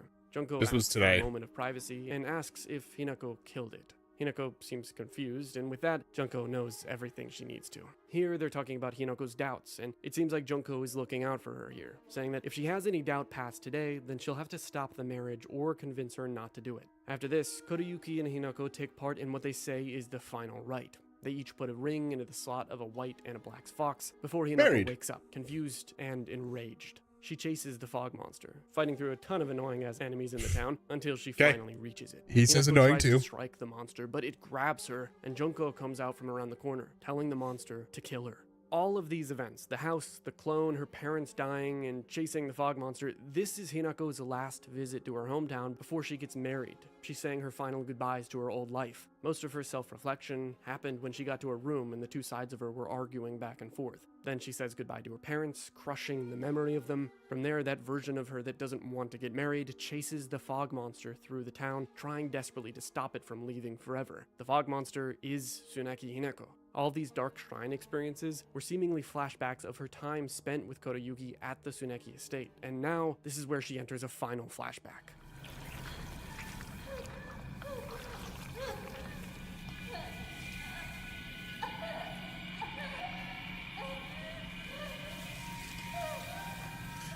The explanation is helping somewhat of my thoughts. I don't know if I'd go with like fully lucid dream. It is a story about her inner turmoil of getting like kind of being forced to get married and not.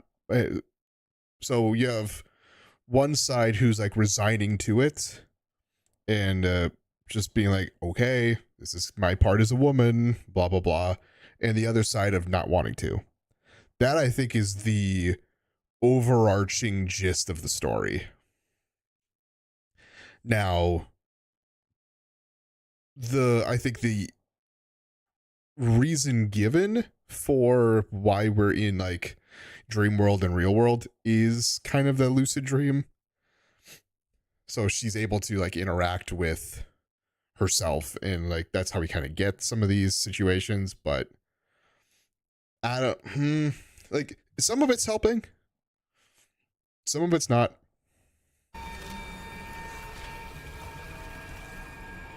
Like this. I mean, I guess he is happy because she's in a bridal kimono. With the doubtful version of her crushed, the monster turns into the fox version of her, and we see the symbolic killing of her parents from the other side, coming full circle.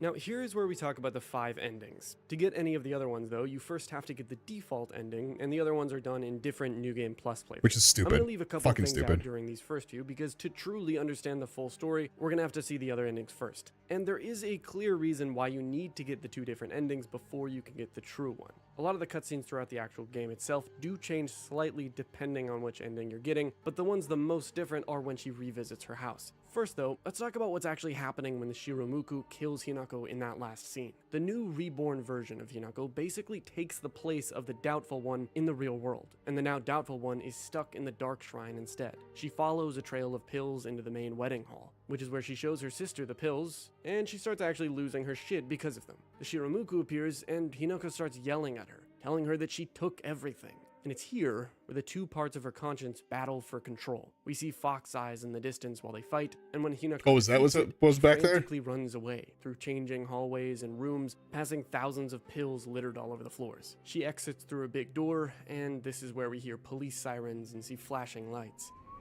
Yonikawa 2 to HQ. We've got 2 male victims here. Same female suspect as in the wedding massacre on Route 8. One victim is currently in cardiac arrest. Kagerocho 1 to HQ. We haven't found the knife used by the suspect at the scene. Chances are good that it's still in the suspect's possession. We'd better consider her armed. Over. Attention all departments. This is HQ. Female suspect is in her 20s and wearing a wedding dress. Height is a little over 160 centimeters. Last seen fleeing Tsuneyoshi Shrine. Believed to be armed and highly dangerous. Exercise extreme caution.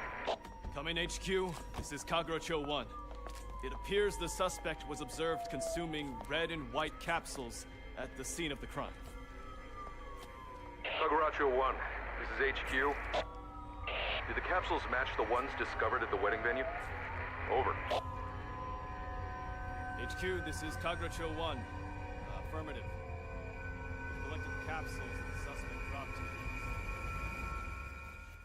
Those pills that Hinako had been taking throughout the whole game were slowly making her unstable and psychotic, until she finally broke during the wedding ceremony, killing a bunch of people and fleeing the scene. The police say that there were 2 male victims, but these were just some that were in her path while she fled the shrine. How many people she actually killed at the wedding is unclear, but considering the police called it a massacre, it was probably a lot. After she killed the Shiramuku though, there were 3 monsters that appeared in front of her, so maybe it was 3 that she stabbed. Overall, this ending was relatively straightforward, at least compared to the other ones. Was it? When New Game Plus has started, some of the dialogue changes, and with that and the ending cutscene we just witnessed, things start to line up. After the first ending though, to get any of the others, they all have a few things in common. Firstly, Hinako needs to not take a single one of the pills Shu gave her. And remember the sacred sword we talked about earlier? We're gonna need that too, but for this ending specifically, you either need to not find it or purify it once you do. The item you do absolutely need for this one though is a special medicine called Agara no Hote-sama from one of the Dark Shrine levels. This medicine was very ancient and also volatile to the human body. It was only recommended to use for cleansing the most evil spirits out of people. This ending shows what happens if Hinako accepts the wedding. The self-reflection during the house sequences is her convincing herself that she needs to grow up eventually, and how she thinks fighting so much for her ideals would only lead to despair. She desperately yells at her doubtful self to show her that it is worth it to keep fighting, but it's to no avail. During these endings, we realize that the doll following Hinako around, giving her warnings, is actually the Tsukumogami god we discussed earlier. It manifests in the form of Hinako's doll, likely because it didn't receive a proper farewell like the Tsukumogami god desired. Instead of offering it to the god, Hinako had just thrown it away.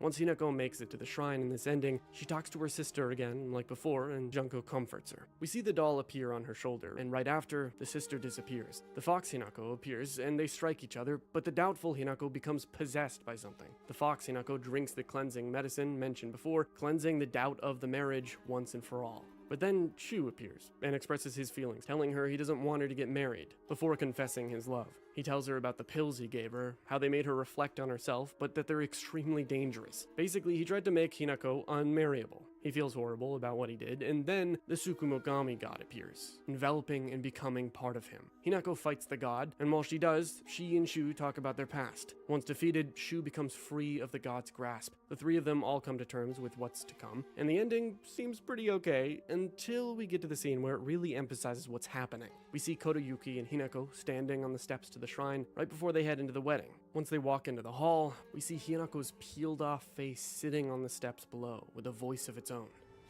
I didn't see that part. They cut that part away.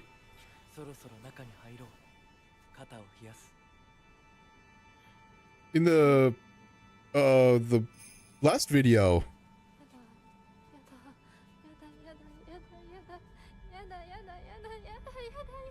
Like we saw this part.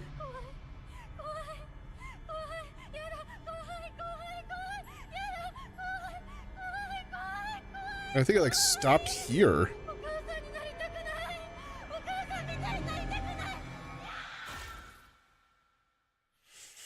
The fox wets its tail, the next ending is one which requires the sacred sword. So remember Boy. the Jizo statues made to seal it? Well, Hinako has to break them by offering old tools to all 5 of them around the town. When she gets it though, she needs to not cleanse it. Once she gets to the house, her self-reflection dialogue this time is her non-doubtful side, being confused what love really feels like. She's unsure if she's actually feeling it, but the doubtful version knows for sure that it's not the same as what she feels for Shu at the very least. They agree that one of them has to be wrong, and the non-doubtful Hinako suddenly starts panicking, saying if she's the one that's wrong, to please kill her before it's too late. This time, during the wedding ceremony, we see the doll interfering again, and Hinako fights the Shiromuku. But this time, halfway through, Kotoyuki stops her. He says that Hinako would never act this way. Something must be influencing her. So he demands that it shows its true self. The doll shows itself, and Shu hits Kotoyuki with his bat. Then Kotoyuki gets really angry and turns into a giant red fox.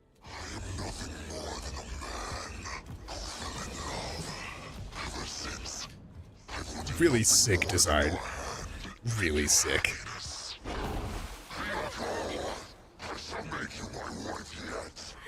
Now, with both gods showing themselves to Hinako and the stage being set, I want to mention the different ways you could interpret these endings. The game does a beautiful job of writing the story with 2 interpretations in mind.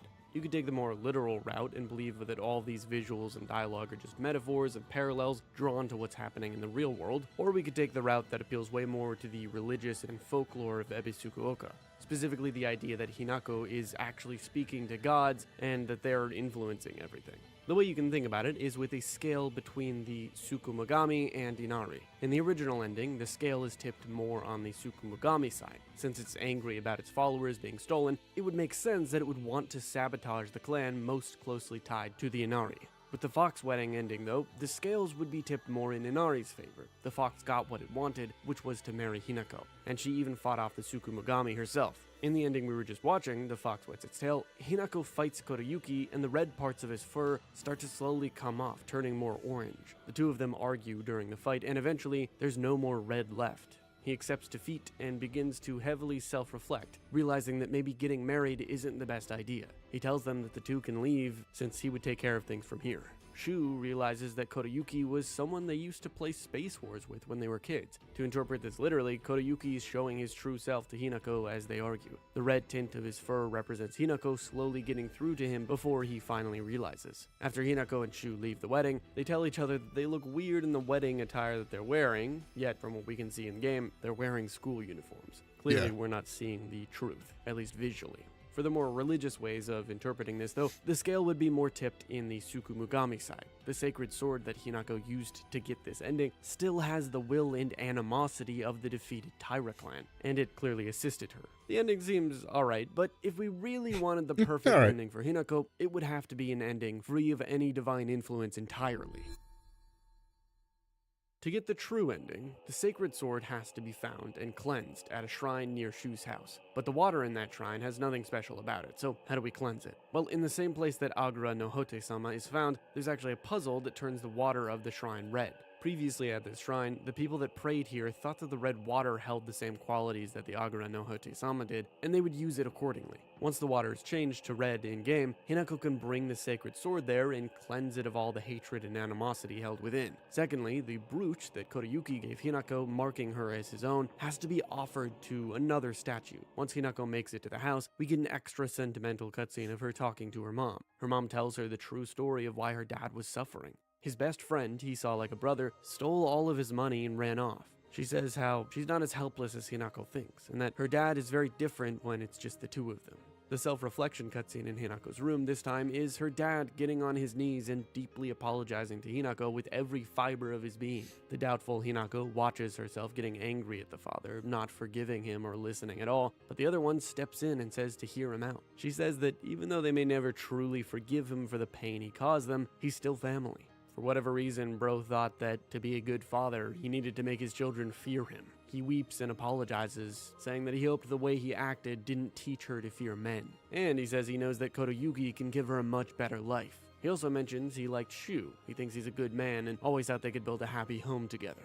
He emphasizes that he just wants her to be happy and the choice is hers entirely. With this, Hinako finally understands her father, and once she gets to the wedding, she tells her sister something is seriously wrong here. People are always pushing them, rushing them, forcing them. She apologizes to her sister, her mom, and her dad for being a terrible daughter, and she says that if they want her to be happy, she needs to make her own decisions. She won't be some puppet to be toyed with. The fox version of herself appears like before, but this time they ask themselves, why must they bleed just to see eye to eye? Just when it looks like they're coming to terms with each other, something takes hold of them and forces them at each other's throats. And it's here Literally. that we see the truth.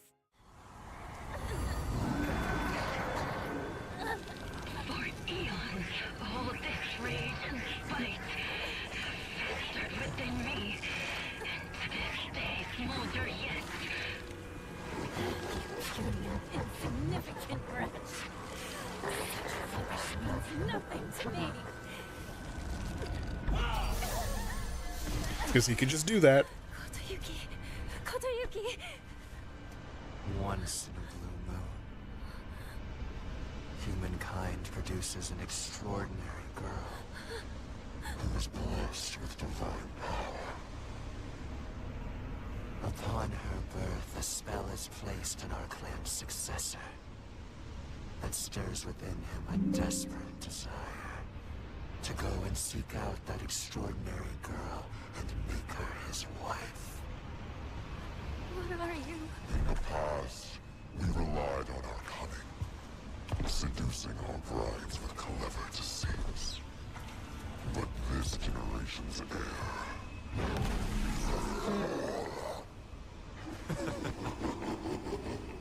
All he wanted was for us to get married and be happy together. He tried so hard. He was alone all that time. Don't laugh! Don't you dare laugh at him! What he suffered, you will never understand! You monster!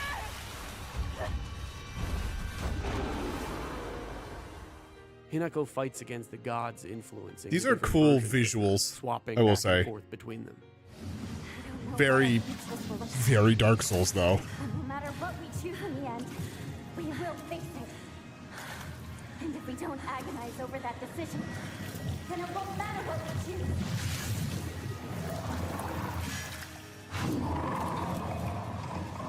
Just let us think. Think over our lives in silence. We don't need your meddling. After Oh, the that's- fight, Hinako okay, that's cool. apologizes to the doll for not performing the final rite, and Kotoyuki rushes them to safety. He apologizes, saying, Not a great fighting game, but that is actually a much cooler way of like the inverse between the two. Like that is cool. he's had many drinks and is usually so kind.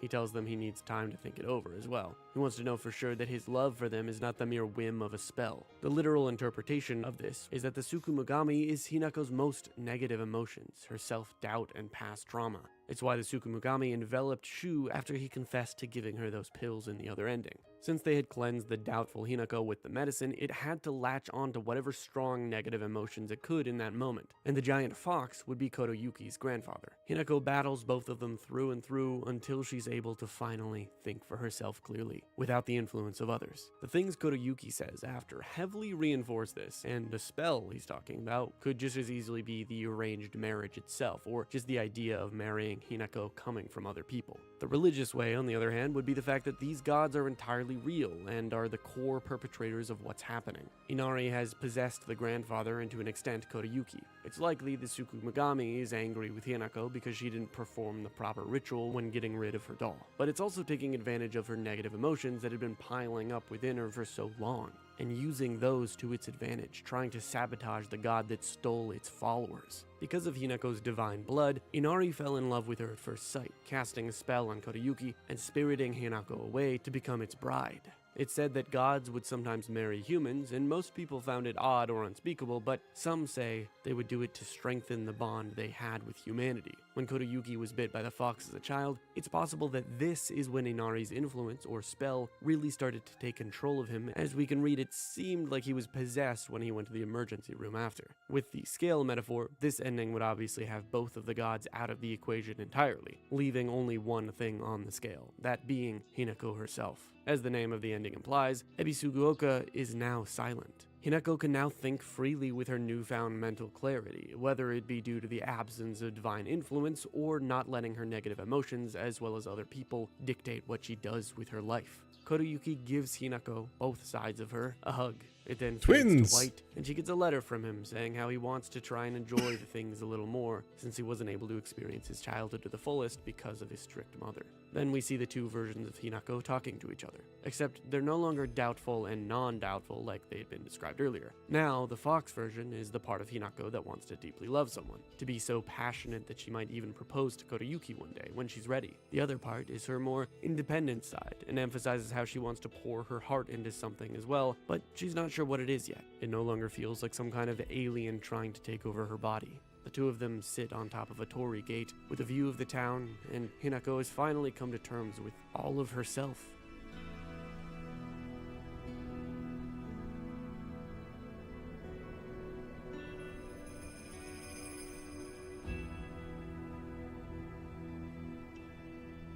Oh, I missed the bell too. The Junko bell.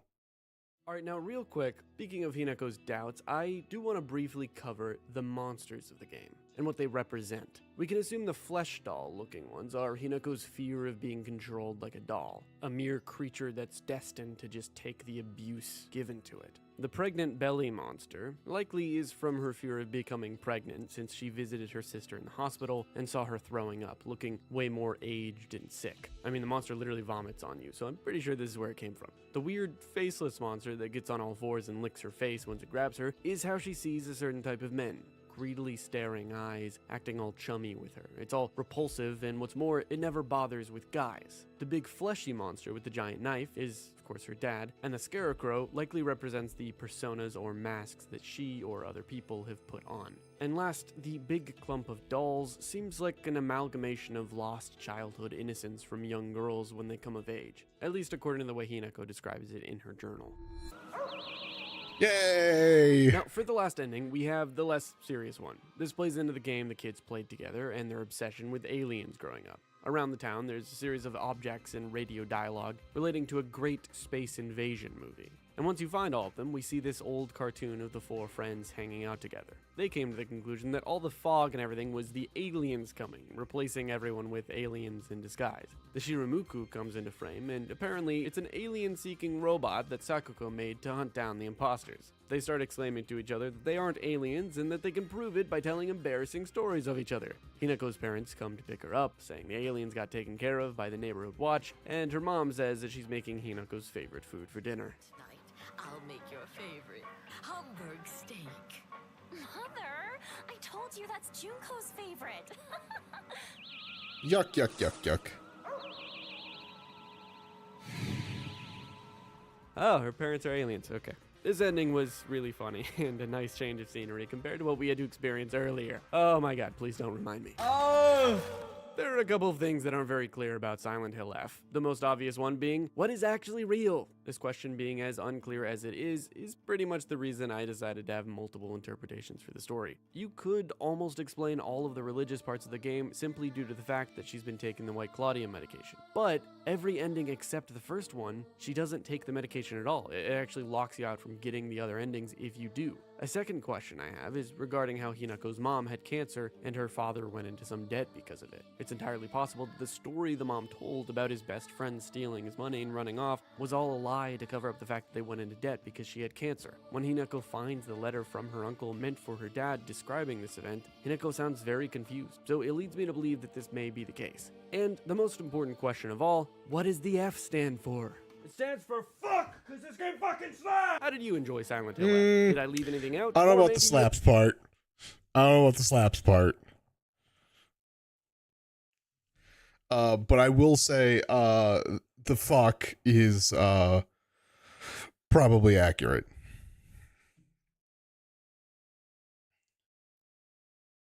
I don't know. Like, some of that does solidify certain things in my head. Like, some of it clarifies other parts.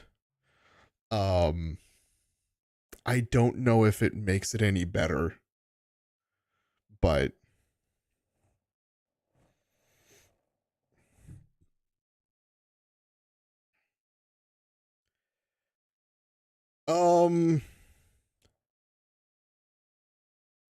I sort of disagree, especially when it comes to Silent Hill, because Silent Hill is very known for having multiple interpretations of certain endings. Now this one,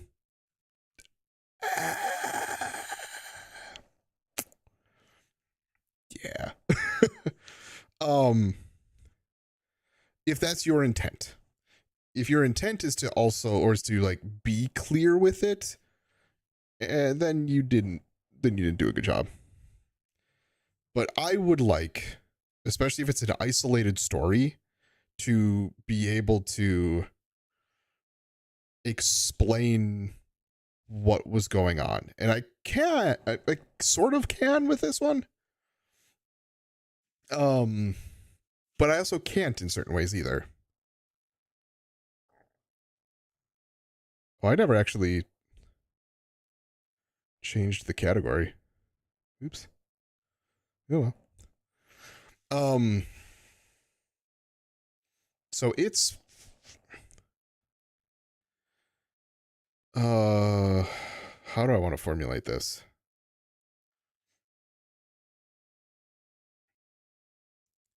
I think there was too much like God emphasis kind of being put into it. I get that was Japan, especially at that time. And it still is to an extent. Like, there's shrines to numerous different types of gods. But if your whole point of trying to tell this story is the inner turmoil of, do I accept do I accept my position as being this wife, or do I want to be independent because that's what they're used to? It kind of gets lost in the sauce, man. It kind of gets lost in the sauce. Yeah. Yeah. So with that said, it's 6 o'clock. I would like to get a couple episodes of Alan Wake in. So I'm going to get this refilled, because this has kind of been empty for a little bit. And I'm going to move over to Alan Wake.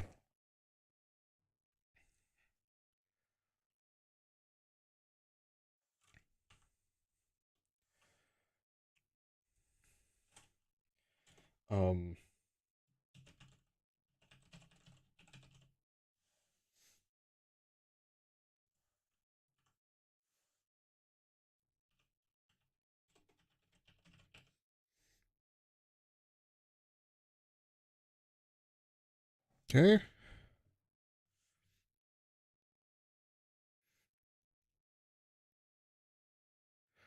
That I don't know. I haven't actually looked into that one. Still have a little bit. We still have a bit. I think it's like 4 more. No, is it? I did look at the chapters for this, for Alan Wake, and there's a point where they all combine. No worries.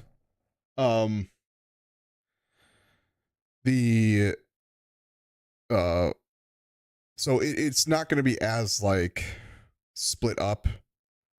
I get it. I get it entirely. Don't worry. But yeah, I don't fully know. Anyway, I'm going to put this into sit mode, and I'm going to go get this done.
Very different music. Very different music. I also grabbed a protein bar just to get myself through another couple hours.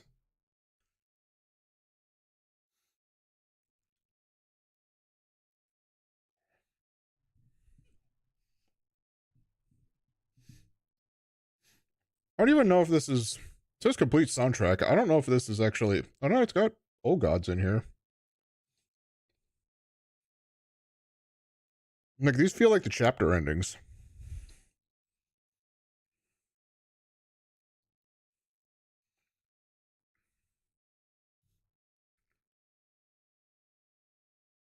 So I need to keep these two videos so I can credit them in the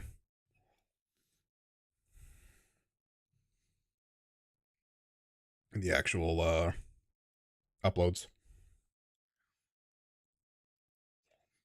Oh shit. I need to change the YouTube stream too.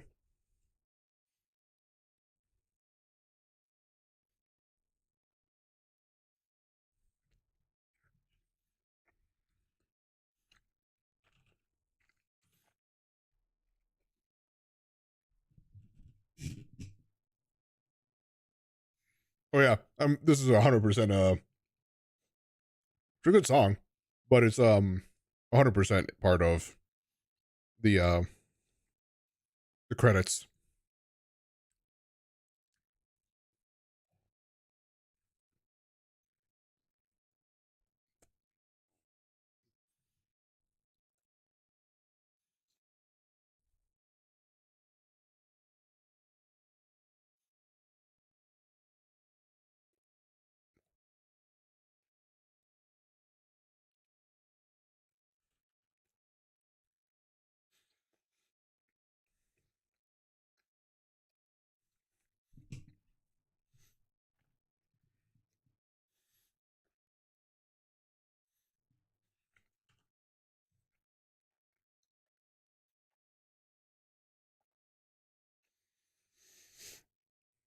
What is the thing that I need to do? Astro's layer. There we go.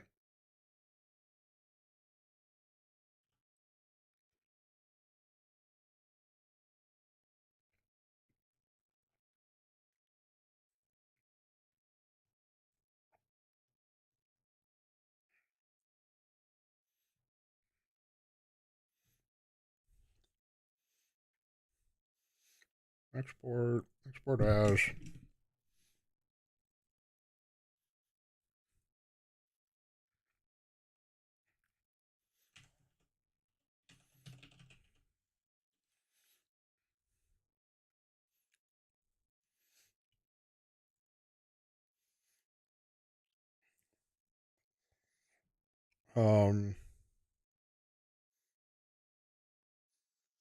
Shit, how did I do this? How did I name this before?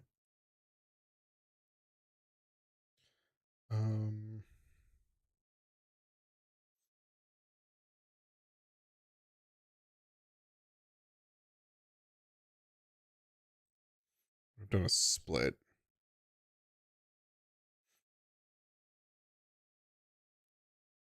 Hmm.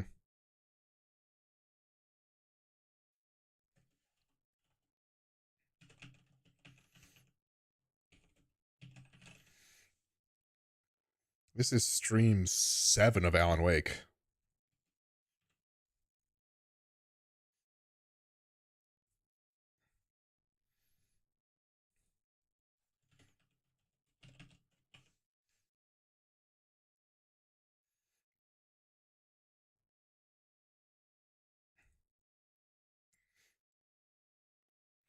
Okay.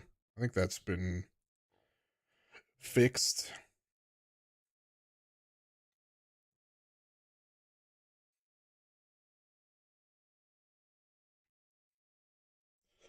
Okay,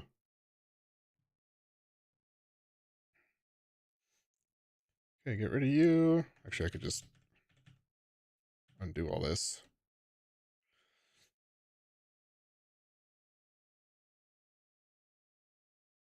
Just gonna minimize that because that's gonna get needed to be used again.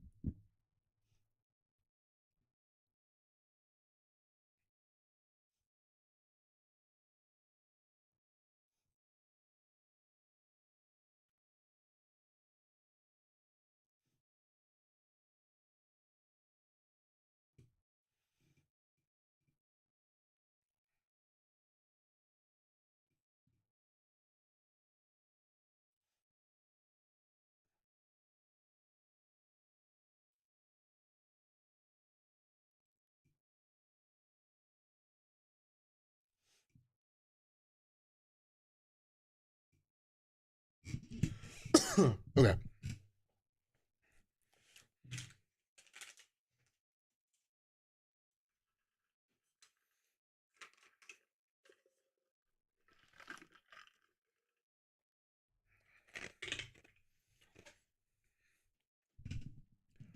Um.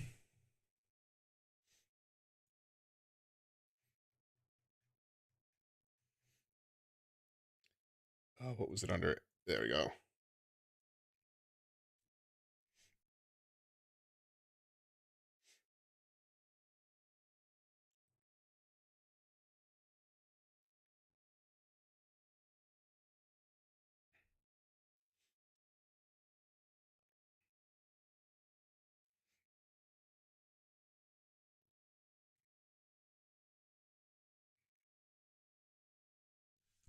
Anytime now.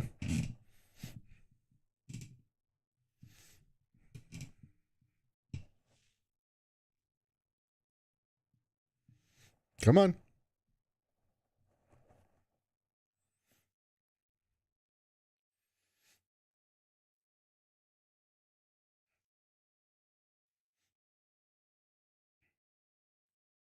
It's marked as launching now, by the way.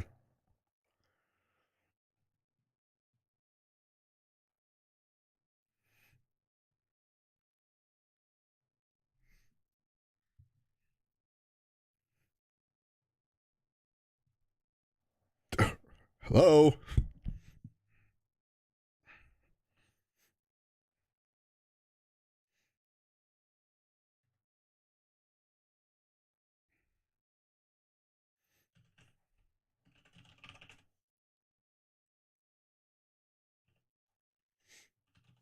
Fine, I'll go see if I can open it up through Epic.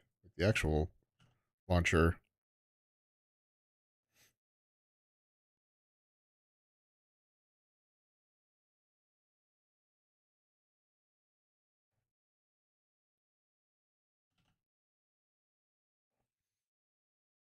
Oh, this song?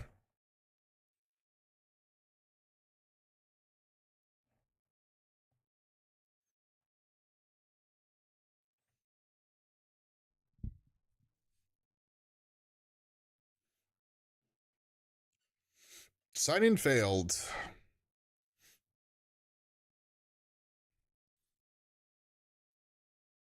Okay.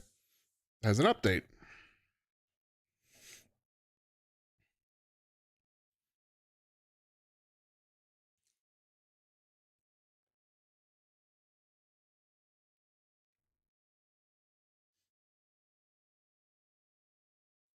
Hey, if this doesn't work, then I don't have a whole lot more.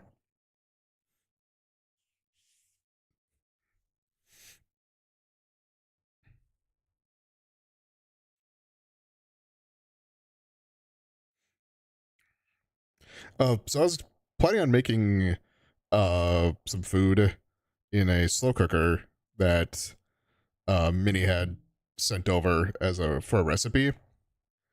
Went to pull out the slow cooker this morning.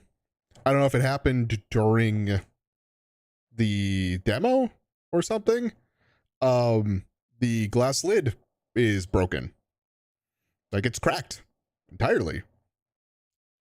So can't really use that. So guess who gets to go find a... I mean, they're probably cheap enough and there's not a whole lot to them, but I guess I get to go find... What the fuck?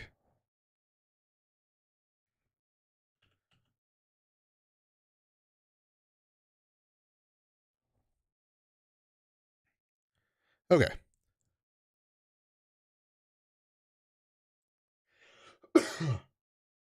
um, is Epic open? Does not look like it. That is, though. That doesn't need to be open.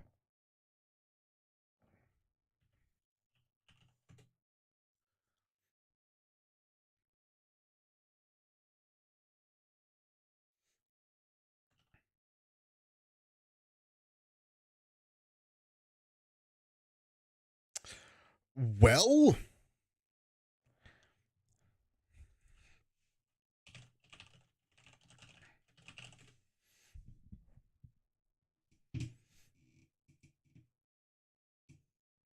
Oh.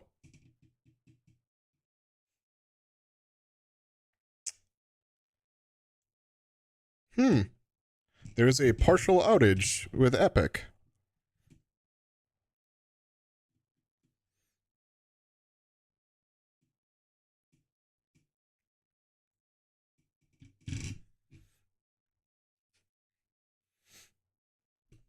If that's the case, we may be only doing one episode today.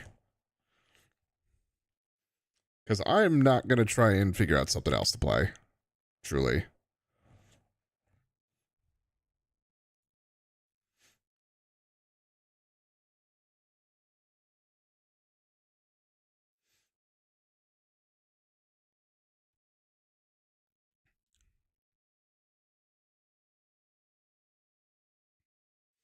This is all like Fortnite shit. But like, I don't...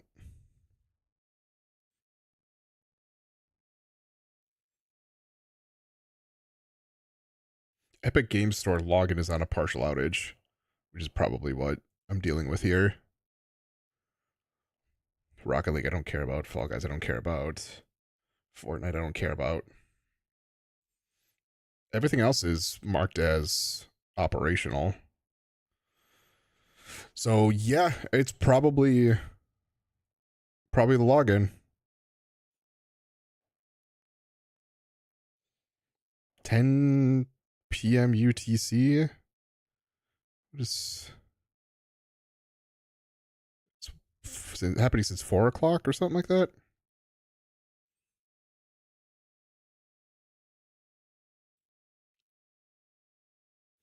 All right. So it prompted another update. If this doesn't work, we're just gonna end it. The stream, that is, not another it.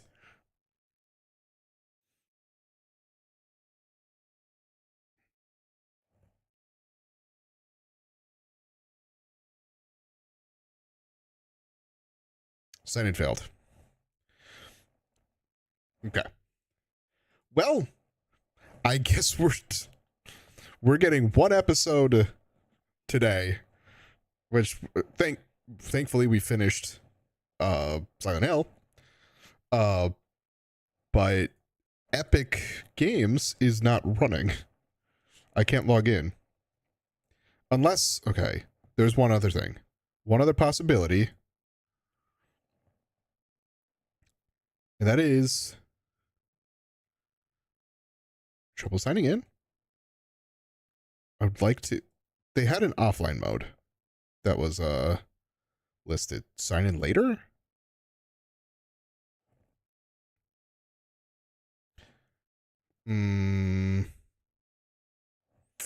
Yeah, I kind of thought so.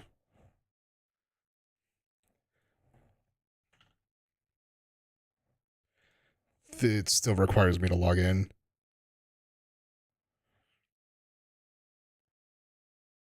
Yeah. Bummer. We don't get to do more. But, all right. I tried. There's an outage with Epic, so I mean, I guess if I got it working, we'd still have to wait for that to finish up anyway. But yeah, so next week we will continue with Alan Wake.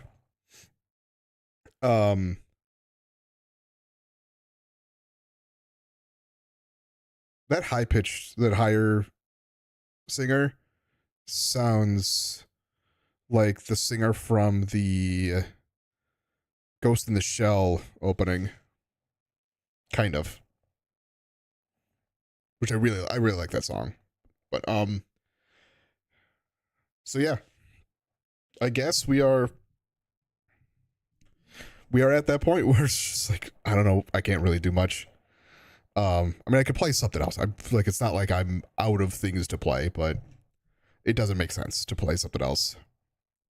So, next week we will continue back with Alan Wake. I feel like we're Probably like 2 streams, maybe 3 streams from finishing that. Depending on how fast some of them, because there are some quick episodes that, or chapters in game that finish up. So it is possible that that wraps up quickly, but I don't know.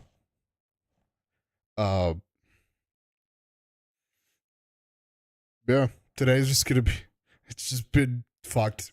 But anyway, for those of you who are watching live, because we're not, that whole stuff that we did with the video, we're watching all the videos, isn't, I didn't record that. It's literally the game, and that's, I've been streaming for over 5 hours and have 2 hours of video, I think is how long that one was. So, I mean, it could have been split into 2 different episodes, but whatever. But anyway, like I said, next week we'll be coming back with Alan Wake 2. And spooky month is over, but not all the spooky stuff is over. So I will see you all next week. So for those of you who are watching live, thank you all so much for watching. I'm Blurry Phoenix, and game on.